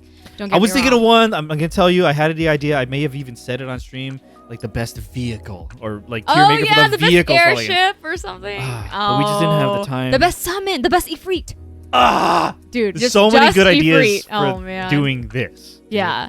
Which Shiva is the best? Yeah. Oh, Neo Dark Messenger. I'm sorry, Neo. I please. This is just the battle themes we just listened to. Just a little taste. We gotta move on. 8 is pretty dang blessed. Raptor. Battle themes done. Locked it in. I guess so. Do we want to do this next one? No! I just added this. I just saw the next one. Man with the machine gun, Kimpy. Oh, you're so right. Right? Oh, come on. We gotta put 8 as 1, please. Please, we have to put 8. Sure, play it. Play it or? Oh no, I thought you were just gonna look it up and play it. I mean, we know what it sounds like. I just saying it. Okay, there it is. Come on. I'm But okay with One Winged Angel and I don't know. And, I'm okay with it, dude. I don't See, know. this is ranks. They can't share the same Wait, is tier. Man with the Machine Gun a battle theme? Is it dude. Laguna's in the theme? dream sequence when you're fighting, it plays it. I mean, it plays when when you're fighting. But so Aerith's theme plays when you're fighting Genova. That's not a. No, it's like the battle theme. I wanted to clarify if it was Yeah. Laguna's theme or if it was a battle theme. It's the battle theme. Okay, great. Is this fair? And it's so fun that I pointed it out to you. I was like, "What's the name of this song?" That's right. Because you knew the music. Again, you knew the music before you played the game. Yeah. Okay. Great. Yeah, Man with the it Machine has Gun is some when you're really playing as good Laguna. Yeah, when moments. you're playing as Laguna, it's the battle theme. Yeah. Gotcha. 8/7 is pretty reasonable. Okay. All those hand classes. Yeah, you caught me. Yeah, we're not rating individual tracks. Great. Okay, we're not. Okay. Do we even want to? We gotta move on. Do you even want? I don't know how we're gonna approach this because we're not gonna just listen. Well, I guess I just said it. Wait. Okay, let's just. This one may be impossible to do. Let's just look at it. Music? I guess best soundtrack? I don't know. Oh my god. I don't know how to do this one.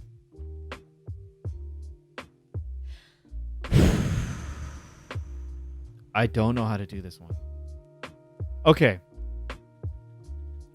One of my favorite songs across all the Final Fantasy games is the main theme for Final Fantasy VII. The theme itself goes through a whole story. The different sections of the song have conveyed different emotions. There's a feeling of hopefulness, a feeling of hopelessness. It just goes all over the place in the main theme. And that main theme is a motif that reoccurs throughout the entire soundtrack. The main theme of Final Fantasy VII. And it's beautiful. Throughout the soundtrack? I can think of a couple occasions. Yeah, like meaningful moments. Yeah. Sorry, no discussion. I just started filling it in. I didn't mean to just No. throw it. I agree with it. Okay, best laugh solo. That'd be fun. I see what you're saying. I do love the 7 soundtrack as a whole. The 8 soundtrack is very good as well. Yeah. The 10 soundtrack. We have 2 Xanarkand, Hymn of the Faith. And if we're talking motifs, yeah, Xanarkand as a motif, the Hymn of the Faith as a motif, and how they both come in in the ending theme for the last cutscene. Yeah. Oh, but if we want to talk motifs, in the freaking soundtrack for Remake, every time a character appears on the screen for like a few seconds, they do like sometimes just like half a measure of that character's theme, just like little tease, which also at the same time makes me think of how they do the music in like the Avengers movies. They do the same thing. Characters on screen play a little bit of their theme, but it's okay. effective. What are you leaning toward for your number 1 and number 2? It's 7 and 8. Okay, in that order? No, not necessarily. It's tough. I feel like, wow, between those two, I might have to go with 8. Okay. Because I can think of a lot of, but I don't want to discount 10. I feel like, you know what? Overall, 10, I can think of a couple songs that I really like. Okay, maybe not. I think overall soundtrack, I might go with 8. Boom, put it. Blue Fields. Fisherman's Horizon. Oh my god, dude. Fisherman's Horizon. Eyes on Me. Fragments of Memories. Was our wedding procession song. We had a string quartet playing Fragments of Memories as the entire wedding party approached. That was the song Eyes for on our Me. wedding. Eyes on Me was our first dance song. Oh, that's right. Okay. Uh-huh. Yeah, this is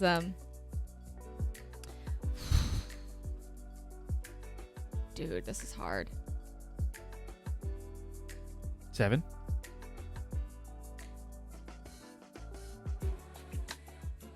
If you put 7 at 2, do you feel like you're doing it for me?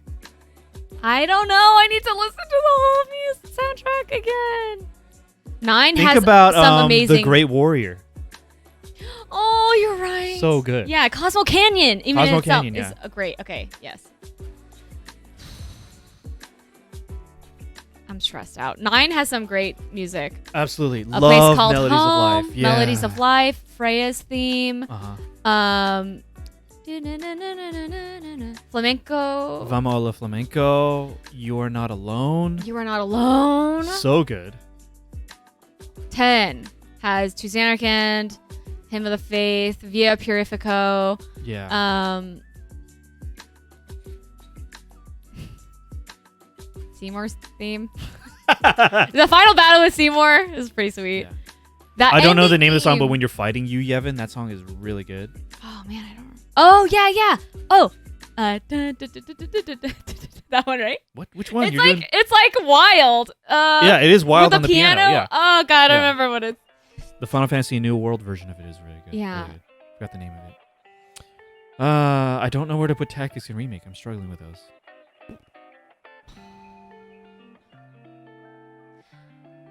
Four has Theme of Love. What else have we got going on? Oh God, let's just give up on this. I can't even. Really? I don't know. Just put them. Just put them. Just put them. I can't just put them. Okay, put 4 at 8th. Wow. Oh, we still love the music. Let's put Kefka's theme. It might have to be 6 next. God, I feel I didn't do my homework. I feel no. You know Audrey's gonna be listening to this. These are all like freaking on Spotify. I might have to change this later. Maybe you need to listen to the soundtracks and sleep on it. Probably, Johnny. Yeah, we didn't do our homework. Yeah. Do you want to abandon this one then? When are we ever gonna come back to this on stream? We might just post our results on Discord in a month or something. There it is. I'm okay with this. Yeah? Yeah. Anyone have any complaints? Why does this feel bad? Yeah. I'm definitely going to re-listen to all these soundtracks and revisit this. Yeah. Because I feel like I didn't do it justice. Because I did not do my homework. Yeah, for sure. Great. Okay. Like maybe we can just do a Final Fantasy music stream. Okay. Well, I'll play around with that idea. Sure. Maybe I'll take my time before setting a date. I should prepare for it. Maybe it has a lot of the same songs. They just put them in different versions. Yeah. But some of them stand out, and yeah, I think Remake has a lot of standouts for me that I like, and I like when I think about in the context of the game with Remake, how it's like, mostly orchestral at the beginning, and then once we hit Wall Market, it's like this like synth poppy, like it really like club feel. Yeah. It really sets the tone of the area. I can appreciate the music outside of the game and in the game as well. Cher, when you rank Remake lower than the others, is the fact that they aren't original material part of the reason? Dude, we're not. What's our criteria even right now? We don't even know. This all feels super arbitrary. We for some reason, need to list. I feel like everything again. That is a factor. I'm also considering the 7 soundtrack as a whole. Maybe. But then we've heard a lot of the 7 soundtrack in Remake already. Yeah. I don't know. Yeah, I think the fact that it's original does play a factor for me. Mm-hmm. Also, I like the sounds of the original somehow. Yeah. I don't know. Although, I don't know. You could argue there's more going on with the Remake. Yeah. Top 3 is fine. Okay. Kimpy approves, so I guess. Just the top 3, though. Okay. Where are we going? 7 has a huge nostalgia bonus for me. There is a nostalgia bonus. Sure. I feel the nostalgia, even though I just played it for the first time this year. Mostly because I've listened to the music before playing the game. So yeah. What's next? Best victory fanfare? That would have been fun. We should do that in the future. All right. So we have 2 more prepared categories. Trying to log back in. Okay. We're gonna move on to the next one shortly. This was hard. We really should have done our homework for the music one. Okay. I didn't realize. I kind of just like put it on the list. Sorry. So this one? Yeah, we'll move on to the next one. This is tough. But then, what do you think about what I said? I don't have any. I don't know. Yeah. Okay. Yeah, without getting toxic. That's right.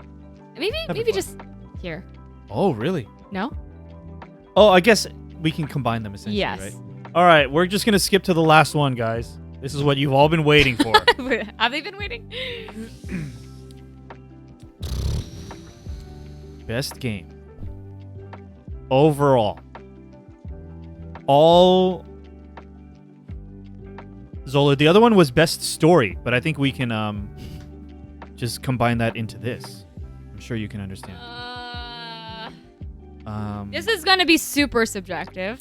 Of course. I'm not gonna stand back and think about. And it may fluctuate. Yeah. as we sit back and listen to the music and remember aspects of the games. So what are until now, yeah. What are the things you're going to consider here? The story, the characters, the music, the moments, the gameplay, the art direction, the narrative. Not just the story, but the storytelling, right? There's also an extra X factor with whenever Audrey and I consume media, video games, shows, music, movies.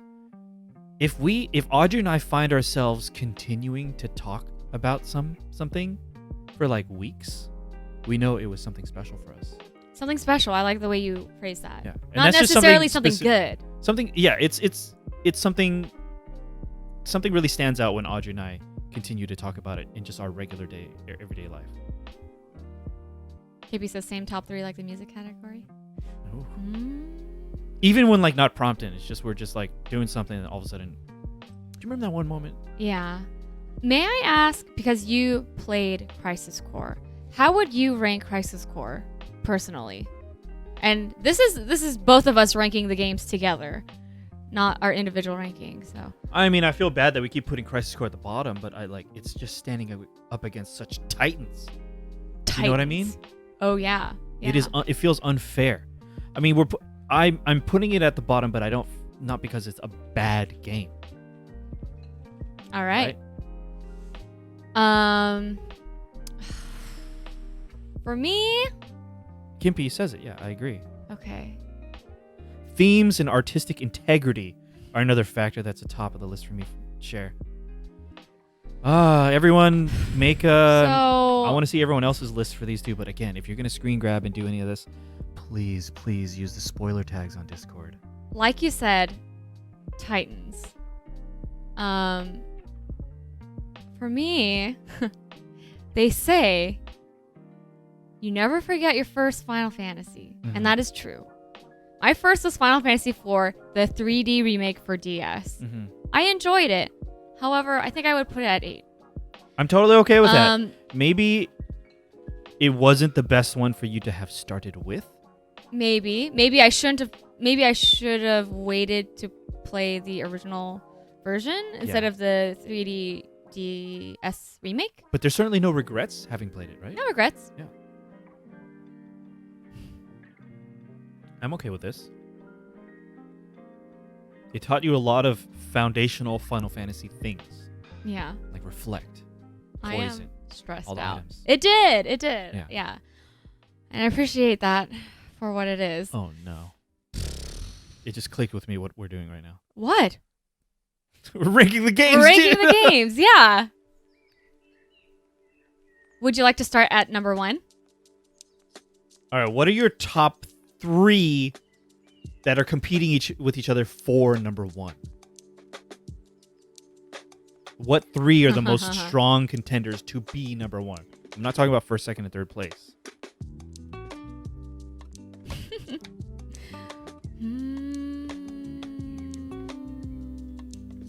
For number 1. Yeah.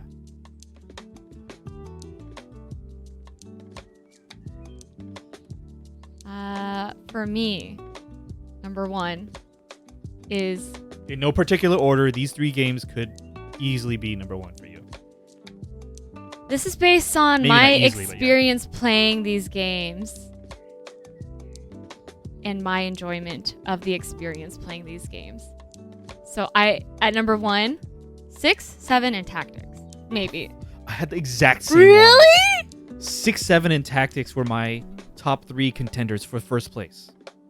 This is how much I like... I mean, Tactics is a great game in itself, but I really enjoyed our experience playing it together. There's something to be said about your playthrough of a game. Yeah. Right? It's so hard to compare favorites for games because not everyone experienced the game in the same way, the same state of mind throughout the entire playthrough. Yeah. In the right physical environments. Yeah. Level of attention and focus throughout the game. Yeah. Cher says it's her top 3 too. Okay. Same for you too, dude. I mean, I'd love to hear it. Oh yeah, combat RPG elements, story pacing, soundtrack make 8 the best for me. Love that, Kimpy. I do enjoy 8 as well. I would feel comfortable. Can I put 8 in 4th right now?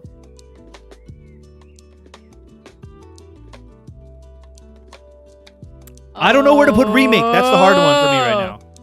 I don't know where to put 9, I'll be honest. Honey Butters with a raid. Thank you so much. Going? Welcome. Let's take this moment. We needed this, Honey Butters. Jeez. We needed this moment to take a quick break and breathe. Welcome, Raiders. Buttery Mini dance raid. party. We love a buttery raid. Welcome, Raiders. Dude. Albert, how are you doing? Raiders, my name is Anthony. I'm Audrey. Together we make up this channel, Reyony. Audrey and I stream separately and together on this stream, but We tonight do. is a very special stream. For the last year, Audrey and I have been going through a bunch of Final Fantasy games, most of them for the first time for Audrey. Correct. And this is the culmination. For the Yes. last couple of hours, we have been comparing, contrasting, ranking these games. Yes. And Honey Butters, I think you just finished your 10. Yeah, look how many different copies First of 10 I have, playthrough, Honey right? Butters. We're actually going to be talking about a bunch of these games that we have Yeah. listed. So just a warning for you, Honey Butters, and your Raiders. Thank you so much for the raid for Spoilers. being here. But there will be spoilers, so if you want to avoid spoilers, we totally understand. You can't stick around. I only played one of them. Yeah, You want yeah. Final Fantasy 10, Honey Butters? We got some. We got 10. We got some Final Fantasy 10 here. We got This is not 10s even all for of them. you. But there's going to be Albert's fine with spoilers for spoilers, all of these alright. games that you see on the screen right here. Yeah. We're actually like nearing the end of the stream in terms of like this is the culmination. Yeah. We are trying to straight up rank the games. Right. Yeah. 7 has quite a lot of super dialogue heavy parts that kill the pacing. Level ups are the biggest RPG element can be. I hear you. Share 8 is too ambitious for its own good and 9 is too safe traditional for its own good. Yet both of those things are what make them endearing. Ah, that's such a good way to put it. That is a there. great way to put it. Yeah. There are points for trying, you know what I mean? Yes, and they both get those points. I see what you mean. I think where 9 maybe falls for me. And again, we're gonna go into spoilers. Yeah. Spoilers. Enjoy dinner, Honey Butters. Thank you so much for the raid. Last call for spoilers. Thank you so much for the raid. For the raiders. Thank you again. The final boss for 9, it just stands out in my mind as such a strange final boss. That one fell into that weird. Worse than the rest of them. Probably the worst offender. Yeah. Of all the games. I agree. That's when I was like, okay, that was very strange. Yeah. I mean, but 9, I liked. I liked the music. I love Vivi. 8, so funny is what comes to mind. Just feel like there was a lot of moments where I was just like, oh, like, what? Yeah, honestly, They did- looking through the they- VODs, weird. Audrey's reactions in Yeah. 8 were... She had more frequent, heavy, dramatic reactions to moments in 8 than in 9. Moments Okay. of genuine surprise. Yeah. And again, the experience of playing 8 with you was so nice. It It was special. fun. It added to the experience. It's up there. for It's up sure. there with Tactics for me. Our Okay. streams together. Okay. 8 Okay. and Tactics streams So together was why don't really we knock special. out the first 3? No. Okay, Those are let's the work. hardest Then ones. that works out. Let's work up. Okay. 4 through 7. Let's work 4 through 7. So for 4 through 7, what are we looking at? We're looking at 8, 9, 10, and Remake, right? 8, 9, 10, and remake. 8, 9, 10, and remake. The hard one for me is where to put Remake. Because can I tell you the order for the remaining 3? Mhm. 8, 9, and 10? Oh. It might be 8, 10, 9. For 4, 5, and 6, or Yeah, I would guess 4, 5, and 6. But then Remake, I don't know where to put in between those or the bottom or above. I don't know. interesting. And So then within those 3, like something like that. I genuinely don't know. This is interesting. It could be above 9, could be above 10. Maybe not above 8. I don't know where to put Remake. Again, I love Remake.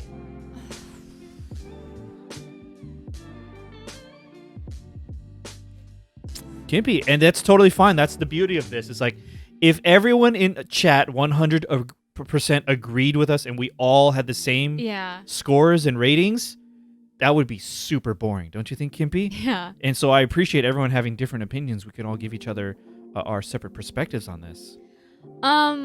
It's Cher says, I'm surprised 9 has fallen that much. No, I feel like it hasn't fallen. Everything else has risen. I was going to say I would probably put 9 above 10. Okay. I'm okay with that. I actually enjoyed 10, don't get me wrong. I think maybe I'm 10. If I had played it at a certain time of my life, I would have felt more of a connection with it. And maybe you played it when it came out. Yeah. Maybe with your first playthrough, maybe you felt that, and others have felt that. Having played both 9 and 10 this year, I guess, I just felt more attracted to 9 overall somehow than 10. I don't know why, but that's just me.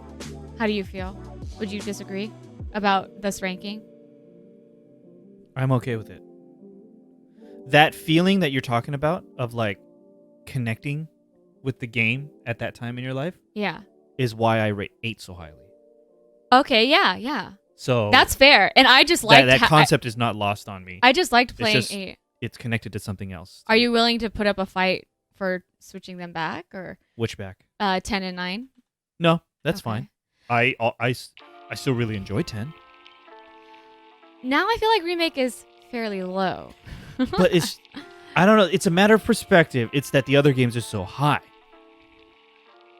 Right? I mean, we could pad this list with a bunch of really bad games, and then Remake will look better.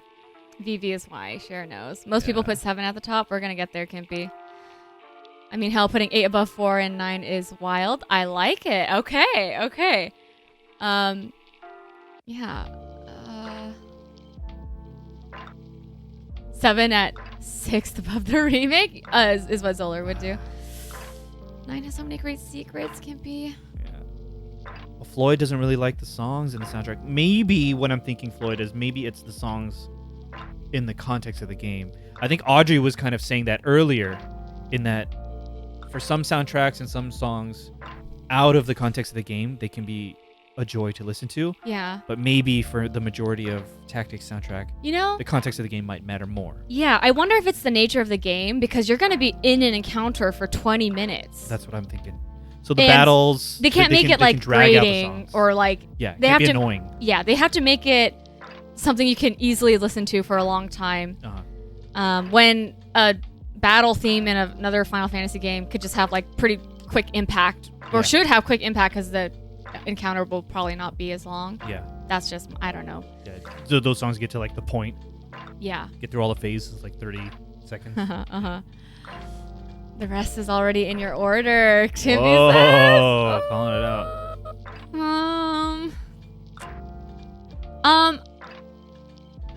I'm not gonna make an argument for it. I almost feel like I would put Remake above 10. For me, that's personally. the argument. I'm okay with that. What? Do it. I didn't even argue. I just said. But do you? But this is like our together ranking. I just want to make sure. So the reason I'm relenting so quickly is because of what I said. I don't know where to put Remake among these other 3 Final Fantasies. Yeah. So I could see it anywhere here. Let's simmer on this. Here's another factor. You ready? Remake was a joy to play. The combat. Audrey mastered the combat faster than I thought she would. She first tried so many. Master reached is a level of mastery word. sooner than above average.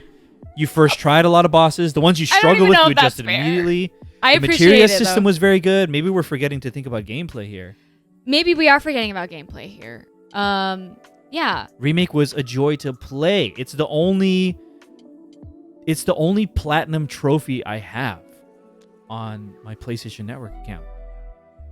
Like, ooh, yeah. Where I finished the game and I was just like, I don't want to let go of the controller. I want to keep playing this. Yeah. You know what I mean? But then again, I liked Triple Triad from 8. I 100%ed that on Steam. Yeah. I mean, Oh man. Oh yeah. Do I need to consider Tetramaster? Tetramaster as a factor here? Might have to move. Might have to move 9 down. Yeah. God, Oglop, that Oglop thing. Yeah, that's right. Remake had the best gameplay in my opinion. The others I don't really pay for the gameplay. I think I agree because I for the most part all the other Final Fantasy games I was playing for the story, and I guess the gameplay was like a vessel for moving the Don't story. want to go all the way and say barrier, but some may agree on that. Yeah. I can't even specifically. Well, maybe because Remake was so different, I can actually think of how the gameplay was. The others, I couldn't identify. Maybe 8 I could, but I couldn't identify the specific mechanic. 7 I could as well. 10 swapping the characters. Would you put Remake above 9? Me personally, maybe. Yeah. Damn. Maybe for me too. Oh, but I feel like.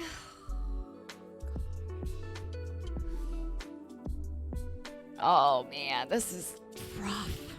Floyd, would putting 7 Remake and 7 OG as one soundtrack, since most new players haven't played the OG? Ooh. No, I wouldn't, because before I wondered, like, are there gamers out there who only played 7 and didn't play original? Turns out there's a ton. 7 Remake and didn't play original? 7 Remake. So there are definitely separate games, including the soundtrack. Yeah, Wallace, I went through 7 Remake and I honestly didn't really enjoy it. I even put myself into the thought that it's a standalone game and decided not to look at it as a Final Fantasy game. Sure, yeah. Yeah, that's fair. That's fair. I can see that. I mean, we'll see where it goes, but I understand that viewpoint. Yeah. And Kimpy, thank you for the kind words. It's been a ton of fun playing these games with Audrey. Yeah. Remake is 9th for you, Kimpy. Surprisingly, as I was playing through these Final Fantasy games, I felt most engaged with the Remake battle mechanic. Yeah. It was like kind of active and it still had that kind of turn-based feel. I remember when I was playing Parasite Eve, I was like, oh yeah, this is kind of like Remake a little bit. So I felt actually like I was more invested somehow. Yeah. So I like that. But then Blossom points out a point about the gameplay. You do a limit and then it triggers a boss cutscene. Oh, that was the worst. I feel like in the DLC, I don't know if it was, if they like kind of fixed that or addressed that somehow, but it didn't happen to me. Okay. I think it still happened. I don't know. Maybe you guys can tell us. And then Cher's making a great point to be considered. I feel like the overall storytelling for Remake is weaker than those other big ones, though, because of the glaring weak point of its story. Yes. Yeah, if we were ranking story, I would totally agree. Remake has just those moments that kind of got me, though. The eye contact, To be sure, though, like, the first game is not the best game ever made. There's going to be flaws, but there's an element of, like, do the strengths outweigh the weaknesses? And the question we have to ask is story sacred necessarily to us? My gut reaction to that is yes. Yeah, for me. Like, story has to be strong for it to even be considered near the top? Probably. But it's like, not the overall story. I'm like thinking out loud now. That's fine. Think out loud. How do I feel? A lot of people who love Remake's story kind of just give the last 5% a pass, right? Yeah. And I think I'm in that camp. Okay. It's so easy. I enjoy suspending my disbelief. I enjoying things for what they are. I'm okay that the last 5% was wacky and weird and maybe not good because I enjoyed the first 95%, and there's hope that what strange decisions they made will work out to make the future games better. And that's just me a lot of people have said that I'm kind of optimistic in this way. And that's just how I am. So I recognize that there's faults in Remake's story, but I feel like I actively try to not let that bother me. Fair. And that's just me. Yeah. And maybe. And that's why this is Reyony Ranks. Yeah. Kets says, hey, how are you doing, Kets, by the way? 7 has a weak story, in my opinion, overall anyways. Very convoluted and hard to follow plot. But 7 has arguably the best gameplay and most fun to play. 7 would be mid-tier for me, maybe VIII. Wow, okay. You're talking about original 7? I actually haven't heard that about 7. Wow, okay. You certainly had to dig for some story in the original 7. You think so? Some of the stuff like we could have missed. Reading that note in Tifa's bedroom later about the clones. Going back. Oh. Right, that was all going back to Nibelheim. Reading the bookshelves in the basement of the Shinra mansion to see the stuff about Zack. Cloud. Yeah, well that can be said about tactics as well. Sure, yeah. Yeah, I mean, you get rewarded for the more you investigate. Yeah. Yeah, but if you just... I wonder now, because I did investigate quite a bit. I wonder now if I didn't, if I would appreciate 7's story as much as I did. Yeah. Kimby, you're getting married in 2 months? I would love to get my wife to play all these games with me. Dude. Kimby, congrats! Congratulations. Yes! We wish you all the best. Yeah. And you know, if your wife's not into video games, I strongly believe video games are better than ever. And there's something for everyone. It's just like TV shows and movies now. There is something for everyone to play. Play Metroid Dread together. That could be fun. Play Metroid Dread together. I'm gonna start this soon, probably. Are you locking that in? I'm not saying Okay, anything, no but I'm just saying yet. I'm excited about Metroid Dread. Yeah. Okay. 7 original, yes, Cats. 7 definitely has a lot of dumb events. Yeah. For sure. Yeah. Let's not talk about resuscitating a young teenager and making it weirdly sexual. Okay. I see. The whole thing about Frozen Sephiroth and Jenova being Sephiroth the whole time. Jenova being Sephiroth the whole time. Just like what? Yeah. Who was driving it here? What Was it Sephiroth? Was it Jenova? Yeah. The ambiguity of that. Yeah. I got my lady to play Red Dead 2. She proceeded to pet and feed a horse for an hour. Solar. Yeah. Oh, how you want to play. Breath of the Wild. Great. That game single-handedly has gotten a lot of people into video games. Yeah, just you can do whatever you want. You just yes. Yeah. Okay. How do we feel about this right so far? I know I kind of talked about your opinion about putting Remake at 5th and 9 at 6th, but I don't know. I have this attachment to 9. I don't know if it's because it's like, you know, already a complete story and I just like how it kind of... That's a factor. Yeah.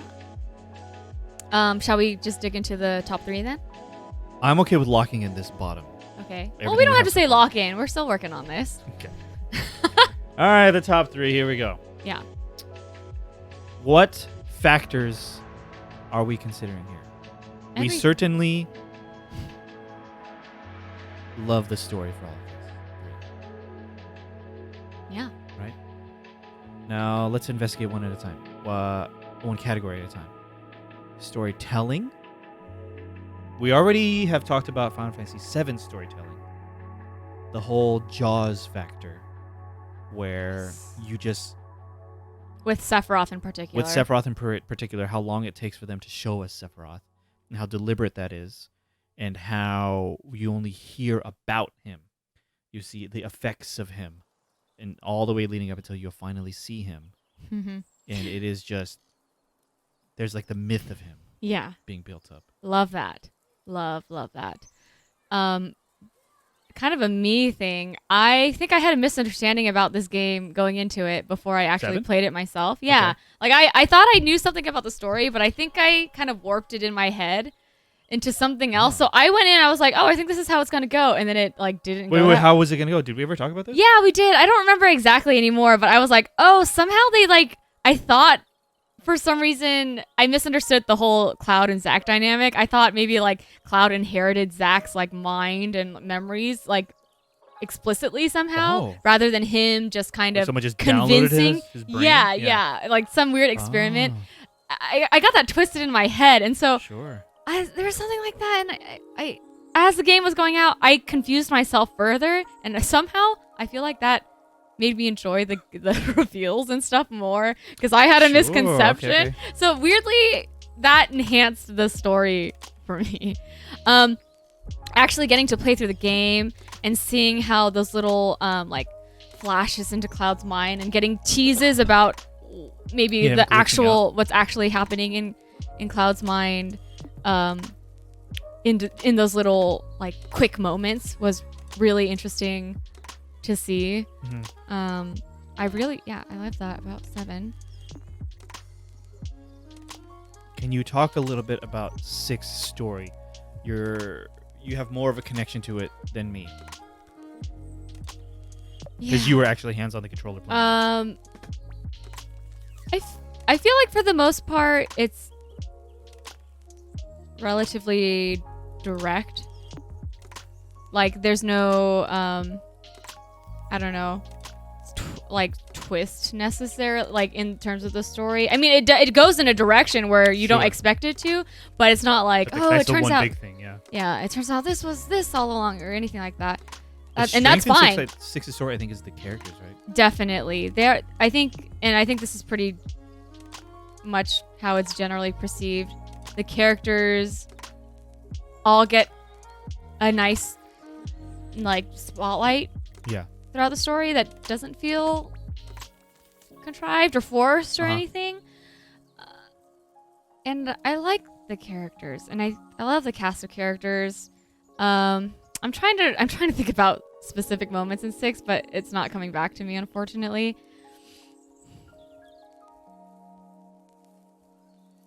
Yeah, unfortunately, specific moments are not coming back. Overall, I enjoyed it. I feel like it was a fun. Kimpy, give it a shot. Yeah, play 6. Yeah.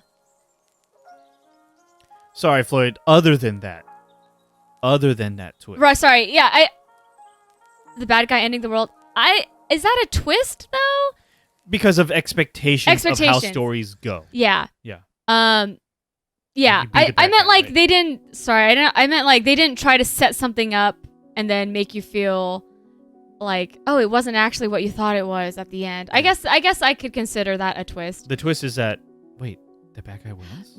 Okay, wait. The twist is that Gestal was not the villain. There's that. Kefka was actually the one who ended up being the more powerful villain. I see that as a twist, That's true, for sure. Yeah. Oh, actually, that's a good point. Gestal was not actually the main, I guess, the most powerful villain of the game. Yeah. It ended up being Kefka. Yeah, I can see that. Yeah. Everyone knows that Kefka's the big bad now, so it's been spoiled. Right, yes. That's true. The shadow reveal is probably the closest thing to that. I can see that share for sure. Wait, was Celeste actually a spy to any degree? Was that a twist?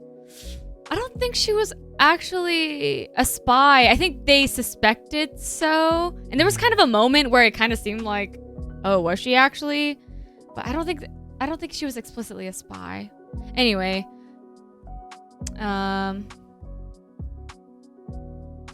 Can you switch? Would you mind switching gears real quick? Yeah.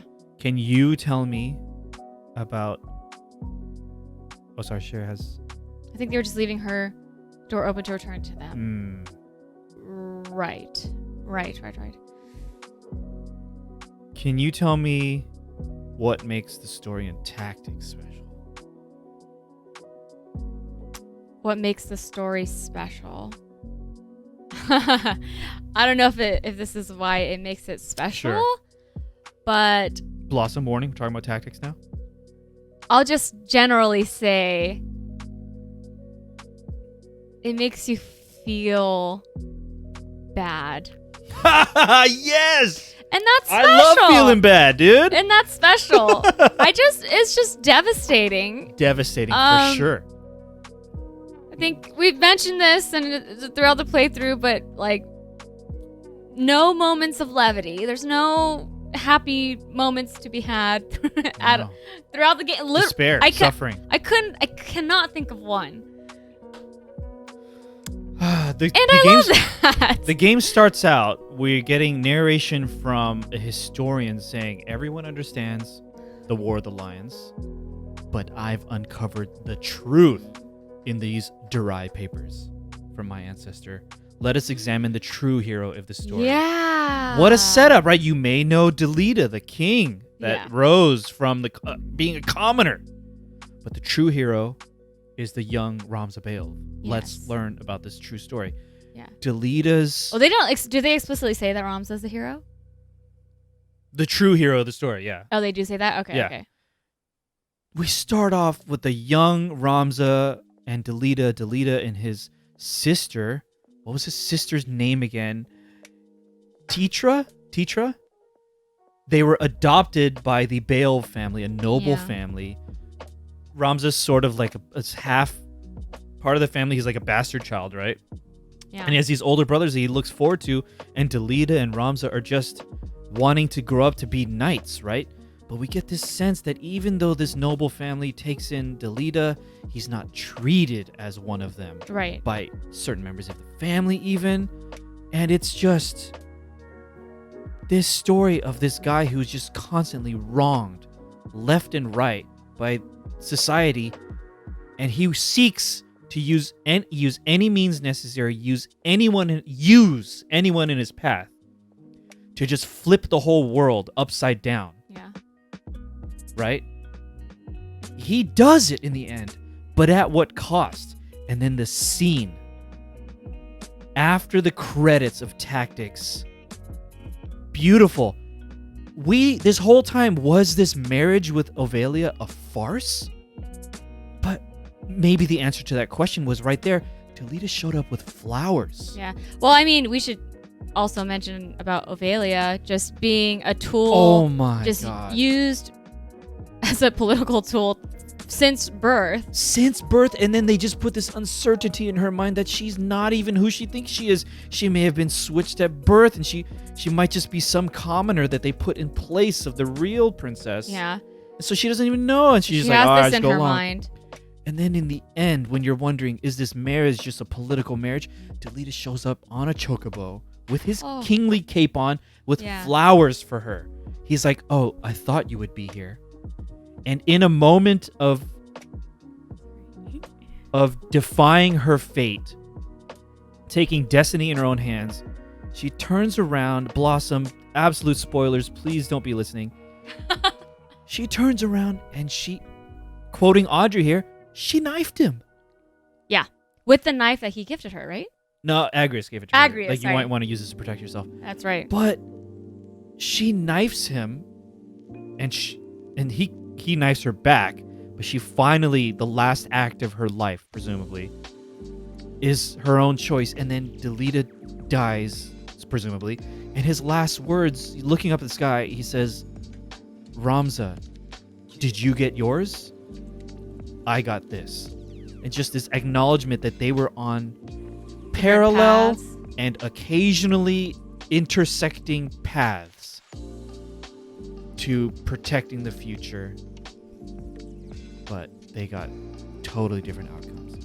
They did. I don't know. I'm really gushing about Tactics because I knew it was a special game, but when we played through together on stream, it really elevated it. Yeah. Not to mention all the other characters in the way. There's Dice Darg, Ramza's oldest brother, who orchestrated all of this stuff. Right. Killed their father with the mushroom. And then the second oldest brother, Zalbag, he brought that botanist or whatever to the grave. Yeah. Private investigator. Like, can you verify these mushrooms for me? He's like, yeah. Verified. Hey, this is a bad luck. And then he confronts his brother who turned into a fucking Lucavi. Yep.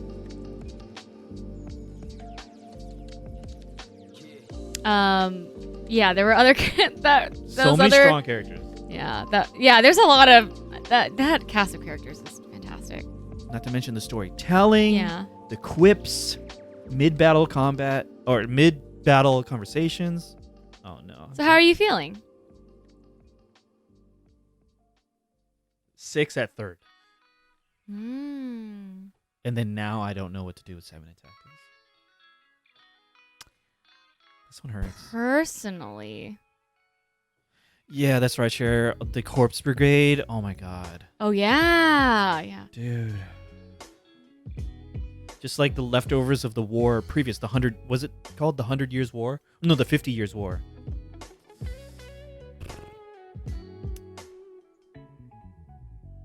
May I say my 3, 2, 1? I think I'm leaning toward. Your 3, 2, 1, as in third, second, first? Yes. Sure. Tactics 6, 7 for me. I think I mean I love. I mean, this top 3 is difficult. Absolutely. Let's just both put 7 at number 1 then. Okay, great. I mean, I really love Tactics, and I think the problem here is I didn't play 6 myself, and you did. And maybe... You played 6 in a solo stream, right? Right. But we played Tactics together in a duo stream. So you've touched both of these games, and I didn't play 6. So I am comfortable with deferring to you putting 6 at second, if that's what you want. But... if I'm putting our experience playing Tactics together, you cannot deny that's a factor. That is certainly a factor. Yeah. I had a really great time doing that. I really enjoyed 6. Anthony, what would your top 3 look like? I mean, I feel like I'm not being fair to 6 because I genuinely need to play it myself, and maybe I will one day. But 6 is third, and I'm torn between Tactics and 7. I think if 6 had FMV, you would remember so many more moments. Maybe. Yeah, maybe. I wonder. Some visuals. Yeah. I mean there are some moments in my mind. PlayStation version had CG cutscenes, right? Oh, in the game? Did they have it in the game, or was it just like an opening? I don't remember. I mean, 6 had a lot of great moments that stand out in my mind.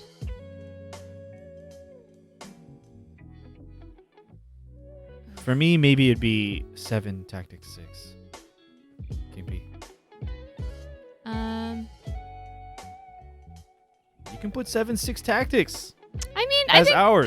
This is our ranking together. I feel like this is pretty fair. Yeah, I'm on board with this. Don't be doing this for me. I mean, how many times have you conceded to me in today? No comment. That's what marriage is. Compromise. Communication. 6 is still better than 8 or 9. Oh, for you. What'd you say, Anthony? Would you put 8 above 6? Unfortunately, most opinions on 6, I need to defer to 6, unfortunately. You need to defer to... Defer to your... Yeah, oh, right. Yeah. Because I need to play 6 myself. Yeah? How do you feel about this list right now? Starting from 9. Pleased. I'm sorry, please? Not at all disappointed. Let's read it out. Starting from 9th, Crisis Core. 8th, Final Fantasy 4. 7, Final Fantasy 10. 6th, Final Fantasy 7 Remake. 5th, Final Fantasy 9. 4th, Final Fantasy 8. 3rd, Final Fantasy 6. 2nd, Final Fantasy Tactics War of the Lines. 1st, Final Fantasy 7. Not at all disappointed.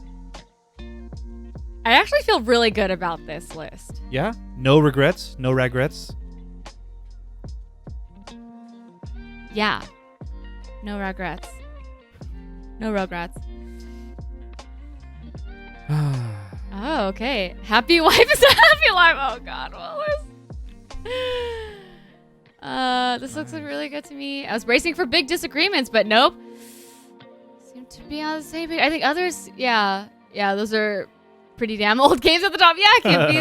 They are older games. I don't know. Maybe I did play all of these or most of these within the last year. I wonder if it's because they aged better somehow. Just the way that they're made. I don't know. Somehow I was able to... I liked them more because of how old they are somehow. I don't know. Yeah. And there's something special about the older games, just what creativity they needed to flex. Yeah. To communicate so much with so little. Oh, glad you guys are so high up on Tactics. It's the best Final Fantasy in my opinion for me. That's nice to hear, Cass. Love to hear that. Yeah, 1997, both of these games at our top 2 came out, right? They came out in the same year, was it? Tactics 7 were very close. It might have been the same. I just remember thinking, like, oh, they came out so close to each other, but 7 completely took off in terms of popularity. Sure. And Tactics did not. Gameplay is probably not as accessible. That was one of the 1997, things. Yeah, I think same year. It's not a standard list, but it's your list, and I like that. Yeah, Appreciate that, Blossom. It is It was our a pleasure list. having you here. Appreciate that. Really, really appreciate that. You think it's fair for ranking Remake and 7 since Remake is not a complete game and 7 is? You've said that a couple times, Pinoy Panda, but they made a game beginning to end and released it, and it's called Final Fantasy VII Remake. We have to judge what we have, and I can't judge what we don't have. Very likely, in a million years, Audrey and I will finish the entire saga of 7 Remake. In a million years. And we would be happy to have another Final Fantasy VII discussion stream, but we can't ignore that they made a game and released it. And you may think it's not fair, but it's so hard to judge these all. It's so hard to control for all factors and judge these fairly, right? What else is not fair? I didn't play 6. What else is not fair? Audrey played Final Fantasy IV first. That was a year ago. Maybe she forgot stuff. It's not fair to Final Fantasy IV that she played it so long ago. It is going to be impossible to treat these games all perfectly fairly. You know what I mean? I think as long as we acknowledge our deficiencies, I think it's okay. That's why we're not just putting a list out and releasing it. We're discussing it and working through it with you guys together. So I think acknowledged. Yeah. It's all acknowledged. Floyd, the remake is not called Part 1 explicitly. Oh, right. I legitimately had a friend who plays video games but is not in the world of video games. I let him borrow our copy of 7 Remake, and when he finished it, he messaged me and said, I did not know that it was episodic. Damn. He did not know until shoot. he beat it. He played the original game, so he knows the original Final Fantasy VII. He's just not in video game news. Yeah. So he's like, oh, Remake, can I borrow it? Yeah. He did not know that it was only Zoller. Part 1. It's also all in good fun. Definitely. Yeah, this absolutely, Zoller. Yeah. Yeah. Valthor, I enjoyed 8 the most, but it's not the best. I mean, that's the beautiful thing about these games. Oh, the cats are all over me. Yeah. Everyone has a different connection for whatever reason. Maybe your life experience lines up with something better and you like that about the game. Maybe one is more of an escape for you and that's why you gravitate toward a game. Maybe a particular character you identify with. A particular character has the right pixels for you and you're you like that character. And that's the beautiful thing about this. It's just everyone's different for whatever reason. Yeah, you can love a game and you can think a game's the best. Yeah, totally separate. This is things. completely subjective. It's not like we're looking beyond our own personal experience and critically looking. We're just thinking about how we feel, kind of thing. And that's the only way I can talk about these games in general. Floyd loved 4, but is it the best? In my opinion, no. Yeah, see, another example of that. Yeah. Zola's asking. Sorry, I enjoy 4 as well. Yeah, I feel somehow bad about having to rank things because we don't like doing it. Enjoy everything. You know, I don't know if that's simple-minded, but I mean I like it all. Doing it as a discussion helps ease my pain a little bit. Yeah. We're in this together. Explaining. Let me explain. You know that feeling? Yeah. Oh, we're talking about 11 and 14. Yeah, Zola's asking, is 11 even a game? I never hear about that one. Oh, did 14 just completely overshadow it? They recently released a lot of media coverage of Final Fantasy 14 and revealed that it's the highest grossing Final Fantasy game ever. Prior to that, it was Final Fantasy 11. Final Fantasy 11 is still going. Yeah, Ket's saying it's still going strong. Yeah. A lot of people still play it right now. Oh, 11 had Tetramaster in it? Wow, love that.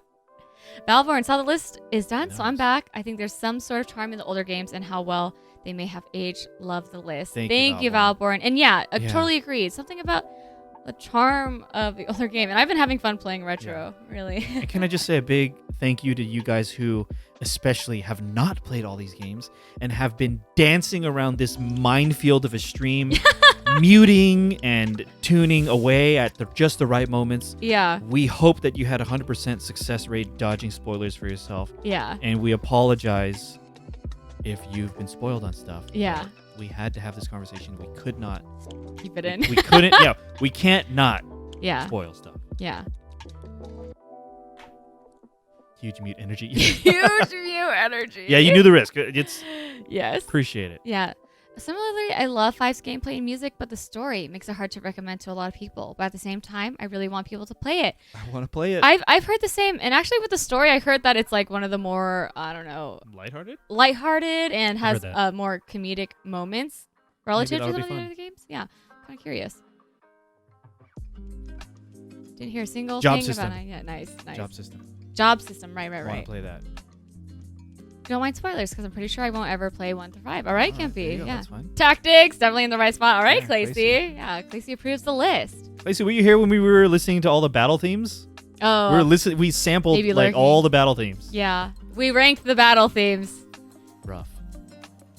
Forcing yourself to rank these kinds of ranking things kind of helps you appreciate them more, though, I find. That's an interesting perspective.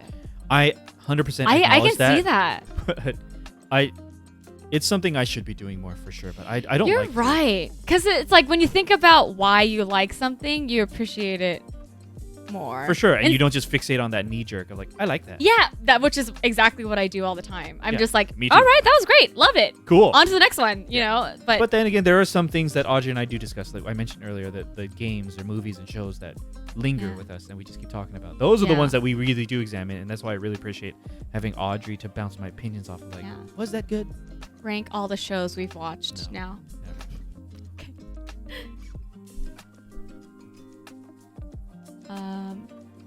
I could have used you holding up a sign or something that said no more spoilers so I could know when to unmute. We'd have to have a separate sign. Yeah, for all. So one for Johnny, one for Valborn, one for Blossom, one for Zoller, one for Kimpy, one for Spoilers. One for Cher.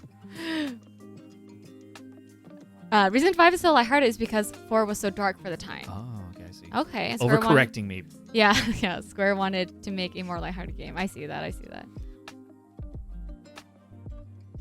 Oh, Kimpy, I think I should do a rating like this with my siblings. Ooh. Yes. Wow. A sibling ranking. Thinking about my sibling would be interesting. You probably have such differing opinions from your brother.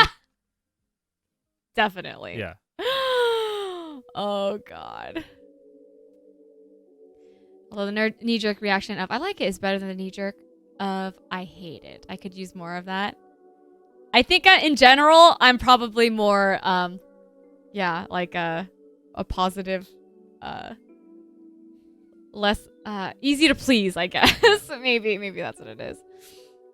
It's so hard. I was kind of thinking about that, Floyd, having a number on the screen to show which game, what we're talking about. It's just the nature of when you're trying to rank, you're going to want to bounce compare. Back and forth, yeah. So I don't know. It would be hard to predict where the conversation was going back and forth. Yeah. No, I mean, we all should rank. Yeah, that's what we're thinking too. Like Audrey and her brother. Yeah. As siblings, rank the Final Fantasy games. Oh, no. Zoller, anybody play Final Fantasy Type 0, whatever it's called? I think I played for 3 minutes and forgot about it. I was kind of interested before I jumped into Parasite Eve. I was considering it. Yeah, it was one of the contenders. Yeah, because it's a Final Fantasy game for one, and I heard it was more mature in terms of the story. I'm not really sure how accurate that is, but I was curious, didn't jump into it. I heard mixed reviews, I think. But you're intrigued enough to find out. Yeah, for myself. On your own, yeah. Seems like you decided to do this on the spot just a couple weeks ago, so that's a lot of production to ask for too. True. Yeah, and it was in our mind for like the whole year to eventually do this. Yeah. But then, we recently, a couple weeks ago, decided let's actually do it. And Anthony was putting together the tier maker list like today, so it, So I wanted to work on this like last week. Yeah. But I mean, Audrey and I always have these grand ideas. Yeah. And as you get closer to the deadline, we're like, what can we cut? Yeah. What can we cut? What do we really actually have to do? And honestly, just setting up things that allow us that inspire us that spark conversation. Yeah. Was the objective here. Kets, I missed it, but what made 9 not rank higher? I think it's so hard to say it between us, we had a really great experience with 8 playing that together. 6, we really enjoyed the cast of characters and the story overall. It's just like it just happened to be where it landed. Because of our specific experience. Yeah, because of our specific subjective experience. Not that there was anything specific about it that made it fall down. It's that the other ones rose up. Except, maybe the others rose up a little bit. I kind of mentioned how the final boss fight in 9 kind of felt like out of nowhere a little bit. Like suddenly there was just this, amorphous. Yeah.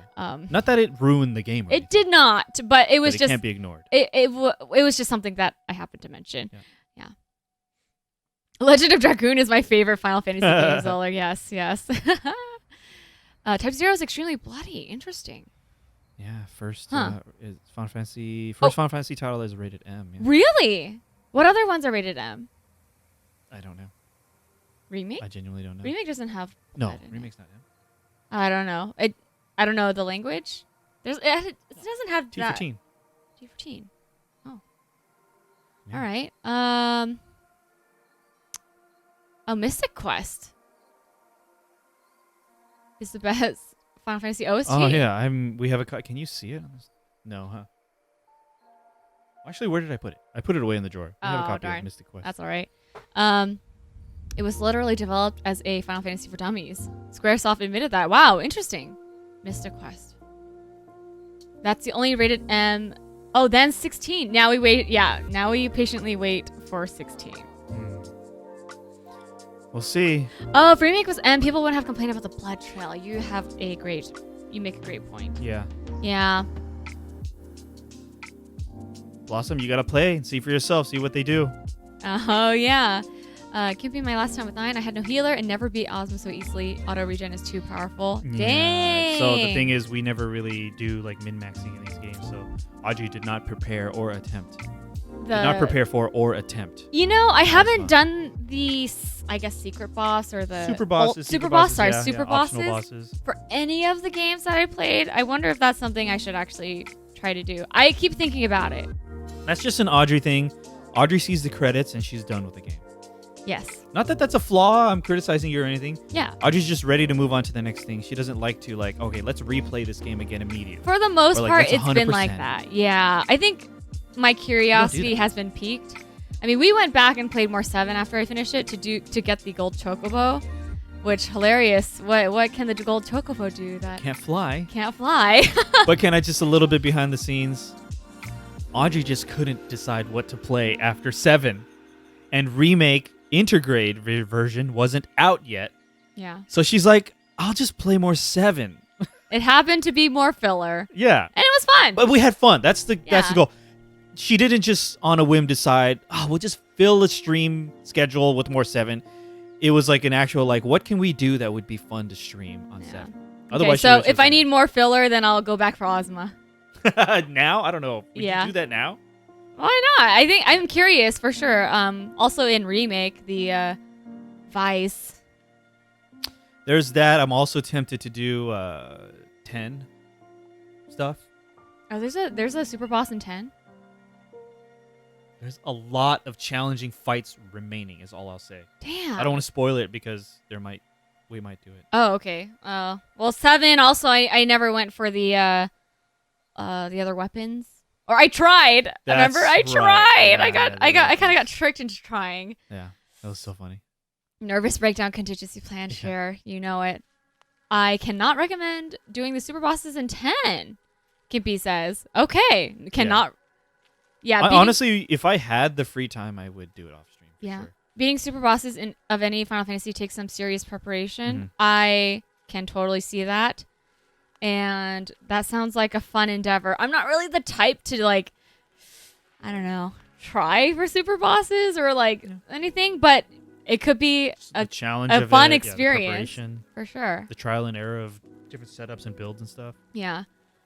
Yeah, Valborn, Audrey did do a bonus Final Fantasy VII stream where it was a gold chocobo. Yeah. And then I mistakenly told her what it was capable of, and it's not even. Yeah, I was wrong. I said it could fly, but it can't. Yeah, Anthony was like, "Hey, guess what it can do?" And I was like, "Oh, can it dig? Or can it, do something? Can it fly?" And Anthony was like, "Yes, it can fly. Yes, it can fly." And then all of chat was like, "Wait, what? What are you talking about?" Speaking of Gold Chocobo. I was thinking of another game. Oh, no. Okay. All right. We're done. We're wrapping it up. Thank you guys so much. Before you all bounce out, I just want to say it has been an extreme pleasure streaming Final Fantasy games and enjoying them with you guys. Please check our schedule. Yes. Let's point out some things on our schedule. Okay. Tomorrow, usually Wednesday, but this week we got to make it tomorrow, is our duo stream. Audrey and I are playing some Final Fantasy XIV. We had fun last week. We're continuing it. Mm-hmm. I'm working through Sekiro, Thanks, Shadows Die Music Man. Twice. Check out the schedule. I think Thursday and Sunday. I'm also playing Final Fantasy XIV solo, just me, on Friday. But the next big event, I feel like I'm ready to reveal an aspect of it. Yes. First of all, Saturday, October 30th, starting at 7 p.m. Pacific time. Reyony 2021. It's happening. It is back. Audrey and I are going to celebrate Halloween. We're going to be in costume. Just going to say it right now. Just like last year, it was a ton of fun. Really hope it works out. Spooky activities, spooky games. It's just going to be a fun time. Last year was incredibly fun. Yep. Some things we've revealed so far. We're going to do a live taste test and tier maker. More tier makers of Pocky flavors. Yeah. That Japanese snack of the biscuit stick dipped in a flavor. We got a bunch of... How many flavors we got? Like, what, 15 flavors? Maybe 15 flavors or so. We're going to taste them and then rank them. Okay? What else are we doing on stream? Audrey pointed out the Golden Chocobo. If you don't know what that is the Golden Chocobo. Audrey and I have a series of streams called Reyony Rumble. A series. We have 2 so far. 2 episodes so far. We are going to compete. Reyony Rumble is where we compete in video games to see who is the true gamer. Who's the true Audrey gamer? is the reigning champion of Reyony Rumble so far, but I have selected the next Reyony Rumble game. I have tested out the tech. Oh, God. It might be kind of janky, but we are going to have the next Reyony Rumble at Reyony. Do you have the game? peripheral? Should I show the peripheral Yeah, first? definitely. Well, let me grab the game, though. Okay. So the next, I'm comfortable revealing it now, even though it's not for another week and a half, right? Okay, yeah, go ahead. Just step away. Y'all, I'm worried about this game, though. He told me what it is. I don't know. I don't want to show weakness, but I'm scared. Oh my god. Here it comes. It's Or should we wait to reveal these on stream? I think it's fine. It's in the I do know the game Blossom. It's in the spirit of Halloween a little bit. Going to play Outlast? No, Wallace, not Outlast. Is it Wii Golf? That would be fun. Maybe one day. Well, we are using the Wii, actually. It is on the Wii. It is on the Wii. Y'all ready for Mario this? Party? No, it can't be. You ready, Audrey? Yeah. 3, 2, 1. We are going to compete in House of the Dead 2 and 3. The next Reyony Rumble happening on October 30th. October 30th at Reyony. Saturday, October 30th, starting at 7. If I House shoot of the Dead 2 and 3. If I shoot poorly, I'm gonna blame it on the sensor bar. I don't know. Something happened. We tested. The calibration was off or Problem something. is- I don't know. Problem is, we gotta zoom out. We gotta scoot all the way to the back of the room for the calibration to work at all, dude. Yeah, we're gonna have to switch up the camera I wanted to play view. here, but We're gonna have to switch up the camera view. more details to come, or rather, no details until the day of. But we figured out exactly how we'll be competing. Yeah. Use your imagination, or maybe not. But I was too excited. Couldn't not. Yes. House of the Dead 2 and 3. I wanted something spoopy, or at least in the celebration of Halloween. Yeah. What's your experience with these types of? Never had enough quarters. Never had. So enough. I never got past like the first level in any. So that games, means you probably died before you used up all the lives. Yeah. Okay. Yeah. Okay. Wallace, absolutely we have. I've done the bare minimum. So when we set up the tech and all that, we try to do bare minimum testing. We don't want an advantage or anything, but just enough to make sure it is doable. But still, he got a little bit of practice in. I want that gold chocobo. Oh, I'm nervous. And thank you all so much for the kind words about our stream today. Really appreciate it. Yeah, Cher said these structured discussion streams are so good. Yeah, there's in the future, maybe there will be future stuff to talk about. I mean, I feel like this franchise there's so many things to discuss that we didn't really get to today. Maybe no promises about any regularity with these kinds of streams. We have to feel genuine inspiration from the games that we're playing. Yeah. To really do it. But I also enjoy them. Yeah, thank you, Pinoy, for the kind words again. Thank you so much. You like that I got the pink and blue ones too, matching all of our aesthetic? Pretty sweet. Audrey has beaten the game without getting hurt. I've been known to play a little Time Crisis back in the day with my brother. That's true. Yeah. Little Point Blank. Does have the advantage. Point Blank. That's right, dude. Yeah. Just thinking about it now. Okay. Do I have to shoot off the screen to reload, or the last time we were at Audrey's parents' house, we dug through the garage for their old video game stuff. There's freaking a whole separate box for light guns. Yeah. I don't know if that was you, your brother, maybe your dad really liked light gun games. There were two, weren't there? Maybe Audrey was raised on light gun games and I didn't know. I didn't realize. We'll see. Maybe. We'll see. I mean, that doesn't speak about my actual ability. We'll see. I'm really looking forward to debuting the golden chocobo on my microphone, if that's where I choose to display it. We'll see. Yeah. Oh, next time PS1 JRPGs, Kippy says. Oh, we got to play enough of them though first. Yeah, that are not Final Fantasy. Ooh, that'd be interesting. Yeah, we've started building up our collection of those. Yeah. Anthony's pride is on the line, maybe. It's okay. It's all in good fun, except Audrey that hates on me all the time. What? The smack talk is part of the good fun. I'm rooting for you. It's only one direction, by the way, guys. I mean, usually you need to build up your credibility before you can actually lay down smack talk. That's not required. I mean, okay. But I'm looking forward to it. Audrey and I absolutely love making a big deal out of nothing. That's why we do. That's why we do all these fun, planned, scheduled streams, right? That's funny the way you said that. So look forward to the next one. Yeah. Reyony we like the Seinfeld of Twitch streams. Yeah, it's a stream about nothing. Oh my god, pancakes or waffles? Oh my god. Lexington coming in with the hot questions. Oh, why not? Whoa, pancakes by a landslide. Oh, hey, Savage. Music Man, thanks for being here. And thank you for the kind words earlier, by the way. Yeah, woo, Music Man liked the Seinfeld reference, yeah. Yeah. All right, let's end it. Yeah. Thank you Thank you guys so much. This has been a long time coming. It was a pleasure and a lot of chaos. Yeah. Scheduling this. Maybe Cher has that question for you. Are you ready to lock it in? Do you have a game choice for next Monday's stream? Yeah. So today's stream was in place of Audrey's next solo stream game. Which the last one she finished was Parasite Eve.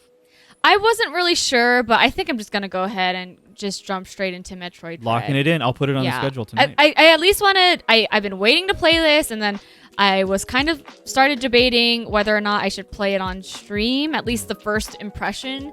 To play it on stream. So I haven't played this at all. I've been dying to. And you know what? I'm just going to wait till Monday and I'm going to play it on stream. So yeah, let's do this. And thank you all so much for talking about it on the Discord and getting me hyped about it and for even maybe suggesting it kind of to do it. Here's some sweet decals here. Nice. Pretty cool. So yeah, going back. Yeah, I haven't played a Metroidvania on stream since... if you count it, Symphony of the Night, the Vania part. Mm-hmm. And so I am hungry. Yeah. So I'm very excited to watch it. I've only played one Metroid game, Super Metroid, and that was really fun. So second one will be Metroid Dread. I kind of want to tease a little bit more too. More stuff coming. Oh. So Reyony is not on Halloween night. Halloween night is Sunday. In place of my solo stream that night, if I'm still playing Sekiro, in place of Sekiro that night, I'll be playing something else.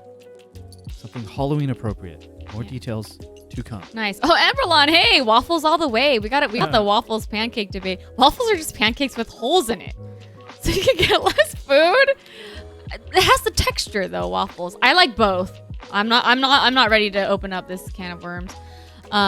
So yeah, thank you all so much. Yeah, low-key suitable for a Halloween game too. Yeah, thank you all so much for being here. Yeah, this was a long time coming. It was a pleasure. Yeah. Yeah. Okay. Thank you guys very much. Those of you who are new watching us, my name is Anthony. And I am Audrey. Together, we are Reyony. We stream separately and together, and this has been an absolute pleasure celebrating. This was a celebration of a year of Final Fantasy. Not that we're done. We're playing Final Fantasy 14 now, and who knows what other ones we're going to play. Yeah. But thank you guys for joining us. Thank you. For the first ever Reyony Ranks, maybe? Yeah. We just like that alliteration. And cheer! 100 yes. bits. Close it out. Thank you so much. Savage music, man. Thank you so much. Thank you so much. And I think we're gonna. Do you have anything else to say? We're gonna try to find someone to raid. Let's find someone to raid. Just want to reiterate our thanks and appreciation to all of you. Thank you.